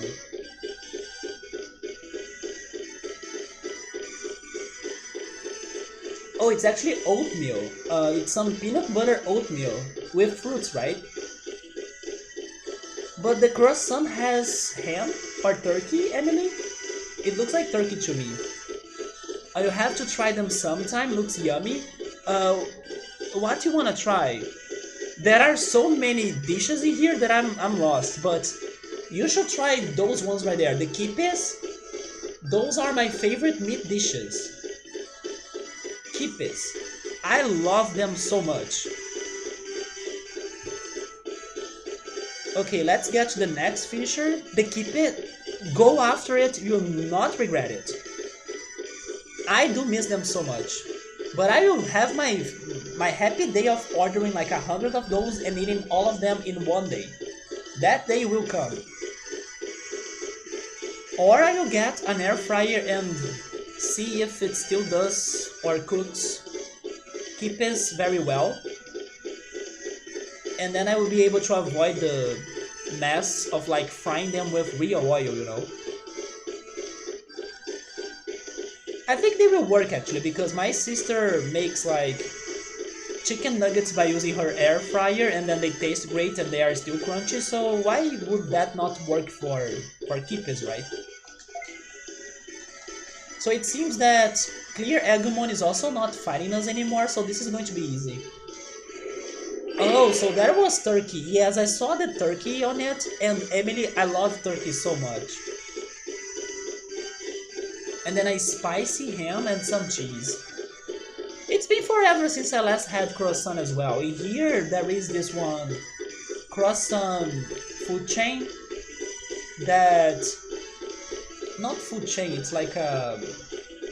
It's not a fast food, but you know, it's like a big company of croissant that they have all sorts of croissant. They have Nutella and chocolate croissant, dulce de leche croissant, they have M&M's croissant, strawberry and cream, they have like chicken croissant, they have the one that I love, which is cinnamon apple croissant as well. They have even broccoli croissant that a lot of people like, even though it's like a unique filling. They have meat croissant, they have the one that I also really love, which is cheese, ham, oregano, and onion, and tomato croissant, which is like a pizza croissant. They also have corn and bacon, and they have pepperoni and sausage as well. So it's so good. But sadly, they are only real, because if they were in my city too, I would probably be ordering, but they are only real, so I cannot order their croissants. And then you made some brownies this weekend. Ultras, they are fantastic, man. I will show you some pictures.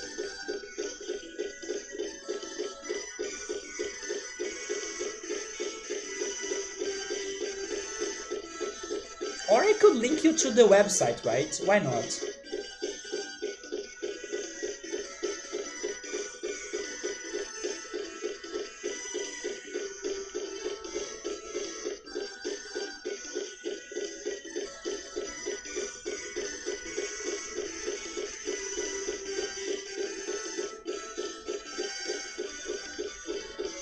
Oh, let me do this finisher.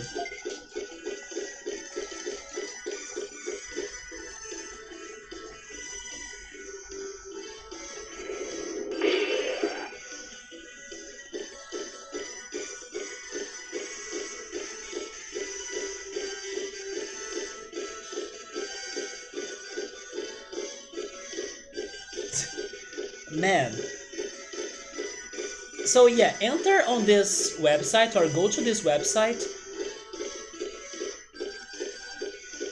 It's croassonho.com.br. I hope you can read it. Can you read it? And then you can check their menu. I will type it on the chat, it's easier.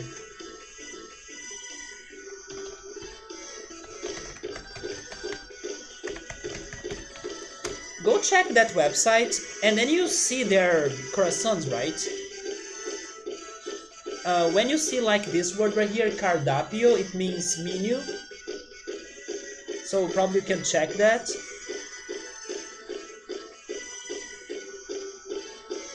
Yeah, here we are. Wait, why is it so complicated actually? There we go. They have chicken stroganoff croissant.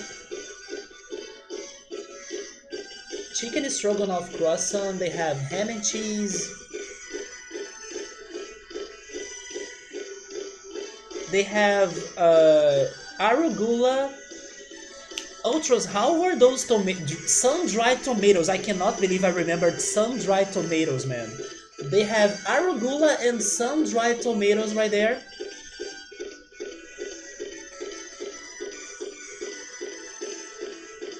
They have 5 cheese and meat. They have barbecue right here.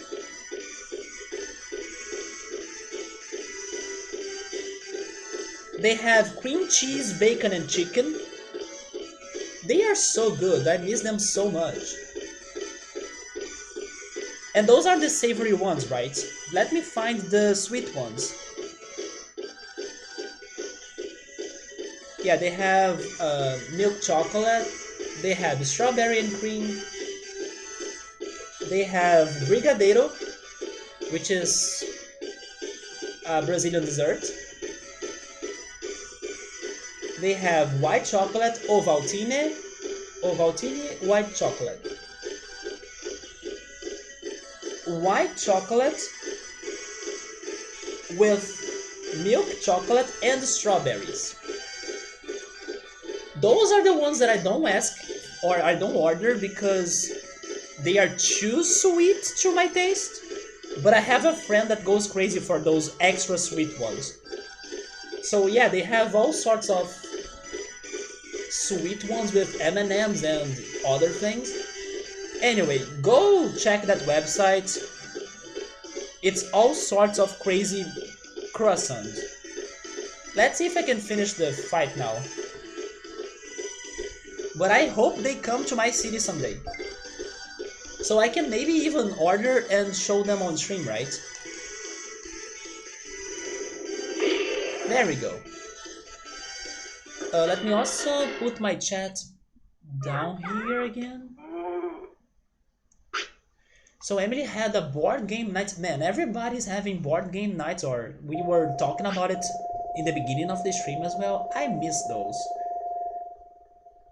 You guys don't have those many croissants, right? You also don't have those many pizzas or pizza toppings as we have in here, or even hot dog toppings too, right?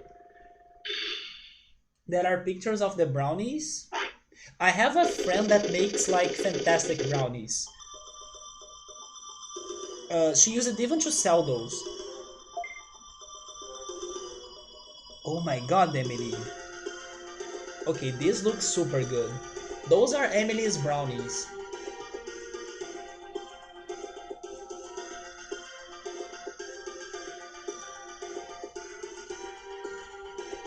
Yeah, Emily, you did have a fantastic Halloween, haven't you?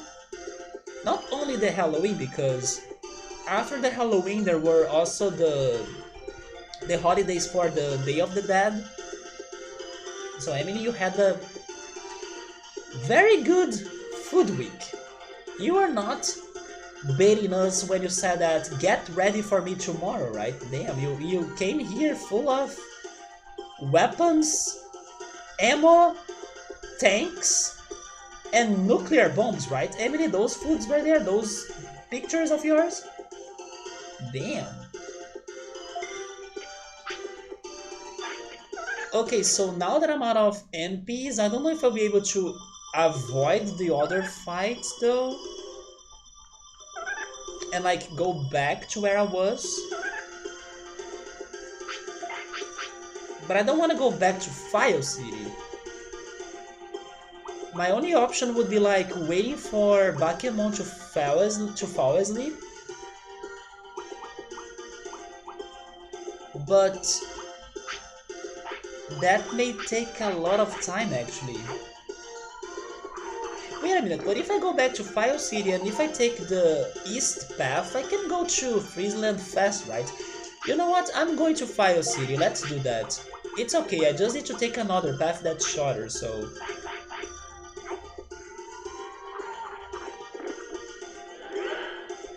So I have been showing pictures of food. Wait, you haven't eaten anything for the last 30 plus hours, man? Also, what's going on? Are you sick? Eat something, man. It's not healthy for you to really not eat anything. How is that called? It's called to fast, right? It's not healthy for you to fast for that long. Emily came to destroy and conquer. Yeah, Emily, you really came with like all of your most dangerous dishes. Even the kippy, Emily, that was dirty. Coming here with kippy, knowing that it's one of the things I love the most in life. That was dirty play.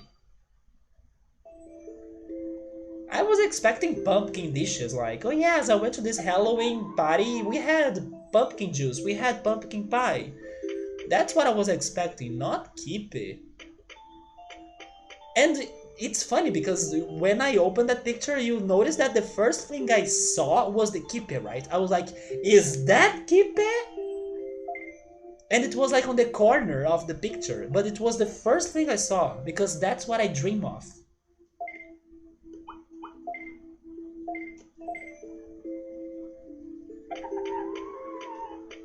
So hopefully we were able to farm some bits that will allow me to get my items again, like the MP floppies, the recoveries. I will return there, but I will first go to Freezeland now.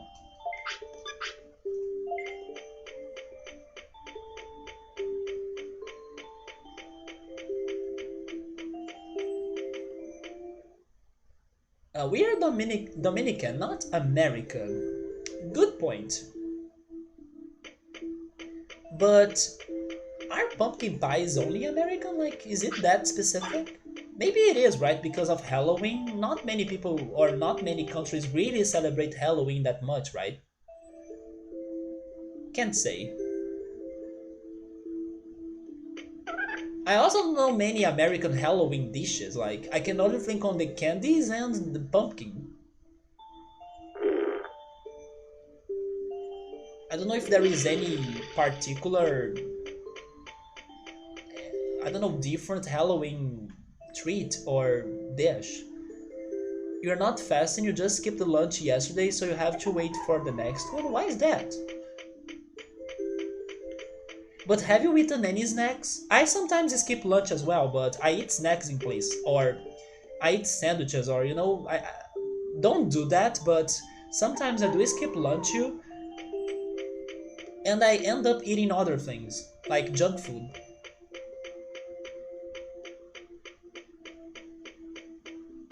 But then, from what you said, it sounded like you haven't eaten anything, not even snacks, not even sandwiches, not even, I don't know, drinking milk. Because sometimes I drink milk to like make my belly full and satiated until I wait for longer so I can eat something better. I used to do that when I used to study at school because I woke up, I took a shower, got ready for going to school, and then as I didn't have a lot of time to have like a whole breakfast, I drank like chocolate milk and then bye. I went to school, and then for lunch, like during midday, I used to really we eat something. But I was there with only a glass of milk or chocolate milk for the whole morning. So usually eat bread or toast if you skip, but there is nothing available today. So now are you waiting for the places to reopen or something? Let me get 20, not 20, let's get 40. Let's double it. 40 more recoveries. I'll get, you know what? I'm getting the MP floppies. It's more important. Let's get 30. Then I will buy another autopilot. Never mind, I still have the autopilot, right? But I'll buy meat.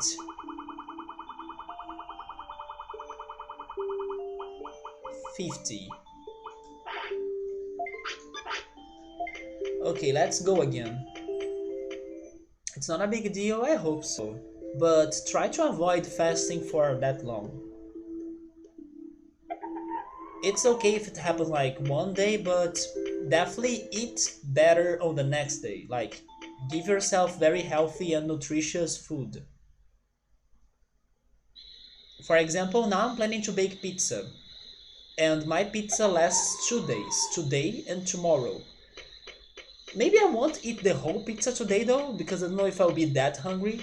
Surprisingly, I'm not hungry yet. I'm just a little bit, but not really crazy hungry. Even though I had spaghetti for lunch. But like on Monday, be sure that I'm eating healthy food. If I don't cook it myself, I will order it. But yeah, you gotta alternate between junk food and good food, you know?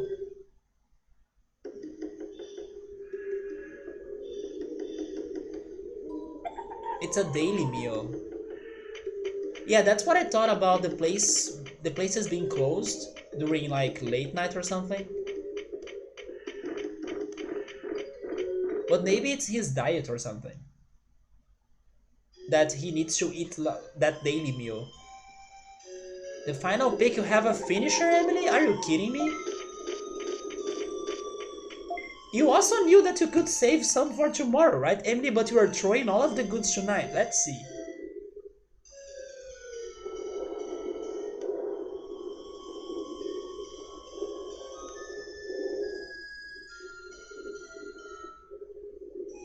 Wait, what? Wait, is that fondue? Well, I see the popcorn, which by the way, I should make some popcorn because it's been a while. Last weekend I was craving it and I still haven't done it. And is that fondue? What is that? It, I think it's like a fondue, right? With marshmallows, like a chocolate and marshmallows fondue. So you dip the popcorn on it and then you eat it as sweet. And Emily, you have the Christmas decoration set already?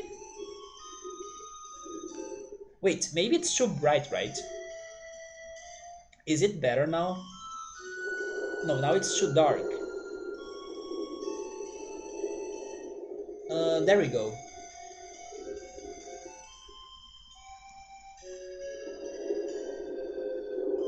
This is what you had when you heard about the election news. Is it finally over?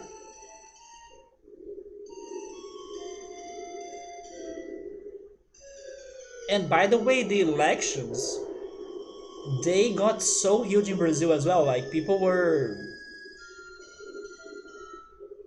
Oh, finally!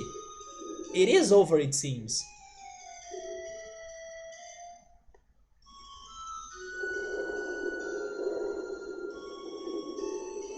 But... yeah, the elections were huge in here. Oh, that was hot chocolate? Okay, I was thinking it was like fondue, I don't know. Hot chocolate with marshmallows. But, and the freezer assault, the midnight attack, the Urna, I almost said the Urna Awards, the Urna riots, you know, late night snack. Your stepmom and her sister literally decorated for Christmas already during the Halloween party. And so this is Christmas, right, Emily? You were not kidding when you said that Happy Halloween and then on the next day Happy Christmas. You are not joking.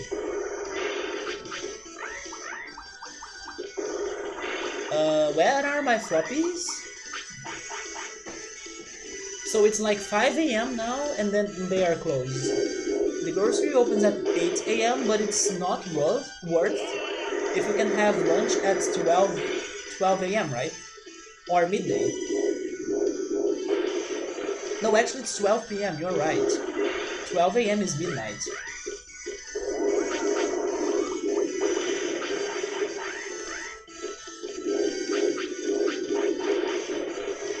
It is Christmas, you are not wrong. But I normally drink cold chocolate. When I was saying that before going to school, I used to drink chocolate milk, cold chocolate milk.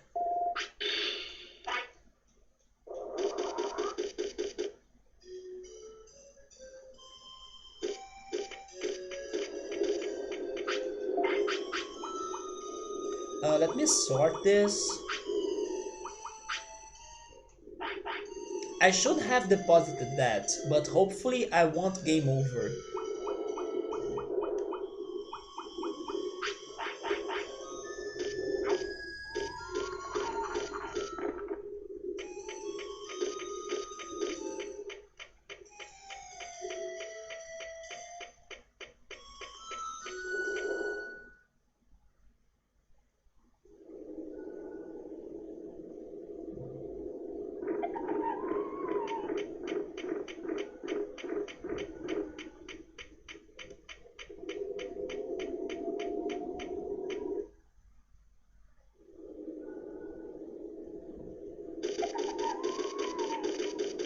Wait, that was my bad.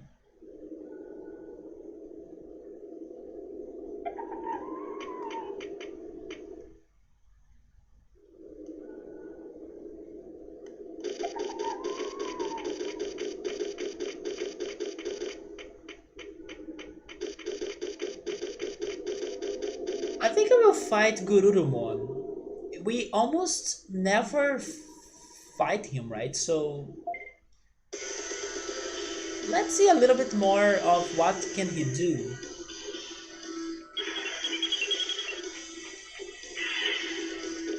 Do you have earth attacks?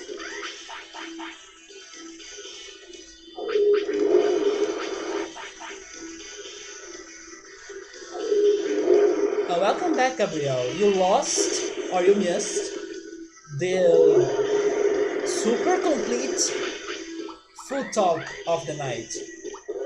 No, we are not working for Monochromon. We just happen to be here. I'm heading to Freezeland.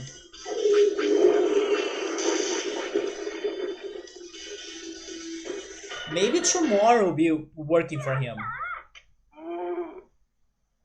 But today I will try getting Mojyamon to Factorial City. And I will be farming bits as well.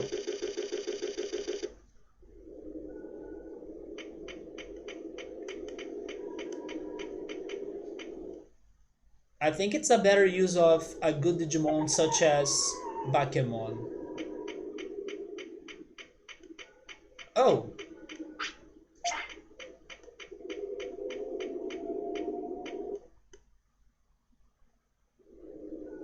Oh, by the way, I heard about these news, but I haven't checked them myself. So I wonder if any of you have checked it yourself. It seems that there was a new trailer for Tales of Arise, but I just heard the news. I was like not checking it. Have somebody checked it? But I heard good things about it. But I still haven't watched it.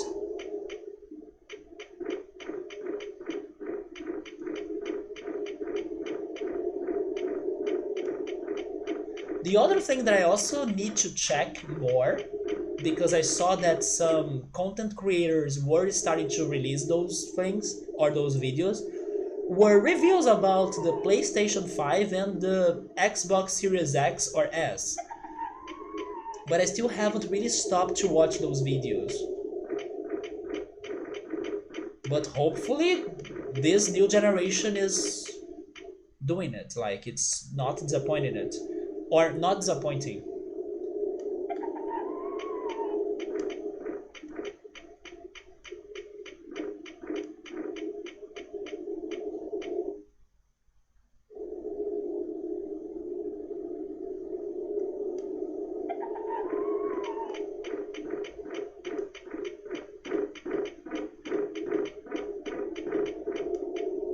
I really feel bad for Bakemon coming here just like wearing a blanket.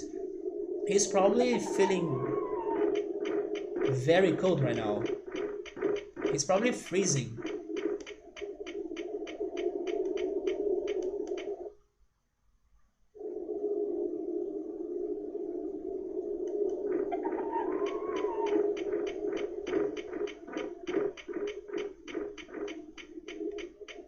So I need to go for this Mojyamon. I need to go for all of them, right? But before recruiting him, I will get the items I want. Because I don't know if I will be able to get the items I want after doing that. So give me the Digimushroom. What part of him that feels cold though? I mean, all of him.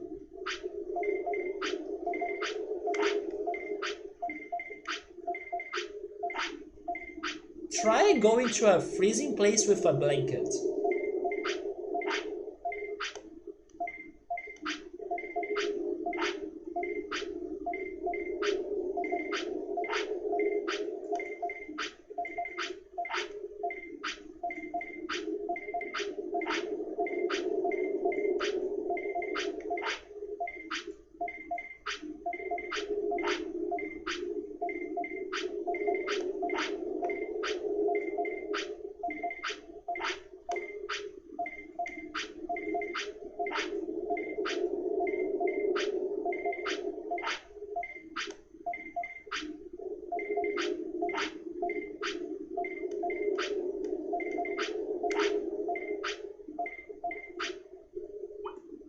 Okay, now I'll get the super carrot, which will be his last item.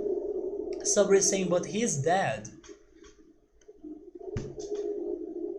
And dead have feelings too. So now this Mojyamon is complete. Let's go to the next one. Before that, give me another medium recovery.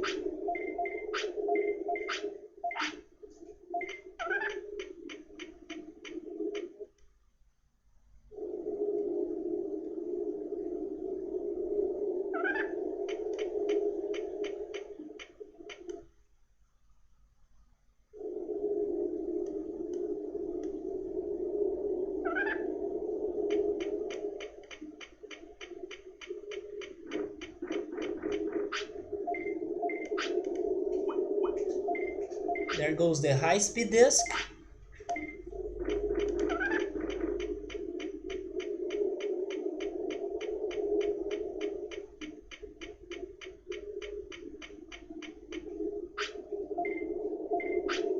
There goes the omnipotent. Wait. I said it wrong again. Omnipotent. There we go. There goes the omnipotent. And the anchovy. I've decided I'm going to the city. We work together, alright? There he goes. Is it only this one? Hopefully it is only this one. So that means that I can still do the tradings with the other ones.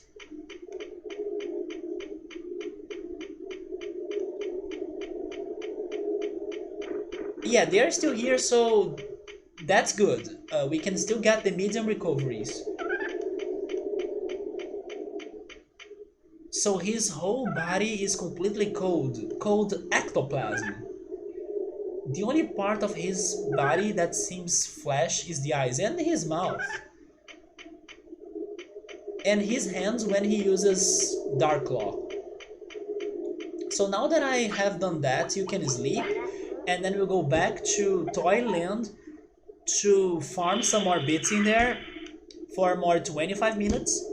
And then after that, I will go back to Factorial City, try to find Mojyamon and Metalmamemon, and then I will call it. So let's go farm some more bits.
now this is funny that the hardest rookie Digimon to learn how to get now has been the one that's been getting me or giving me the best and easiest results. Like, now I know it's easy for me to get Kunemon, and Kunemon has been giving like OP Digimon, like Bakemon.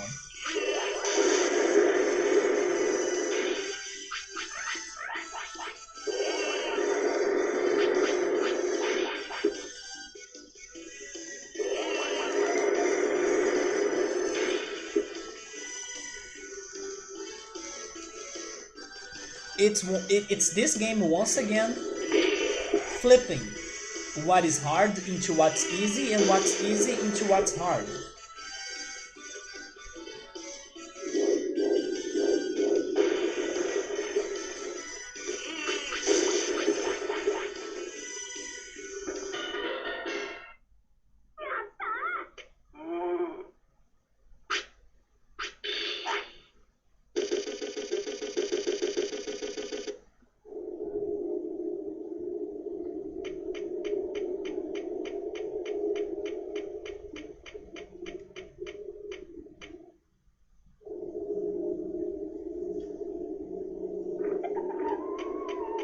And oh yes, I forgot.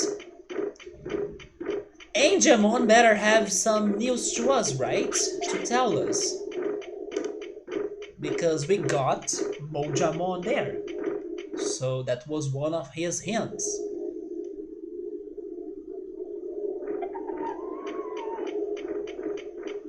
Nanimon, are you here? I also should try finding a Nanimon. Nobody's here. We really made this land deserted after Penguinmon and Freezeland moved to Fire City. Nobody wants to live in Freezeland anymore. Not even Mojyamon. Mojyamon moved today, right?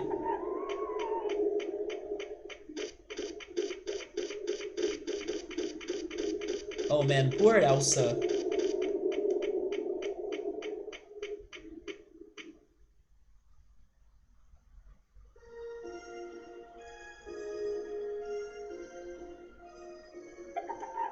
Oh no, they are waiting for us.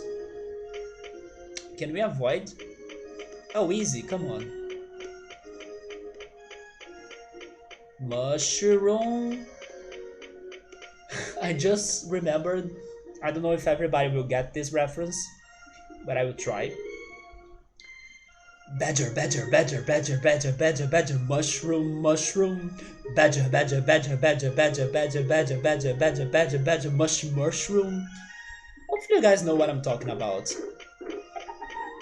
Even if that was not the best impression of it. And then, snake, snake, snake, snake. Oh, it's a snake. Badger, badger, badger, badger, badger, badger, badger. And I miss those good old times and good old Flash animated songs, right? He's asking for food. Do you know that? You probably know that, right? It's such a classic. The other one that I also remember, but then this one nobody will know, it's like... wait, how is it again? Oh my, it's tell me... No, I'm not remembering it anymore. Yes, I will not say it. A bit late, but... Wait, what is the exclamation mark? Did I miss something? Man, how is it just to be one of my favorites? Like, tell me how it... Tell me what you see? Maybe it is like that. Tell me what you see, the marvelous breadfish swimming in the ocean waters. And then I forgot the rest. But yeah, the breadfish one, I also love that song.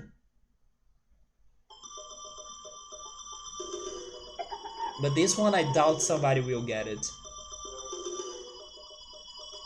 As always, I cannot remember lyrics.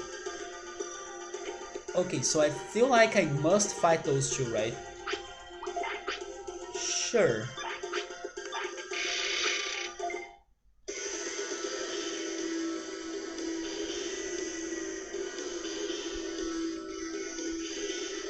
You know what would be awesome?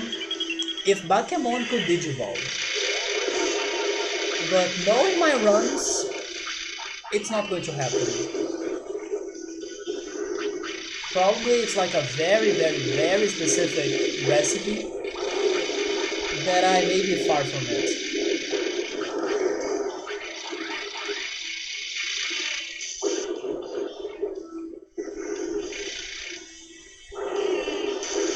But I wouldn't mind if he could become Vademon though, because then Vademon would give me some mech attacks.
So after we finish this dungeon, I think that those doors, they don't have the traps anymore.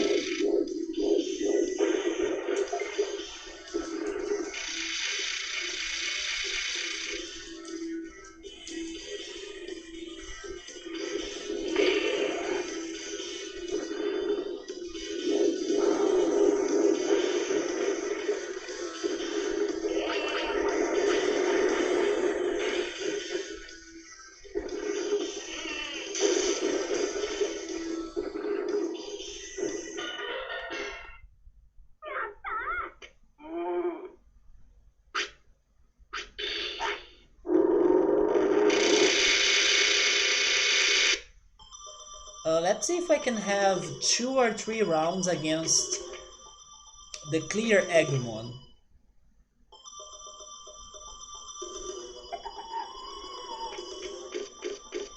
You know what, since I'm here, not that I expect this to be different, but who knows?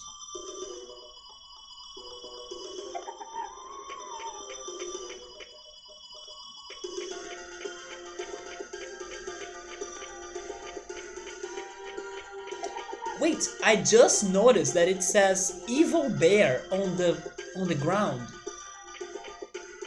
I think I haven't noticed that before. Evil Bear. Wait, you don't like popcorn, Gabrielle? What the heck? So I like popcorn, but when I add salt to it, which is something that popcorn kinda needs, not necessarily, especially if it is like a sweet popcorn, but I normally go for the savory one. I could eat it just by adding margarine or butter, depending on how I cook it. But I normally use margarine. And then it doesn't need salt per se if you add a lot of margarine on it to give it taste. But yeah, when I add salt, normally I add salt, I don't feel very well after that, or after I eat it. I don't know, I think it messes up a little bit with my blood pressure. It's not that I will be feeling sick, but I feel a little bit uneasy or uncomfortable. And also I feel very thirsty. So I do like to eat popcorn, but I don't eat it that much, especially because of that. Like it has a side effect on me, mostly thanks to the salt.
And it's so many bits.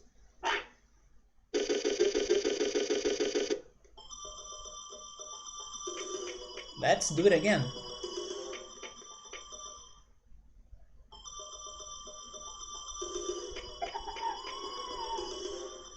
I don't think that from now on, this will become something common for us to be doing because lots of our remaining things to do in this game are around spending money, I would say, or buying cards.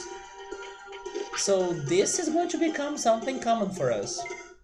As our fights are kinda over, especially now that we fought Metalmamemon, not Metalgreymon.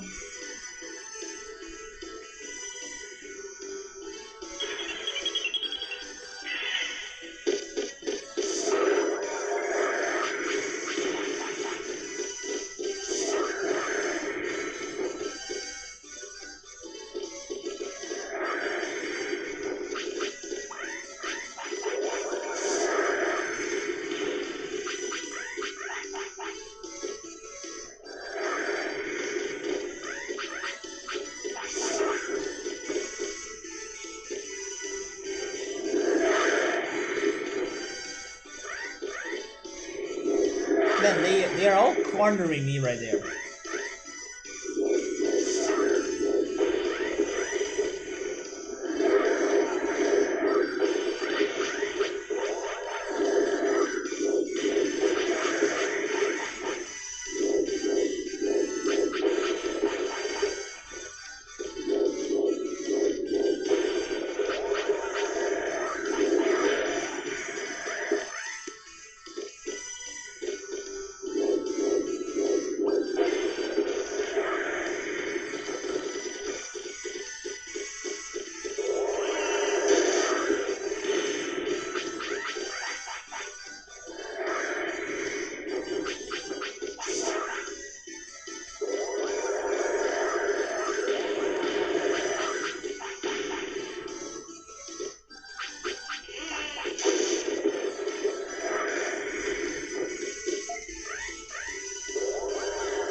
to moderate so I can still have another fight.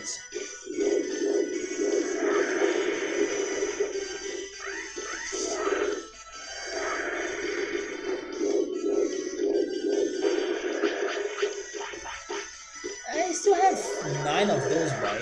Maybe I'll be alright.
Because of 10 HP, come on. There we go. Okay, so I'll have a final fight, and then we head back to Fire City.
There we go. You do deserve to eat. Uh, wait, I don't have the sirloins? Oh yeah, because I sold a lot of them to get the cards, right?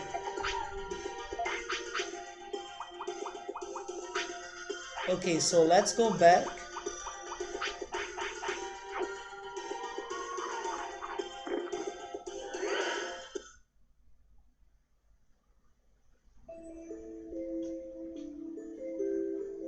So now we gotta find Mojyamon and Metalmamemon. Mojyamon is probably in the shop, right?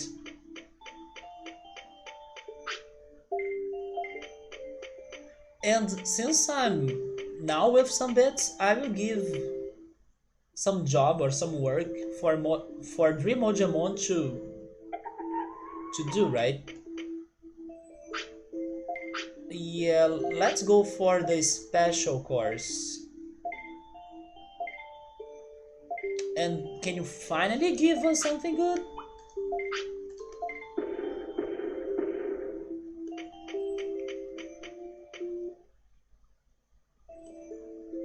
I will leave the item buying for tomorrow as we plan on what we are going to do tomorrow. Maybe we'll be also farming more bits and getting more cards. But right now I just want to find the Digimon we got to this city, right? I will just pick up to... Oh, you know what? Maybe not, because what if I start talking to him and then he summons a sudden like uh, fight, and then he starts another mini boss, and I don't have the floppies. So you know what? I will buy the floppies in case after talking to Digimon a fight starts to happen, just to be safe.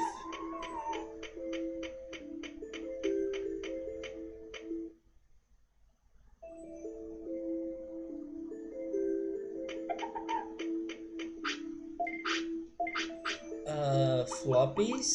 Wait. Give us 40. I also need recoveries.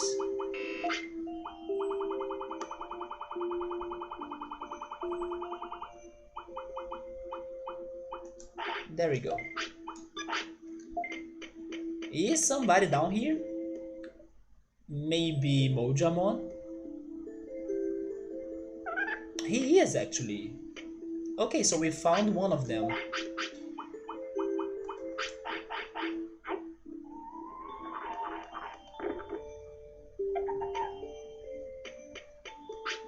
Alright, Ern, thanks for coming. Since you are here, why don't you buy something? A rest pillow? And a health shoe? What?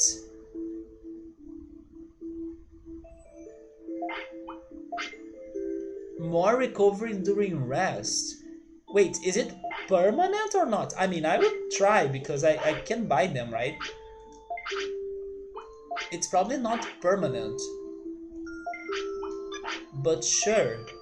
You know what? Give me two.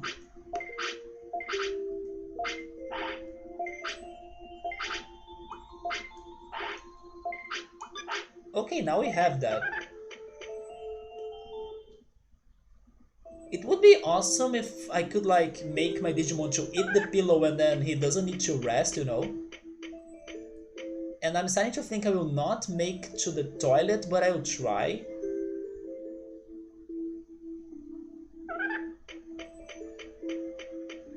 Okay, never mind, we'll make to the toilet.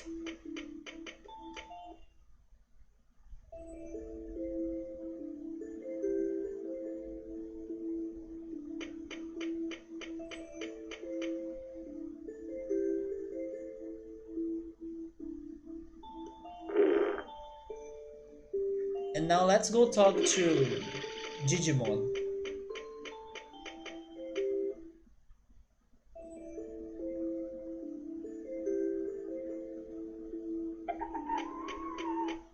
And Angemon as well, right? You know what? You first. Okay. Yeah, we are probably checking that tomorrow. What those do, you forgot? One is for recovering magic points and HP as I walk, and the other one makes the sleeping process faster. But I still need to sleep, it seems.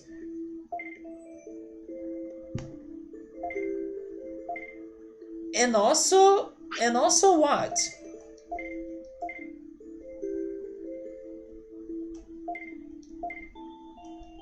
I guess he won't tell me anything else before I finish Monochromon's side quest. Yeah, he really wants me to finish that.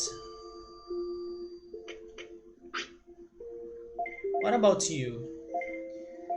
Mojyamon came here talking about opening an everything shop. I mean, it only sells shoes and pillows. Something is different about it though. Have we gotten to 85 of prosperity? We did. So 15 more to come. So let's see. Mojyamon added 2 points to that. So if it goes like that, it means that we may be missing um, something close to like 7 or 8 Digimon, right? One is Monochromon. But then I don't know about the others, but I would say something close to 6 or 7, or actually 7 or 8 Digimon left to move to this place.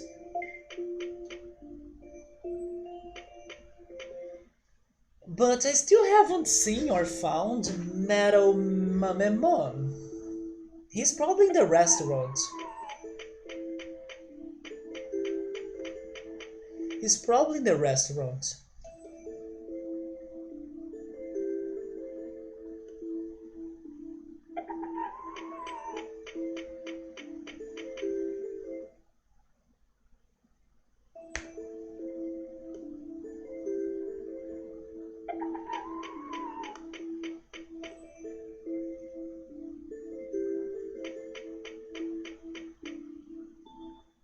Here's my question. Can I find Metalmamemon somewhere in the city? Maybe not necessarily now, but is he findable?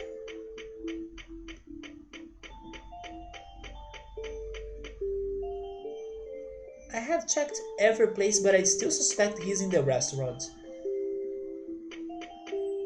But not this time, I guess. He is findable, huh? Yes, I'll keep on investigating the restaurant.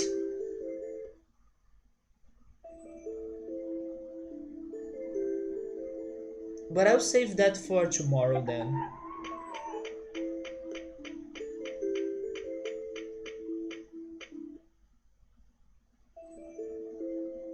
Okay, so this stream was super crazy how it went, like things went by super fast. But we are getting there. We are little by little completing the side quests, buying more cards, farming the bits, getting the techs, although today we didn't get any because Bakemon had them all. But the game is kinda going easier, so it helps us to go also faster. Even though these last side quests are somewhat hard to crack them or to understand what the heck is going on. I'm hoping for Angemon's help after we are done with Monochromon shop. And yeah, little by little we are finally getting there. So tomorrow we'll see what else we can do with this Bakemon. Probably we'll be farming more bits, buying more cards. And once he passes away, we go for Monochromon, I think. Because there isn't anything else I could do, is there? I still need to test the new rod I bought, right? The Great Rod, I need to see how it goes. But I will save that for tomorrow, as right now I will try to bake pizza. So thank you so much everybody for coming, for stopping by. Have a great night, get some good rest, and I hope to see you tomorrow. And yeah, I see you then. Good night.